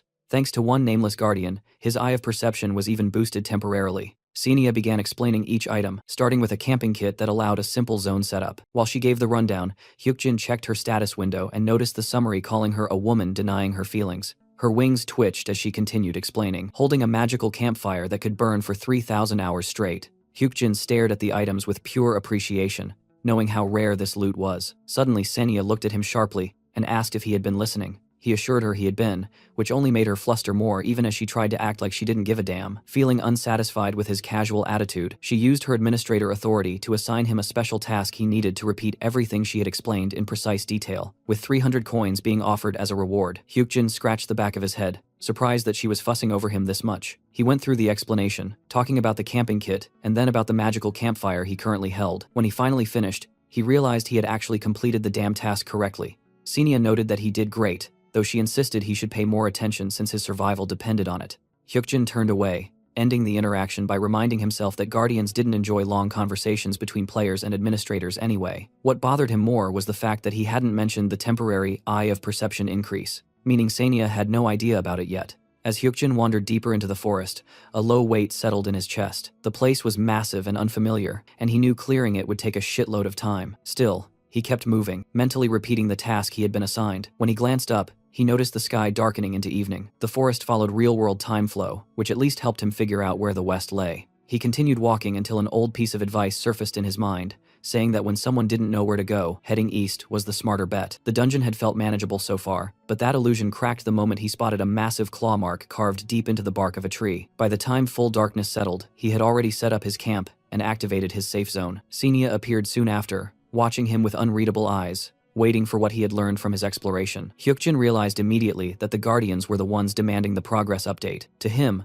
roaming the forest wasn't something thrilling anymore. He was gathering clues and handling the quest, but he knew damn well watching someone walk around and investigate trees wasn't exactly peak entertainment. Some Guardians were probably already drifting off out of boredom. He gave them only the core of what mattered. This forest was a wide field area, and over the day he had seen 3 distinct sets of claw marks. All of them were carved into trees at different heights and sizes. That meant some kind of cat-like beast species existed here, each claiming their own territories. Since he hadn't found a single sign of conflict, they were clearly avoiding each other intentionally. That alone explained their boundaries. If he followed those borders, he should be able to reduce monster encounters. When night settled, Nocturnal birds of prey circled overhead. That implied a strong prey species existed in the area, but he still hadn't found any trace of predator versus prey struggle. The pattern felt off, and he wondered what the hell it meant. Suddenly, several system notifications blasted through. The true master of Heavenly Demonic Mountain expressed keen interest in his breakdown. The Whispering Devil was having fun. The Courageous King was, as usual, bored out of his mind. The Lady of Scales admired his calmness. A nameless observer continued staring at him non-stop. Meanwhile, Senia just stood there, blank and silent, as if the overload of Guardian reactions had stunned her. Hyukjin took a drink of water and steadied himself. It was only the first day, and he had chosen to come into this wild nowhere. He told himself to keep a clear head and not freak out. A grin crept across his face as he accepted the situation. He realized this was his first time seeing this place, and he had no damn strategy for it. All he could do was examine the traces left behind by animals. He should have been nervous, but he wasn't. Somewhere inside, the game had become even more interesting. In the dangerous passages scenario, he had been forced into a corner with no room to breathe, but here even the small details pulled something out of him. Gazing at the fire, he thought about how some people called that feeling talent, and yes, talent was exactly what he had. Still, a sad smile touched his face. He didn't want to be someone who shined only in the early game and then faded into mediocrity. He knew hitting level 40 was the only way to confirm he wasn't that type of player. Time passed quietly after that, and by the moment he looked up again, he was already on the 4th day of research. Hyukjin stepped into the raised village of the forest dwellers, a so-called safe zone that felt anything but, and it became the first useful place he had found in a while. The sight of the burned houses made him wonder if any clues even survived, yet his eyes locked onto the only building that looked the least damaged. Inside, he immediately started digging through the room, hoping something valuable remained buried under the ashes. He eventually uncovered a letter from the forest dwellers' chief, explaining that their entire village was doomed because the master of the forest had gone berserk and unleashed his wrath with no escape in sight. Hyukjin frowned at the charred paper since a portion was burned away, leaving the rest unreadable, and he tucked it into his inventory while thinking there had to be another settlement somewhere in the east. Using the information he just gathered, he felt like meeting the master of the forest might actually be possible, so he activated his eye of perception while slowly drawing his sword because a safe zone this suspicious always carried strings attached. His instincts sharpened when the skill warned him that someone was watching him from the shadows, and a faintly evil aura leaked from one corner of the room even though the place was supposedly safe. He reached out and felt an invisible barrier, refusing to let him proceed, and the system confirmed it with a notification that hinted at some specific condition he needed to fulfill. He moved toward the westernmost edge of the village and ran straight into a transparent wall, proving the map wanted something before letting him advance. While he browsed the system window in silence, a new offer popped up from the herdsman of Las Vegas, a guardian known for dangling tempting bait that usually came with hidden traps. This time, he demanded Hyukjin clear the forest of unknowns within 3 days, rewarding him with 100,000 coins if he succeeded. The amount sounded great, but the complete silence about failure felt shady, and Hyukjin knew exactly what that implied. His administrator explained that failing meant being forced to sign with the herdsman without conditions, and Hyukjin found it insane that this guardian was tossing that much money just to secure him. When she asked if he planned to accept the mission, Hyukjin kept his head low, because he already knew his answer. He refused the task since he hated pointless gambling and only bet when he had the upper hand, and clearing an entire forest map in 3 days was pure dumb luck. He walked away while thinking that relying on luck was no different from jumping straight into the mud, and the guardian watching him actually respected his choice. A few other guardians mocked him for rejecting such a mission at level 29, but Hyukjin honestly could not care less about their chatter. He shifted back to his original objective, reminding himself that he was in the western village called Dot and needed to follow the letter's hint toward the eastern village named Dante. With that decision set, he noted that he would need food for the long journey ahead. Hyukjin decided to hunt on the way and had already taken down a boar, stabbing his sword into its neck before it collapsed instantly. While pulling the blade free, he reflected on everything he had observed during the hunt, noting that the boar dropped way fewer coins than expected for its level, though it remained manageable to fight. He also recalled that boars usually stayed alert whenever predators lurked nearby, and the claw marks on the trees meant a red tiger had been here recently. Yet during the hunt, the boars acted weirdly fearless, which made him wonder if something had stopped predators from attacking them altogether. When he received a basket of fruit as a reward, he froze for a moment, because he had never heard of boars dropping something like that. He assumed it was a hidden fragment tied to survival gameplay, but even then, the entire situation felt off, especially with that constant creepy surveillance brushing against his perception skill. Someone or something inside the village kept watching him, and even with enhanced perception, he failed to track the observer, leaving him to assume the master of the forest was likely keeping an eye on him. The boy felt unsettled, convinced he was missing something important, so he pushed himself to hurry toward the eastern village without wasting time. A magic rope trap suddenly appeared on the path, surprising him since such an expensive artifact had no business lying around, but he grabbed it anyway. After some time, he reached the second raised village of the forest dwellers, another safe zone filled with burned remains. Searching one of the structures, he discovered a letter from the village chief, explaining that they were supposed to prepare a sacrifice for the master of the forest, and mentioning some kind of forest restrictions. Hyukjin could not understand what restrictions the letter referred to, or what sacrifice was being demanded. A cold thought crossed his mind that if he failed to act,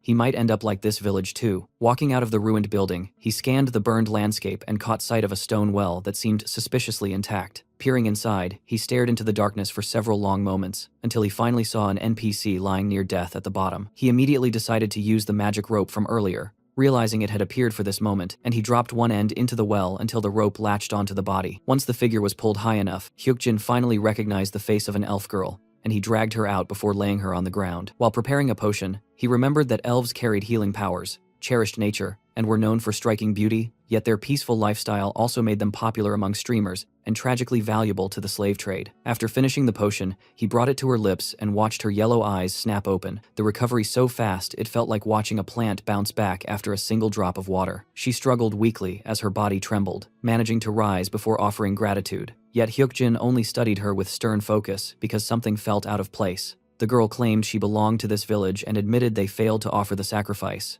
though she clearly did not understand what offering was required in the first place. She explained that they would have done it if they knew, and then mentioned she would soon return to nature because the potion could only revive her for a brief moment. With her hands clasped, she spoke about becoming dust that would feed the oak, and Hyukjin simply acknowledged it with a dry acceptance. He questioned whether elves lived in houses carved from trees, then grew serious when he realized she lied about being a resident, although she avoided acknowledging anything. The forest felt increasingly suspicious since boars were not defending territory, predators were missing, and nothing indicated real ecological behavior. The elf clearly belonged to a hut-dwelling race that did not cut trees, meaning she was nothing more than an NPC created to deliver information. As she began dissolving into thin air with a faint blush, she asked him to make an offering to the forest master, and Hyukjin watched without surprise as she vanished completely. When he looked ahead, a green wind drifted across the field, but everything seemed unreal, almost like the entire zone had sloppy programming that made the world feel artificial. His perception eyes detected someone watching him again, provoking anger as the skill fought against the illusion and strained to reveal truth, throwing up notifications that even startled him. A few seconds later, he dropped to his knees, coughing blood into his hand, yet he forced his eyes open and pushed through the pain with stubborn willpower. He realized that if he failed to break the illusion, he would die here and end up like the elf, trapped as an NPC for some future player stumbling in. Hyukjin refused to let that happen because he wanted reality, not a fake simulation, and his perception responded to his determination as the false world finally began to crack apart. Hyukjin understood that the fake zone had hard limits, and whoever created it clearly never wanted anyone figuring that out. The letters pointed toward the forest's extreme east and west, and crossing those borders triggered notices warning that movement beyond was impossible. Under his stubborn willpower, the eyes of perception kept tearing at the illusion's edges until the boundaries finally cracked apart. When the false reality collapsed, he let out a relieved breath while scanning the surroundings that looked like the same forest yet noticeably smaller than before. Realizing he could now see the entire forest with his perception, he turned sharply as he sensed the master of the forest nearby. Wiping the blood from his face, he assumed that this creature must have relied on some kind of special tool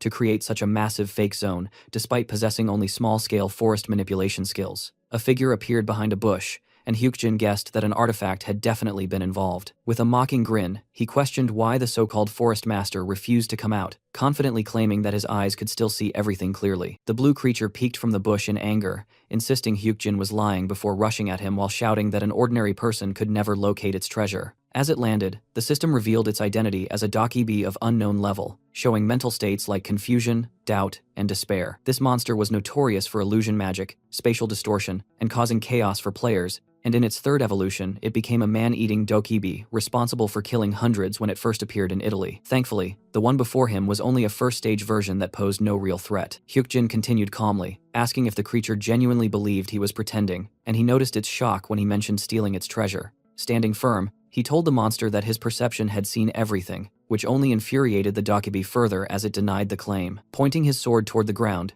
Hyukjin stated that he already knew the treasure was buried underground, identifying it as an amplification monocrystal. The dokibi's intelligence crashed to childlike levels in panic, and it screamed that Hyukjin was a lying scammer, but Hyukjin instantly dashed forward and struck its head with a critical blow. The dokibi stumbled back, clutching its bleeding head, wailing about its missing horn while its rage spiraled into childish insults directed at Hyukjin. Seeing the creature's fury, Hyukjin steadied his posture as the dokibi activated its club skill and slammed the ground hard enough to crack the earth. Hyukjin absorbed the attack without injury, thanks to his great orc warrior effect, leaving the monster stunned. Taking advantage of the confusion, he closed the distance and drove his sword straight into the Dokebi's chest before leaping back as the system confirmed the kill and granted coins, EXP, and quest completion. Rewards for clearing the unknown forest appeared immediately, giving him 500 coins, 1 bonus stat, an upgraded perception level, and the Dokebi perfume. He decided to leave quickly, but he still needed to retrieve the mana crystal the monster had hidden earlier. Knowing the artifact would be worth 10 million won in 3 years, he searched the ground but found no trace and wondered if the Dokebi had buried it deeper than expected.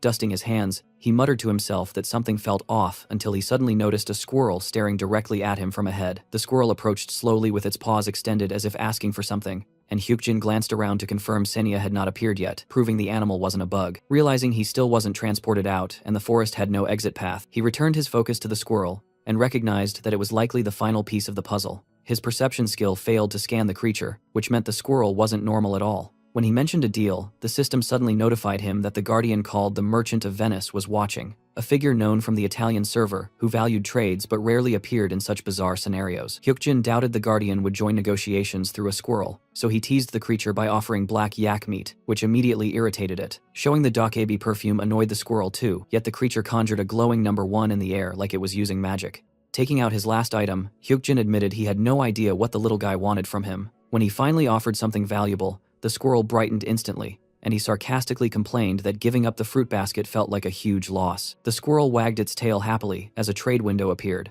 surprising Hyukjin since the animal could use the system interface flawlessly. The offered reward was an amplification mana crystal, with 2 remaining uses, which caught the guardian's interest and prompted Hyukjin to accept the trade with a smirk. A dungeon-clearing crystal materialized before him, and the moment he shattered it, he was transported directly to Seoul Station. People nearby were shocked, thinking he had appeared out of thin air, while others assumed he had just been obscured by the crowd. Hyukjin sensed something was different, and quickly confirmed there were no staff NPCs monitoring players anymore. Sweat formed on his face as he noticed the weather was much hotter, pushing him to check his phone in confusion. When he saw the date displayed as September, he froze in disbelief because 3 entire months had passed. Grabbing his head in frustration, he realized he had missed far too much, and immediately reached for his phone to call his own. The first thing Hyukjin did was try calling his Nuna, and she picked up almost instantly, but the moment she heard his voice, she just hung up like her emotions exploded all at once, and he immediately knew she must have broken into tears. After that, he went on to call the others and dialed Yuhyun, who got so shocked hearing Hyukjin after so long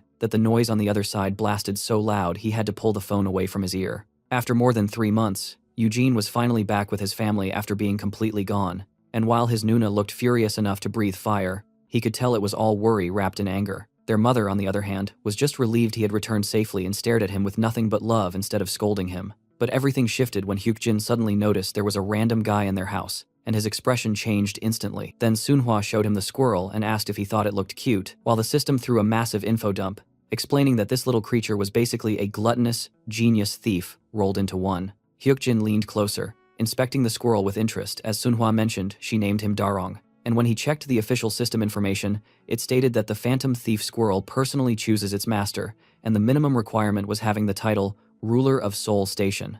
The system asked Hyukjin if he wanted to become the squirrel's master, and the little guy just stared at him with this smug grin like he already knew the answer. Realizing the squirrel had given permission to read his info, Hyukjin greeted his new companion. The moment he acknowledged Dorongi's name, the ownership transferred instantly, and his title shifted from Ruler of Seoul Station to Master of the Phantom Thief Squirrel. Sunhwa kept playing around with Dorongi, and the squirrel's cheerful attitude made the whole reunion feel lighter, even though Hyukjin had been gone for 3 long months. He still felt he could have achieved so much in that time, but he brushed the regret away since thinking about it wouldn't change anything. Even then, he had managed to make over 1 billion won during that period, and he was curious about how much the world had changed while he was gone. But for now, he was about to make a major choice. That's when Senya appeared beside him again, thanking the guardian who had activated the pause. And since Hyukjin had officially reached level 30, she informed him that his guardian selection was going to begin now. Hyukjin was dead serious in that moment, because picking a guardian was literally the only way to unlock a new class at level 30, and the system wasted no time selecting 5 of them who could drop messages into his note feed, and he immediately noticed Senya low-key stressing because she clearly didn't expect her channel to get flooded like this, and had zero idea how to manage that chaos. Within seconds, he already had 5 offers sitting in front of him, and as he pushed himself up from the bed, he was thinking about how players normally had to pray to be noticed by even 1 guardian, since the maximum number of possible contracts was 4 in his past life, meaning this situation was basically impossible because he had never even heard rumors about 5 guardians hitting someone up at once, and that's when it really sank in, that his talent was so ridiculously high, It was turning a completely average dude into a full-blown prodigy. But even then, the reality didn't match what he expected, because after going through the messages, he couldn't figure out where the fifth note had disappeared to. Right then, Senya asked who he planned to contract with, and Hyukjin casually said there were too many amazing choices to pick from, which the Guardian somehow took as a compliment. When he opened the Whispering Devil's note, who offered to make him Demon King, he instantly realized it was some scam nonsense, because if this guy was actually the Guardian of the Demon King, he should have been above level 40 already. Every other offer felt like a trap designed to force him into picking someone, and he knew that generous guardians could boost his growth, but he could only choose one, and something about the whole situation felt off. It was like there was something hidden in the space where the notes floated, something just outside his normal perception. So he calmed himself down and activated his Eye of Perception, wondering why the nameless observer hadn't contacted him, even though he'd been under that guardian's gaze since day one. That cold-blooded observer skill had evolved into his Eye of Perception, and honestly, his entire game had begun from that moment, especially because that guardian repeatedly broke logic, and even handed Hyukjin the Turtle's Nest reward, something way above the level of a mid-tier administrator, cleverly disguised so nobody would suspect anything. Guardians usually loved clout and showmanship, but one who stayed anonymous would naturally use methods only someone like Hyukjin could see. And sure enough, with his ability active, he finally spotted the sixth hidden note and grabbed it immediately, thinking he had wanted this one since the very beginning. The instant his hand closed around it, the contract with the Nameless Observer finalized, and he was given the Onlooker class, which didn't look impressive at first glance, but Hyukjin was already prepared for it to become something broken.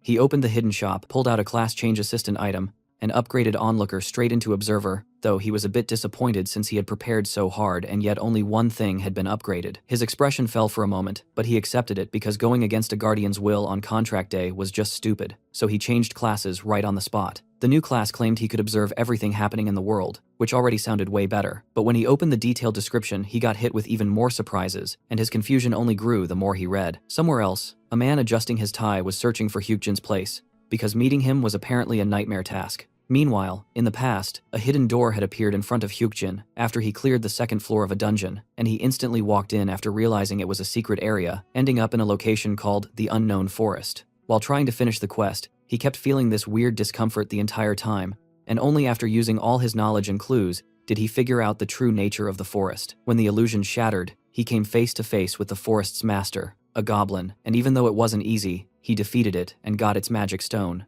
After that, he negotiated a successful deal with the Phantom Squirrel and escaped the forest. 3 months later, returning to the real world, he finally had the chance to choose his guardian. After understanding the Nameless Observer's insane methods, he chose him without hesitation. Though when he read the class's description, he still couldn't figure out what kind of profession it even was. Testing it, he learned that Observer Domain displayed all available application fields and granted 50% extra experience when playing in a team, while Observer's eyes could copy titles or abilities and exchange abilities with whoever he observed. He frowned because he had no basic attack or defense skills, but if he could level up those eyes, the potential was insane. Yuhyun could borrow a one-hit kill ability. Yeonseo could use Sunhwa's Platinum Shield. His skill could eventually support everyone, though the issue was leveling because reaching 40 through normal means would take 5 years. But he smirked anyway, because he knew he'd do it faster, and he felt like everything would eventually fall into place. He wanted to thank his guardian for this shot, but when he checked the privacy settings, only the guardian's name was hidden. Hyukjin figured the guardian wanted to keep himself anonymous and lived up to the title, so he simply said he would try to play well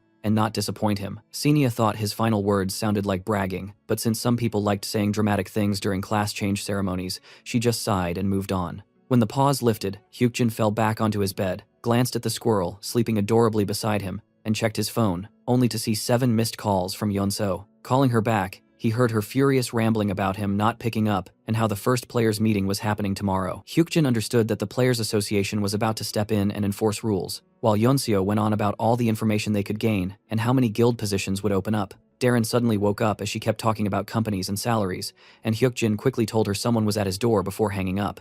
Opening the door calmly, he expected someone familiar, but instead saw a stranger looking for him. The man introduced himself as Kim Kang-chul, a manager from a company Hyukjin had worked with before. Soon they were sitting in the kitchen, and Hyukjin recognized him as the head of the Players Association's personnel department, the same man who approached him in 2028 with test results, and that tired, almost pitying expression. Realizing this guy had been running things even 10 years ago, Hyukjin's thoughts were cut off when Kim apologized for the late visit. After checking Kim's status, Hyukjin decided he wasn't a bad person and politely asked how he could help. Kim pulled out some documents and explained that their chairman valued Hyukjin highly, offering him a guild leader position. Hyukjin was stunned because he knew how fast this guild was growing, making the offer even more unexpected. After hearing all the benefits, he asked whether they needed an immediate answer, and Kim said delaying wouldn't be smart, since this might be the last offer of such scale. After promising to wait for good news, Kim left, clearly confident Hyukjin would accept the 200 million won salary. But Hyukjin wondered why they were throwing such a huge amount at him when he had already given their chairman an elixir. He sighed,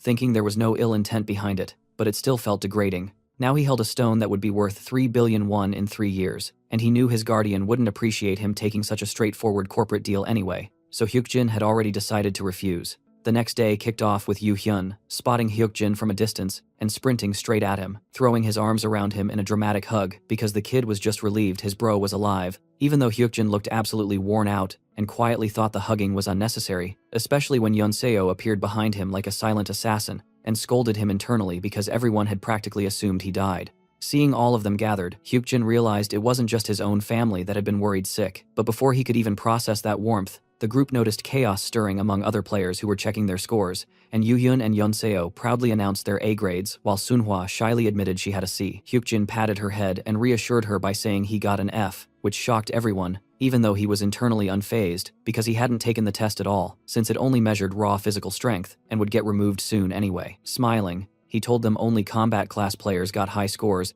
and called everyone to follow him because the official meeting was about to start. That's when their ex-fatty Choi Sung-gu showed up, except he wasn't a fatty anymore. After burning every calorie he ever owned with his fire ability, greeting Hyukjin loudly and jokingly, asking for permission to kiss him for returning alive after 3 months, only for Hyukjin's expression to go dark enough to terrify him into apologizing for even thinking about it. Once the mood settled, Hyukjin realized Sunhwa had helped Choi blend in and make friends during those months. But as the event's starting time approached with nothing happening, Hyukjin suddenly locked eyes with another team's leader, a gloomy, blue-haired guy, and instantly understood this would be the spark that ignited today's entire mess. He knew the blue-haired dude was contracted with the courageous Lion King and was itching to pick a meaningless fight just to trigger a mission. And right behind him was Jo Sung-hyun, a guy who would one day become a top-tier wind mage and someone Hyukjin needed to bring to his side. Before anything escalated, someone called out to Sung-hyun, and he froze, and the story briefly flashed back to last night, where Hyukjin had already told Senya exactly how this meeting would play out, and even made a bet she didn't believe. Back in the present, the blue-haired guy and another player started arguing, escalating fast, with the blue one initiating insults, and as Sung-hyun tried backing away, someone placed a hand on the blue-haired player's shoulder, Choi stepping up, ready to defend the kid, and while Hyukjin watched with a calm, everything is going as planned expression, Senya couldn't hide her shock. A PvP zone activated, tension shot through the entire hall, and suddenly, an administrator appeared, furious, because someone was disturbing the player he was broadcasting. The Rhino administrator Percy marched straight toward Choi, demanding to discipline him, but Senya stepped in right on cue, calling him out for applying unnecessary pressure and insisting he follow regulations since there was zero reason to harm that player. Percy became even angrier, questioning why she was interfering. Hyukjin knew that once Senya stepped in, peaceful resolution became impossible, and the Lion King would issue a new mission to his player, exactly as expected, making Hyukjin the target, as the blue-haired guy turned toward him with the expression of someone ordered to start a fight. Percy, sensing that bloodlust, would naturally shift his support, point at Hyukjin, and try to drag him into a duel, but Senya shut it down by stating her player wasn't a combat class and therefore unfit for PvP. Instead, she selected someone who was Yeonseo, and the girl saw this as an opportunity. The blue-haired guy mocked Hyukjin for hiding behind a girl, but before he could even unsheath his weapon, Yeonseo's blade was already at his throat, ending the fight instantly because he couldn't even track her movements. She mocked the outcome as too easy, calling him weak, pushing him into blind anger as he swung back with his weapon, and yelled dramatic lines about the fight only ending when his opponent died. But Yeonseo disappeared from his sight and reappeared right above him, aiming directly at his blind spot, and before delivering the finishing blow, she mentally called him restless. The moment she killed him, everyone around was stunned that the girl was a killer, though Hyukjin just smiled because he expected nothing less from her, and she even helped him test his observer eyes. Moments later, the blue-haired guy respawned because PvP never kills for real, and Hyukjin also gained team experience, and when he met Yeonseo's eyes, he calculated that combining all his titles gave him around 80% bonus experience, meaning all he had to do was stand behind someone strong to level up like crazy. Then a stranger wandered into view, praising Yeonseo's skill, a pale red-haired boy with a squirrel on his shoulder that suspiciously resembled Darren. Hyukjin immediately recognized him as a notorious professional coin thief who preyed on newbies using a pocket reveal ability to inspect players' inventory money. He figured the guy had targeted him since he was the richest there, but he smirked, knowing the thief himself had already been robbed by Darren because the squirrel sitting on the thief's shoulder was actually Darren sneaking around. Thanks to that, Hyukjin now had an extra 47,000 coins. Yeonseo then brought Jo Sung-hyun over because he wanted to thank her, but she insisted Hyukjin should hear it too. Hyukjin already knew about Sung-hyun's habit of remembering both enemies and benefactors, and once introduced, the boy nodded curtly and thanked him. Hyukjin dismissed it as trivial, since Sung-hyun had acted like a kid in that situation, then shocked the boy by correctly guessing he was a mage based on the faint breeze Hyukjin sensed earlier. Sung-hyun was impressed that someone had intervened to save him, and already saw Hyukjin as exceptional. Hyukjin invited him to go up to the meeting floor together, and Sung-hyun didn't refuse. Inside the elevator, Hyukjin was relieved everything had gone as planned so far, and as they reached the floor, he reflected on how important Sung-hyun was for what came next. He knew the upcoming meeting would get interrupted when the unknown gate appeared, and this was exactly where Sung-hyun would awaken his power. Hyukjin wanted to help him awaken and gain something in return. The gate would kill half the players today, the winds would tear people apart, monsters would appear, and without Sung-hyun's memoirs, Hyukjin didn't even want to imagine how badly things could have gone. There were 18 columns, and breaking them was the key to closing the gate. But each broken column triggered new dangers, and the seventh one signaled that everything was about to escalate. A larger central column appeared, and Hyukjin got a mission to find the offering box on top of the middle tower. A blonde player excitedly believed he found a clue, and drew attention, inspiring others to try harder. When the eighth column shattered, fragments flew everywhere, forcing the group to protect themselves while Hyukjin stayed alert for key items that might appear. Darren suddenly leapt onto his shoulder carrying the wind shoes, surprising Hyukjin since he'd been wondering how to obtain them. The shoes boosted wind element synergy and step movement, solving a major part of the puzzle. As the winds picked up again, Hyukjin dropped to the ground and told the others to do the same, then glanced at Senia and reminded her of their bet. With a sigh, she admitted she remembered, meaning she owed him a mid-range shop. The shop window opened, but the shock came when prices were 10 times higher. Hyukjin hated the fine because he didn't have enough coins, but Darren suddenly pointed out the red-haired thief who was trying to rob players again, unaware that he himself was being robbed a second time. Darren returned with 23,500 more coins, and Hyukjin grinned, realizing he could bypass the shop penalty. He promised Darren a mountain of fruit and 15 minutes of petting as a reward, and the squirrel wagged happily. After buying what he needed, Hyukjin was stressed by the cost, but new investment was necessary. When he told Senia he wanted to enhance an item, she reminded him the opportunity only came once, but he still went for it. A blue light barrier appeared, the familiar sign that the guardian who loved enhancement content was still watching. But then Hyukjin froze in shock, because the first enhancement success rate wasn't 90% like normal, but 120. Clicking the reinforcement, he recalled the line about enhancement not being a fight against odds but a doorway to a more beautiful world, and the wind shoes strengthened while the success chance increased by 10%. When it reached 140%, he was blown away, realizing he might have a talent for enhancements, though Darren didn't understand any of it.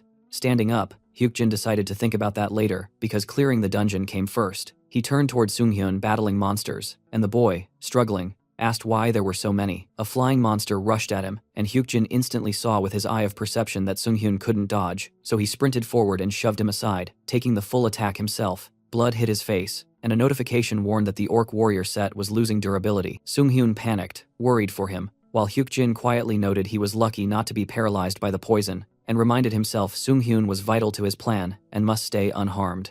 Without answering Sung-hyun's concern, Hyukjin warned everyone that the winds were coming again. After hiding from the gusts, Sung-hyun asked if Hyukjin had some ability to tank hits, but Hyukjin simply said it was safer for him to take damage than let Sung-hyun get hurt. Hearing that, Sung-hyun promised with absolute seriousness that he would repay the debt until death, which confused Hyukjin because the boy was way too moved. When he rose, Hyukjin told him he had a task, pointing at the central column. Sung-hyun mentioned the mission to retrieve the offering box, and Hyukjin asked whether he'd seen the wind flow around the structure. Sung-hyun hadn't, but once Hyukjin told him to look closer, he finally saw the swirling wind he hadn't noticed earlier and was amazed. Hyukjin handed him the wind shoes, lending him the rare item, and Sung-hyun was stunned that Hyukjin trusted him with something so valuable, even though he had done nothing to repay him. Holding the shoes tightly, Sung-hyun asked what he needed to do, and Hyukjin instructed him to remember that the wind flow circled the center. Warming up, Sung-hyun straightened his posture, took a deep breath, committed the storm pattern to memory, and with firm resolve declared he would do everything he could, then sprinted forward, promising to bring back the offering box.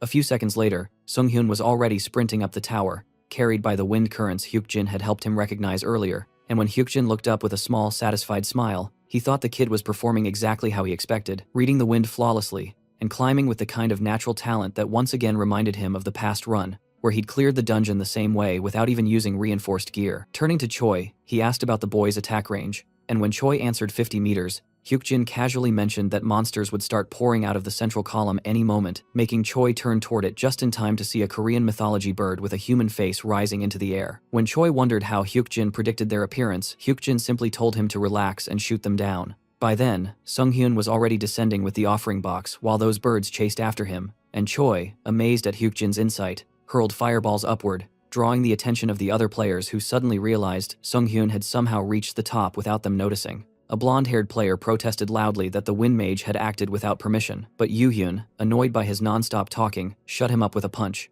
Meanwhile, a lizard-like monster was climbing the tower, and Hyukjin calmly reminded Yoo-hyun not to kill the blonde guy, just make sure he didn't disrupt the plan. Looking up, Hyukjin noted 11 columns had already been destroyed, and since the observer role meant minimal involvement, he shouldn't interfere. But watching the lizard close in on Sunghyun forced his hand. Right when the beast opened its jaws to bite, Hyukjin used instant movement, appeared in front of it, and drove his sword straight through its skull. The system notification warned him that experience would be reduced, but he didn't care. The plan mattered more, and Sunghyun's safety mattered most. Landing beside him, Sunghyun realized he wouldn't have survived on his own, and mentally noted that Hyukjin had saved him again. With some guardians delighted and the nameless observer still watching silently, Hyukjin stepped down onto the ground while Sunghyun asked if he was okay. Hyukjin brushed it off, though he noticed fresh system notifications saying a blue light barrier was promising him support, something he didn't quite understand yet. After telling Sunghyun he'd done well, he asked him to lower the offering box, and the boy obeyed immediately. The moment it touched the ground, the sacred repository activated, calming the violent winds,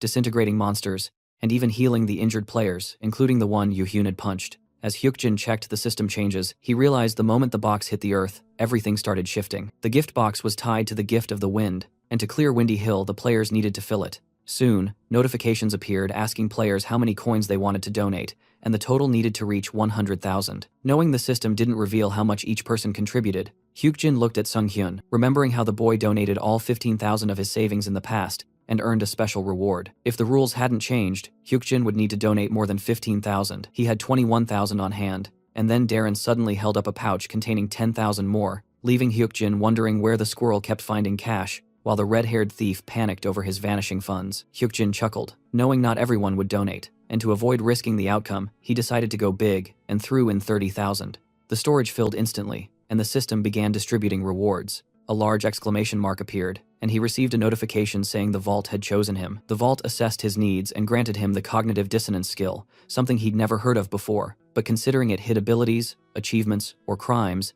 it sounded perfect. The conditions required guardian support and eyes of perception, both already fulfilled. Then a player shouted excitedly, asking if everything was over, just as the columns around them started fading. Another notification confirmed the remaining columns were being counted, followed by a reward announcement that surprised Hyukjin again. Not wanting to draw attention, he activated cognitive dissonance, spreading its effect and leaving everyone else confused about what had just happened. Now, free from scrutiny, he checked the details peacefully, and saw the blessing of the Wind Temple appear for him. Since 6 columns remained, he received 30,000 coins, and realized that in the past run, not all rewards were obtained, because every column had been destroyed. Right then, the hidden fragment of the 6 blessings triggered, and a hidden fragment materialized before him. He remembered Sunghyun's interview in the old timeline, where he once said destroying only 12 columns was best, information Hyukjin hadn't understood back then but appreciated now, because more rewards meant a better outcome. A book floated before him, The Divine Body of the Wind, something he never expected to appear here. It massively enhanced wind attributes, and turned its user into a unique genius. Since Hyukjin had already collected the Fire Book, it confirmed there were multiple attribute books, and 10 years ago only 5 wind books existed. Holding the wind book, he felt genuinely fortunate. Looking towards Sunghyun, who had strong wind affinity, Hyukjin's eyes widened in surprise, because he noticed a strange object on the boy's back, a blue-flamed candle he himself could see, but Sunghyun couldn't. Hyukjin recognized it as a random artifact, one that appeared under unknown conditions, and once extinguished, it opened a new zone. He wondered whether to choose players to accompany him since it was high risk but high reward. Sunghyun watched him, waiting for a reaction, while Hyukjin calculated that extinguishing the candle too early would raise the difficulty. The guardians continued observing, and since the candle hadn't disappeared yet, Hyukjin still had time to decide. Taking a deep breath, he made his choice and exhaled onto the candle, putting it out at the perfect moment, reducing the difficulty of what was to come. Wind surged around the players as the new phase began. Hyukjin immediately strapped on his armor, and told everyone to brace themselves, because once the new gates appeared, they'd be heading straight inside without hesitation. As they stepped through, they were transported into the tomb of the Wind Warrior, and while everyone scanned the eerie chamber trying to grasp its layout, Yu Hyun stayed closest to Hyukjin, clearly the most anxious. A strange echo rippled through the room, and Hyukjin warned the group to stay sharp because something massive was approaching, the ground covered in scattered limbs, and every heavy footstep sending tremors across the floor. Only when the enemy fully emerged did they see it, a great orc warrior. Hyukjin frowned slightly, but felt relieved that he had extinguished the candle in time, because otherwise a squad of orc archers would have spawned with the orc. Yeonseo drew her sword with confidence, and asked if they simply had to defeat it since they'd done so before. And as the orc slowly filled with rage, she asked whether Hyukjin had an iron rod ready, surprising him with how well she remembered the strategy. But before the fight could begin, a pause froze everything, at the request of the herdsman of Las Vegas, leaving all players confused as the Guardian dropped a new task, restoring the difficulty to its original state, summoning 5 additional orcs, and offering massive rewards in exchange for risking their lives since failure meant the entire team would die. While players swarmed Hyukjin asking what they should do, he wondered why that Guardian suddenly intervened, knowing the herdsman always treated his tasks like high-stakes gambling, tempting players with shiny rewards while disguising dead ends. Hyukjin clenched his hand nervously, aware that even a minor lapse in intuition could kill them all. His gaze drifted to Sunghyun, and he realized they had almost no chance of surviving with their current power. That's when he made his decision. He handed the wind book to Sunghyun, who was stunned, and told him with a serious expression that the book suited him more. Hyukjin believed that if Sunghyun used it, their odds would shift drastically. He also realized the Guardian couldn't possibly know he had such a powerful item, meaning Hyukjin could break the balance in their favor. Chuckling lightly, he thought everything was unfolding perfectly,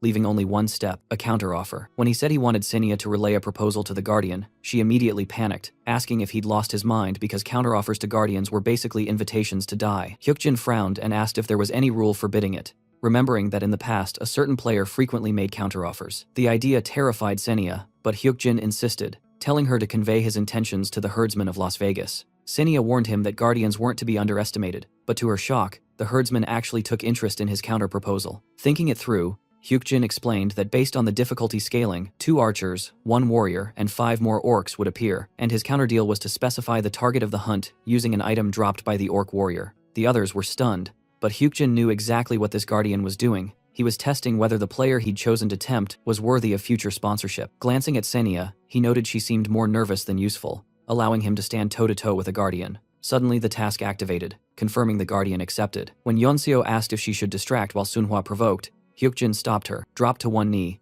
and secretly handed something to Sinia, an item the others couldn't see from behind him. Her wings trembled violently when she recognized it, and the system forced a pause once again. Hyukjin had fought a great orc warrior before, and now, in his hand, he held the proof of that victory, an orc fang. He dryly asked Sinia if she was okay, noticing the shock on her face as multiple Guardians reacted wildly to the unexpected twist. Some loved the chaos, others hated it, and Hyukjin took the chance to push the reward even higher. He told Sinia to tell them he had surpassed that Guardian before, causing some Guardians to scramble in an attempt to invalidate the proof. Hyukjin smirked, saying this was the perfect moment for a intermediate administrator like Sinia to take charge and attract naive customers, or to issue a new task that satisfied everyone. Sinia finally regained a bit of composure and announced the purge conditions had been met, though a few Guardians weren't pleased. The herdsman debated whether to acknowledge it, but Sinia urged another Guardians to issue a new task and actively participate. She then thanked the audience for their support, and announced that the clearing of the tombs would now officially begin as new monsters emerged in the back. Now Hyukjin had the chance to generate top-tier content for the Guardians, but the difficulty spiked drastically.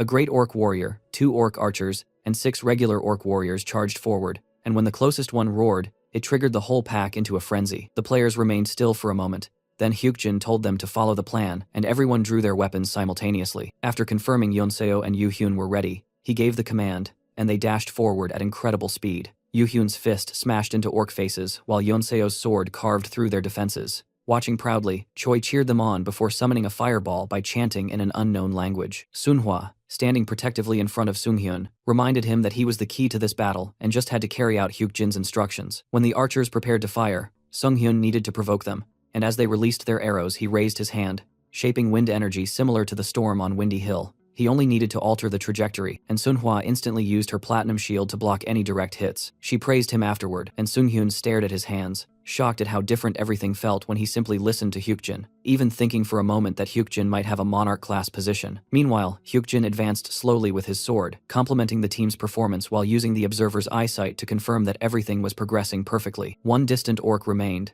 and the only thing left was the main event, fighting the great orc warrior. The monster was level 41, far above him, and when it lifted its axe and roared, the impending danger was clear. The axe fell with force, but Hyukjin dodged with a deafening silence. He'd faced plenty of anomalies before, but right now he needed a conventional approach. Delivering a strike, he noted the 11-level difference made solo victory impossible without a precise strategy, so he chose to provoke the monster. The enraged orc swung again, forcing Hyukjin to evade. Watching him, Yeonseo noticed his movements resembled a heavenly demonic flying step technique, despite being imperfect. Hyukjin reflected that unlike last time, he didn't have paralyzing poison, but with the observer's eyes he could clearly read the orc's movements, calculate the speed, and measure the distance. With that, he pulled out an iron rod and rammed it into the orc's mouth. The monster froze for a moment, then furiously activated its fear ability. Hyukjin attempted to widen the gap and struck several times, but the debuff weakened his body. Still, he could read every shift in the orc's posture, even fleeting weaknesses. Timing it perfectly, he used instant movement and shoved his blade deep into the orc's mouth, putting all his strength and speed behind the attack. While the orc screamed, Hyukjin was seconds from victory until he spotted a giant fist coming his way. Unable to dodge, he blocked with his body and hands, the impact shaking the ground in a cloud of dust. The orc kept roaring as Hyukjin wiped blood off his face.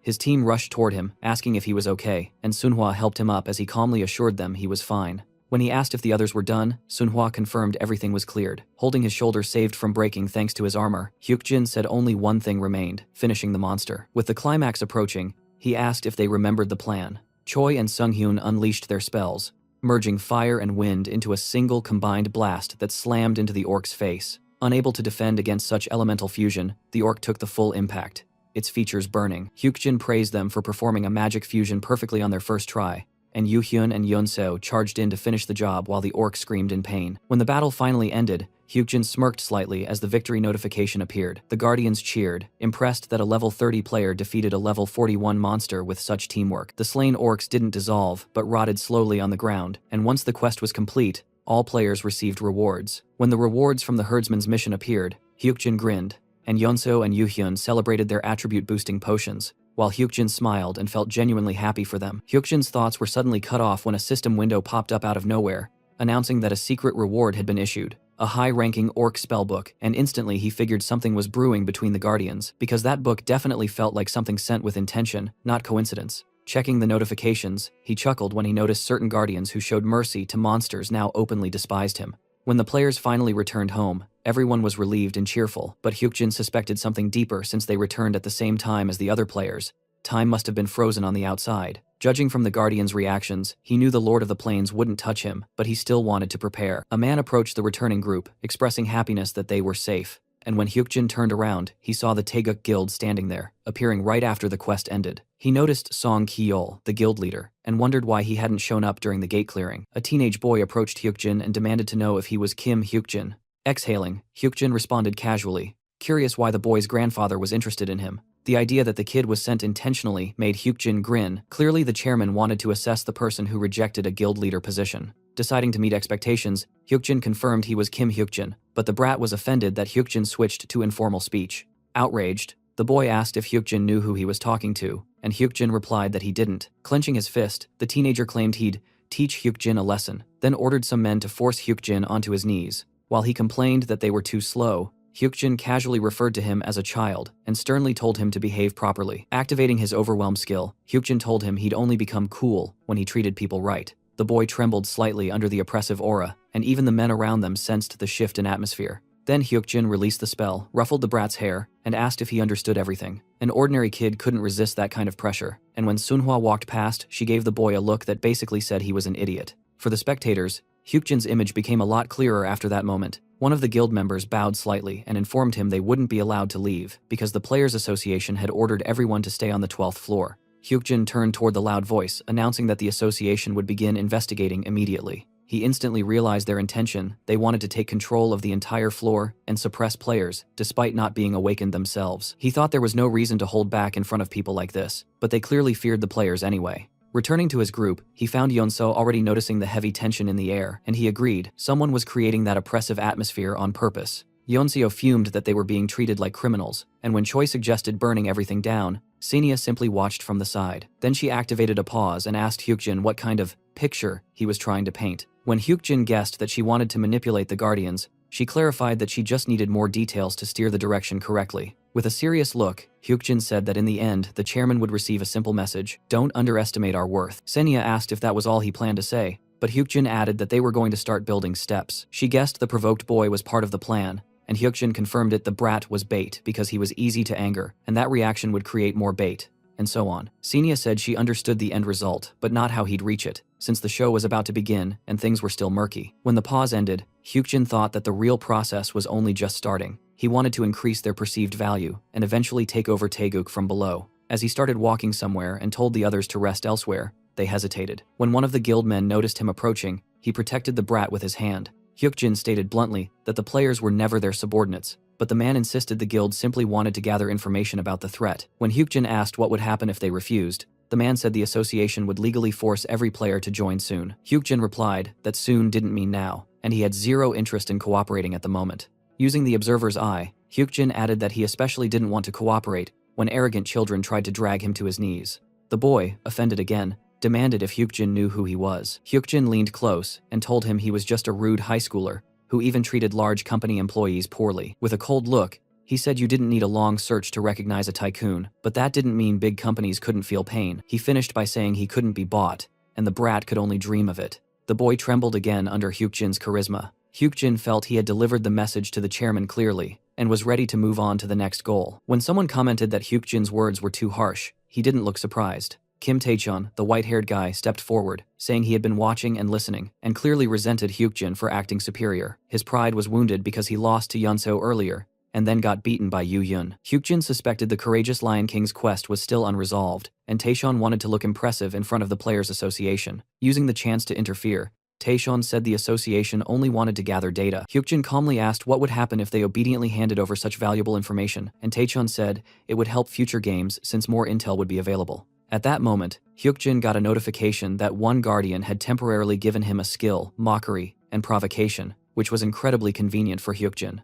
Using that window, he chuckled and asked if Taechon really thought this would benefit players. Hyukjin continued, explaining that the organization didn't care about society's well-being because it wasn't a charity. They came to subdue players, treating them like subordinates and interrogating them like criminals rather than partners. His words left the entire guild stunned. Then Hyukjin finished by saying, Taechon must have decided to submit and become a slave, wearing earrings to please others. Taechon snapped, furious at the insult, and said he had previously spared the non-combatant type. But before he could finish, a system window appeared in front of Hyukjin, drawing all his attention. Taechon raged that he wouldn't spare him anymore, but Hyukjin read the window a PvP zone was being created. While Guardian notifications flashed rapidly, Hyukjin turned to Senia and asked whether this was a player-to-player offer. Senia confirmed it, saying Taechon had personally issued a duel challenge. Hyukjin said aloud that this wasn't part of the script, surprising Senia. Then he accepted the PvP challenge confidently. He thought that since the fight wasn't system pre-planned, he had minimal responsibility to act as an observer and could freely participate. As the PvP zone materialized,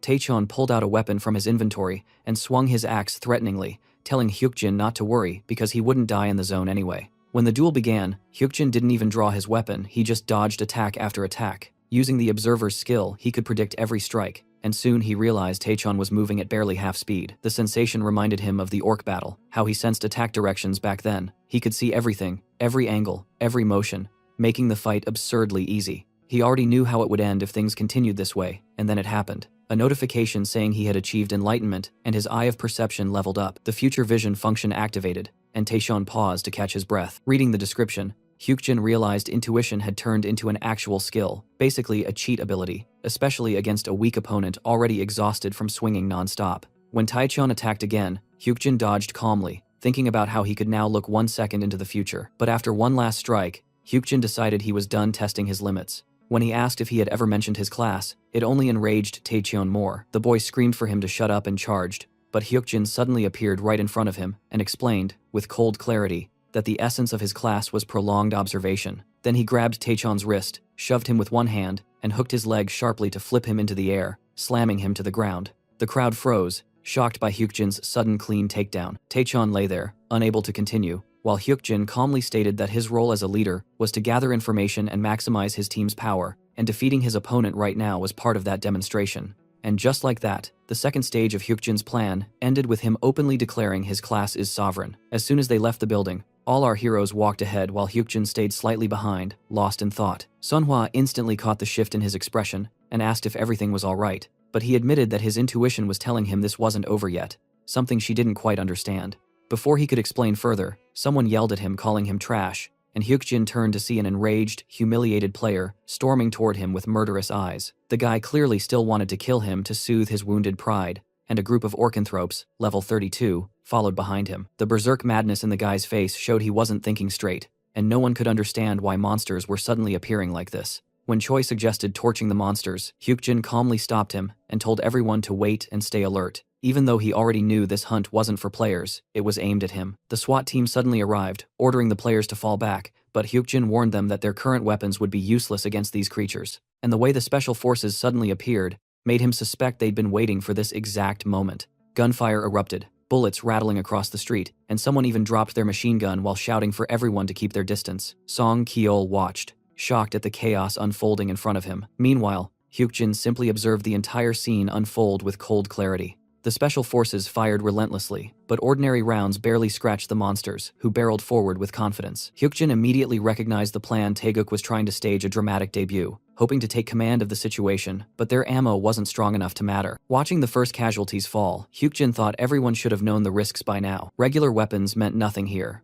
but he also knew he had a way to stop this. Otherwise, people would die pointlessly. Someone told Kyeol the situation was looking bad, and the man's expression showed it. Hyukjin approached him and casually offered a solution, one that would let Kyeol become a hero. Kyeol, confused, asked him to explain. Hyukjin showed 5 fingers and said he only needed 5 minutes to unleash a strike strong enough to stagger the monsters, and at that exact moment, Taeguk should attack. The spotlight would fall on Kyeol. Kyeol activated his Eye of Truth and asked if the monsters would really end up staggered. At the same time, Hyukjin's Eye of Perception detected that Kyeol actually had a unique skill. Surprising him, he immediately suppressed the skill's influence, and Kyeol hid his shock. Hyukjin smirked because he knew Kyeol suspected him now, but the guild still understood nothing about who he truly was. Putting a hand on Kyeol's shoulder, he reminded him he had mentioned his special ability earlier. When Hyukjin calmly stated that the Eye of Truth wouldn't work on him, Kyeol couldn't hide his surprise. His hand clenched when Hyukjin added that he was helping for a reason, and he wanted every single item and material from the hunt in return. Glancing toward the battlefield, Kyeol saw people fighting a hopeless fight against monsters. Turning back, he asked Hyukjin if he really thought he'd accept the deal, and Hyukjin answered with absolute certainty. After a tense moment, Kyeol agreed, and Hyukjin stopped walking, giving a quiet assurance that he would fulfill his side of the agreement. As Kyeol watched him walk toward danger, he thought Hyukjin seemed unnervingly dangerous, his abilities unseen but undeniably real. And as Hyukjin stepped forward, Kyeol wondered what kind of person he actually was. One of the special forces asked when reinforcements would arrive. Another said they had to wait, but everyone suddenly noticed something wrong with the monsters. They collapsed all at once, tiny lightning streaking across their bodies. Hyukjin stood there with the book in hand, having already done what needed to be done. He knew it was nearly impossible to defeat such orcs without losses, but the book's power changed everything. It worked perfectly on orcs, even hybrids like these Orcanthropes. Hyukjin realized the Lord of the Plains and the courageous Lion King had conspired to eliminate him, and the Whispering Devil had foreseen it, sending him the book ahead of time. But he didn't understand why the white-haired boy hadn't moved the entire time.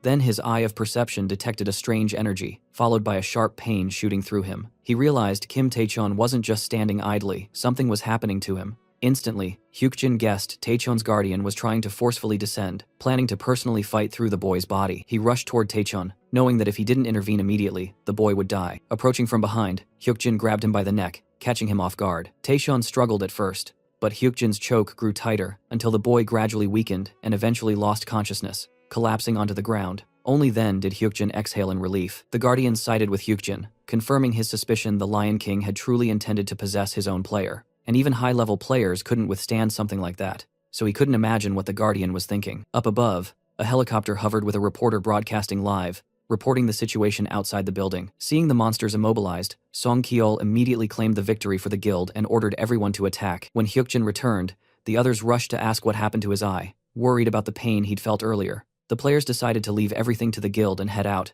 and Hyukjin suggested they all rest. He'd contact them soon. The group waved goodbye, and Yuhyun even wished him a good rest. Then Hyukjin checked on Sunhwa, asking if she was exhausted, and she admitted she was, and very hungry too. Turning to Sunhyun, he asked if there was something he wanted to say. The boy hesitated silently, so Hyukjin teased him, guessing what he wanted. Embarrassed, Sunhyun said he could just say it himself. He confessed that when they left the gate, he received an unexpected notification, saying that with a foxtail, he could activate a single dungeon. He apologized for not mentioning it sooner, but Hyukjin said it was fine. Sunghyun didn't owe him reports, and if he ever needed help, Hyukjin would be there. Sunghyun thanked him and admitted he had no idea where to find the foxtail. Hyukjin thought back to the past, remembering that Sunghyun had been the one to clear the Wind Temple solo. He had assumed that dungeon was meant for one person, but he never considered the foxtail itself, meaning it must have been Sunghyun who caught the six-tailed fox in the original timeline. But now the events had changed, and the foxtail had ended up with Hyukjin instead. Hyukjin had used it in the Valley of Fire, but decided he should share the info now. He explained where the fox could normally be found,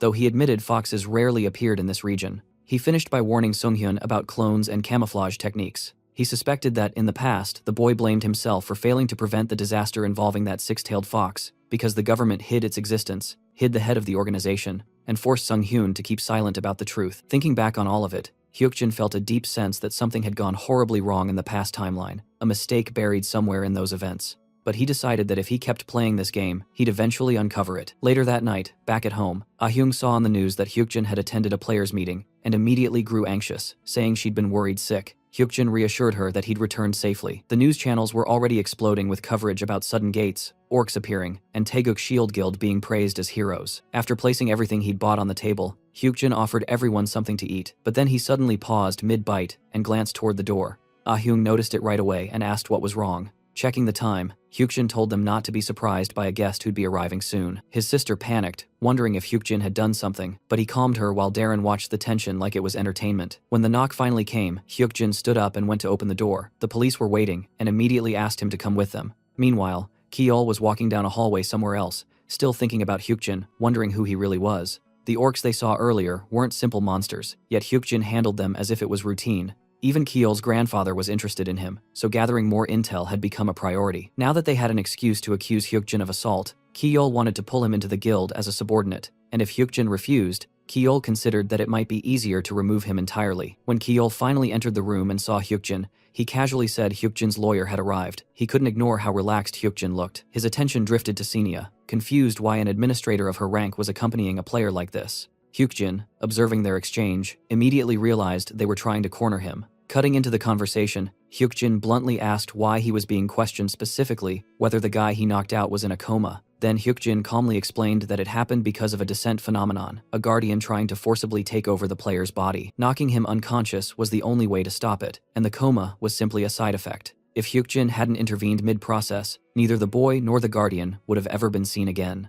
When Kiol asked why, Hyukjin dryly replied that the guardian would have killed them both. Kiol stared, confused about how Hyukjin even possessed such information, and asked for evidence. Senia nodded lightly, confirming everything. Kiol swallowed, sensing that Hyukjin had planned for this from the start, though he still didn't understand why an administrator was accompanying him. Kiol asked to speak to Hyukjin alone, and the officer agreed and stepped out. Hyukjin knew the coma accusation was just a cover. The real conversation was about to begin. As the door closed, Hyukjin stated that the boy couldn't report anything since he was unconscious, and because Hyukjin wasn't known to the public yet, all the attention had gone toward the guild. Hyukjin then pointed out that the speed at which the police arrived at his home made it obvious someone powerful was targeting him, someone who controlled information. Kiol seemed mildly offended, thinking Hyukjin was referring to him, insisting that he was there to help, not threaten. But Hyukjin didn't buy it, and asked how Kiol even knew his exact location, a question that went unanswered.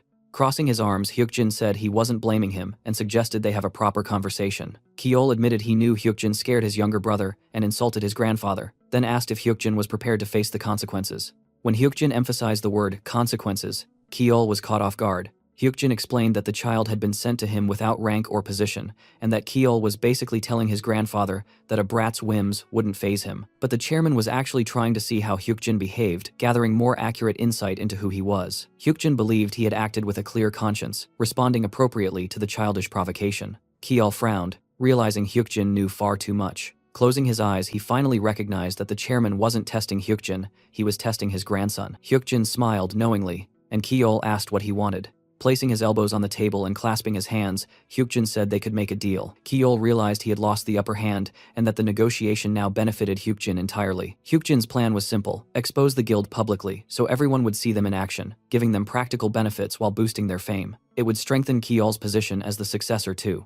As things wrapped up, Kiol was surprised that Hyukjin preferred anonymity and didn't want titles or prestige. Then Hyukjin added that his guardian didn't want the player drawing unnecessary attention. Opening the door, Ki-yeol promised to do everything he could to ensure Hyukjin returned home safely, and Hyukjin thanked him. He had secured another win, and now Ki-yeol was on his side. But Hyukjin suddenly called him back and told him to consider something. He wanted to check whether the other guild members knew about him, and Ki-yeol confirmed they did. With a firm tone, Hyukjin said they needed to show the guild a display strong enough to convince them to cooperate with him. Meanwhile, somewhere else, someone ranted angrily that Kim Taehyun ended up in a coma after losing to a non-combat class, and the guy next to him, annoyed, scoffed that he would have won easily. That guy was Byeon Gilsup, the future spear demon, destined to become one of the strongest PvP players who could even stand toe-to-toe with Yeonseo. As Hyukjin walked the streets, he thought about proving his strength to both Gilsup and the Taeguk Guild. The night before, to clear any doubts about their cooperation, Hyukjin suggested Ki-yeol test him in PvP, an idea Ki-yeol immediately accepted. Hyukjin was confident since he already knew enough about Ki-yeol's abilities. As he walked down the street, planning his PvP preparations, someone spotted him, Sunghyun, who immediately called out. When Hyukjin approached, Sunghyun returned the wind shoes Hyukjin had lent him inside the gate. After putting them on, Hyukjin thanked him and promised to return them. But Sunghyun felt awkward since Hyukjin originally gave them to him. Then Sunghyun hesitated before admitting that he doubted his assumption because the shoes were meant for wind class users, but Hyukjin could still wear them.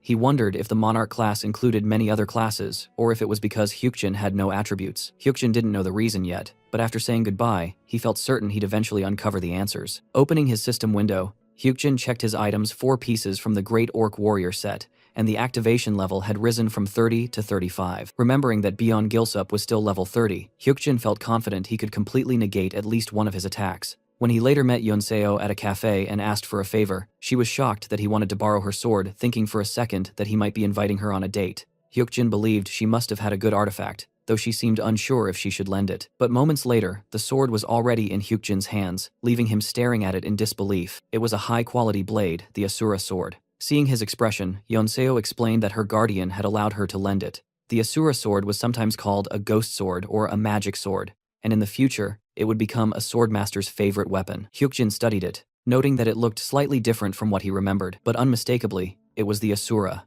After placing it into his inventory, Yeonseo grumbled that she lent him her sword, yet he still hadn't asked her out. Hyukjin answered honestly, she just wasn't his type. The next day, on the scheduled PvP battle day, Hyukjin stepped onto the rooftop of one of the buildings, and couldn't help wondering why Song Ki-yeol chose a rooftop of all places. Normally, PvP battles happened in wide, open grounds because players could literally destroy buildings with their raw stats alone, but Hyukjin figured that people still didn't fully understand the principles of PvP, so maybe the location didn't matter yet. Someone suddenly spoke behind him, and Hyukjin calmly turned around. Ki-yeol stood there, apologizing for making him wait. Seeing the status window of one of the guild members, Hyukjin realized many of them clearly doubted his abilities. A girl stepped forward, asking why Hyukjin insisted on a closed battle. Watching Cheon-suji act like this while Ki-yeol didn't stop her, Hyukjin immediately understood that this was intentional, planned, and he actually approved, because if the guild wanted to walk alongside him, using every tactic made sense. He simply replied that he didn't want to reveal himself. Frowning, Suji scoffed that a fight with a non-combat class wasn't even exciting, and that Hyukjin had almost no chance. She stepped right up to him and casually promised that if he lost to one of her guild members, he could have a drink with her that evening. Hyukjin looked doubtful, already suspecting she was his first obstacle. His eye of perception activated, and he saw the energy of temptation swirling around her, a cheap trick, and he instantly dismantled it. Just as he was about to respond, new notifications flashed. His eye of perception had advanced to the 2nd level, fulfilling the condition to awaken a new ability, reflective gaze. Hyukjin stared at the window, shocked he'd unlock such a skill at a time like this. Suji's face flushed pink as she asked if he wanted to cross pinkies. Realizing he had just unintentionally seduced her, he asked her what he'd get if he won. She told him he'd get anything he wanted. They linked pinkies, and Hyukjin reminded her not to forget her promise. He immediately said he needed the water of decomposition, something only a poison-related class could create. When she left, Ki-yeol watched with disbelief. Hyukjin approached him and admitted he was disappointed in her stunt. Hyukjin warned that another attempt like this would end their cooperation entirely. Ki-yeol apologized again for such a low tactic. Turning away, Hyukjin said there wouldn't be a second chance. Looking over at Byeon Gilsup, Hyukjin hoped at least the actual fight would be fair. As Gilsup approached, Hyukjin felt it was time to show them the real limitations of their world. That's when Senya appeared ready to establish the PvP field. Gilsup pulled out his spear, stating his name, class, and weapon. Hyukjin gave his own name and class, adding he didn't have a primary weapon. All players and guardians focused as the battle prepared to start. Watching the guardians' reactions, Hyukjin wondered which of them would be best to cooperate with this time. When the herdsman of Las Vegas turned his interest toward him, Hyukjin knew this was the moment. Suddenly, he asked Gilsup if he liked betting, catching the guy completely off guard. Hyukjin offered a wager he wouldn't move. If he didn't move, he wouldn't be able to dodge the first attack. Everyone was confused, but Ki-yeol looked the most shaken. Hyukjin drew his sword and said he'd stay still, telling Gilsup to attack with everything he had. Gilsup frowned, asking if Hyukjin understood what he was saying, but Hyukjin calmly insisted he needed to convince everyone he could crush Gilsup by a ridiculous margin. With a small grin, Hyukjin asked what he thought of the idea. Gilsup boiled with rage. The Guardians watched with amusement as he gripped his spear even tighter. With his Guardian boosting him, Gilsup prepared to test the nerve of this arrogant, non-combat class. He moved with full killing intent, aiming for Hyukjin's heart, wanting him to regret his words. Hyukjin didn't move not one step, taking the attack head-on. Gilsup's eyes widened in shock. Hyukjin asked if that was his strongest blow. The spear trembled, it had done nothing. Ki-yeol was stunned until someone explained that Hyukjin's item granted full protection against all attacks below level 35. Hyukjin added that item efficiency depended on usage and value. Ki-yeol finally understood the fight wasn't simple. Hyukjin was showcasing the importance of items. Hyukjin thought Ki-yeol must be piecing things together. Gilsup leveled his spear and said he'd lost the bet, but not the PvP. Hyukjin continued calmly, noting he could only use that defensive ability once per day. He explained that if the guild understood the value of new achievements and took action, it would influence the entire player base. While the Guardians admired his strategic display, Senya watched quietly, shocked he even considered such details. Hyukjin drew Yonseo's sword Asura and prepared for the real fight. The PvP battle erupted, movement so fast it was hard to follow. Gilsup swung his spear with fury, but Hyukjin dodged every blow with ease. He could read every movement clearly, yet something felt strange. For a moment he felt like he could literally see into the future, as if the Asura sword itself was whispering guidance. Then, the sword's unique ability triggered Sword Path, a blade technique that attacked all enemies within its zone, usually exclusive to swordsmen. Hyukjin realized Asura was opening a path in space, telling him how to suppress his opponent. Using instant movement, Hyukjin delivered one clean strike and decapitated Gilsup in a single blow. He didn't even need speed shoes for it. Suji covered her mouth in shock. Everyone stared. PvP zones prevented death, yet Hyukjin had cleanly severed his opponent's head. It became crystal clear that if Hyukjin wanted anyone here dead, he'd simply do it. When Gilsup mentioned that Hyukjin had a monarch class, Hyukjin turned in surprise. Gilsup, furious, complained that Hyukjin had access to too many rare items, refusing to accept the defeat because of the equipment difference. When Ki-yeol tried to calm him, Hyukjin said that if anyone disagreed with the outcome, he was ready to repeat the match. Approaching Gilsup, Hyukjin clarified that class didn't matter in this fight. He stared directly at the spear user and said that PvP dominance was Gilsup's specialty, not his. Hyukjin then suggested they fight under conditions where his real class abilities could shine. Hyeol noticed people approaching. Yeonseo, Sunghyun, and Yoo-hyun arrived, surprised to see a PvP battle happening. People wondered if this was why Hyukjin had borrowed several items, while Chris was shocked that Hyukjin had gathered the whole team. Watching them stand together, Ki-yeol understood Hyukjin didn't just want to prove himself. He wanted to make the entire guild realize the value of cooperating with his team. Hyukjin approached Ki-yeol and asked what he thought of the idea. When Hyukjin proposed a rematch guild versus guild, Ki-yeol realized Hyukjin wanted a complete, undeniable victory. But if the guild won, they'd gain massive advantage too. After thinking it through, Ki-yeol agreed. Hyukjin turned to Senya, asking if she could declare a guild versus guild zone. She said it required Guardian support. The herdsmen of Las Vegas immediately approved, and a massive guild battle zone unfolded before everyone's eyes. Not only Hyukjin's team but many nearby players watched in awe. Hyukjin felt satisfied knowing Ki-yeol had likely figured out his real intention. But the man had no idea about one final detail. Hyukjin had already fulfilled the condition of a hidden fragment.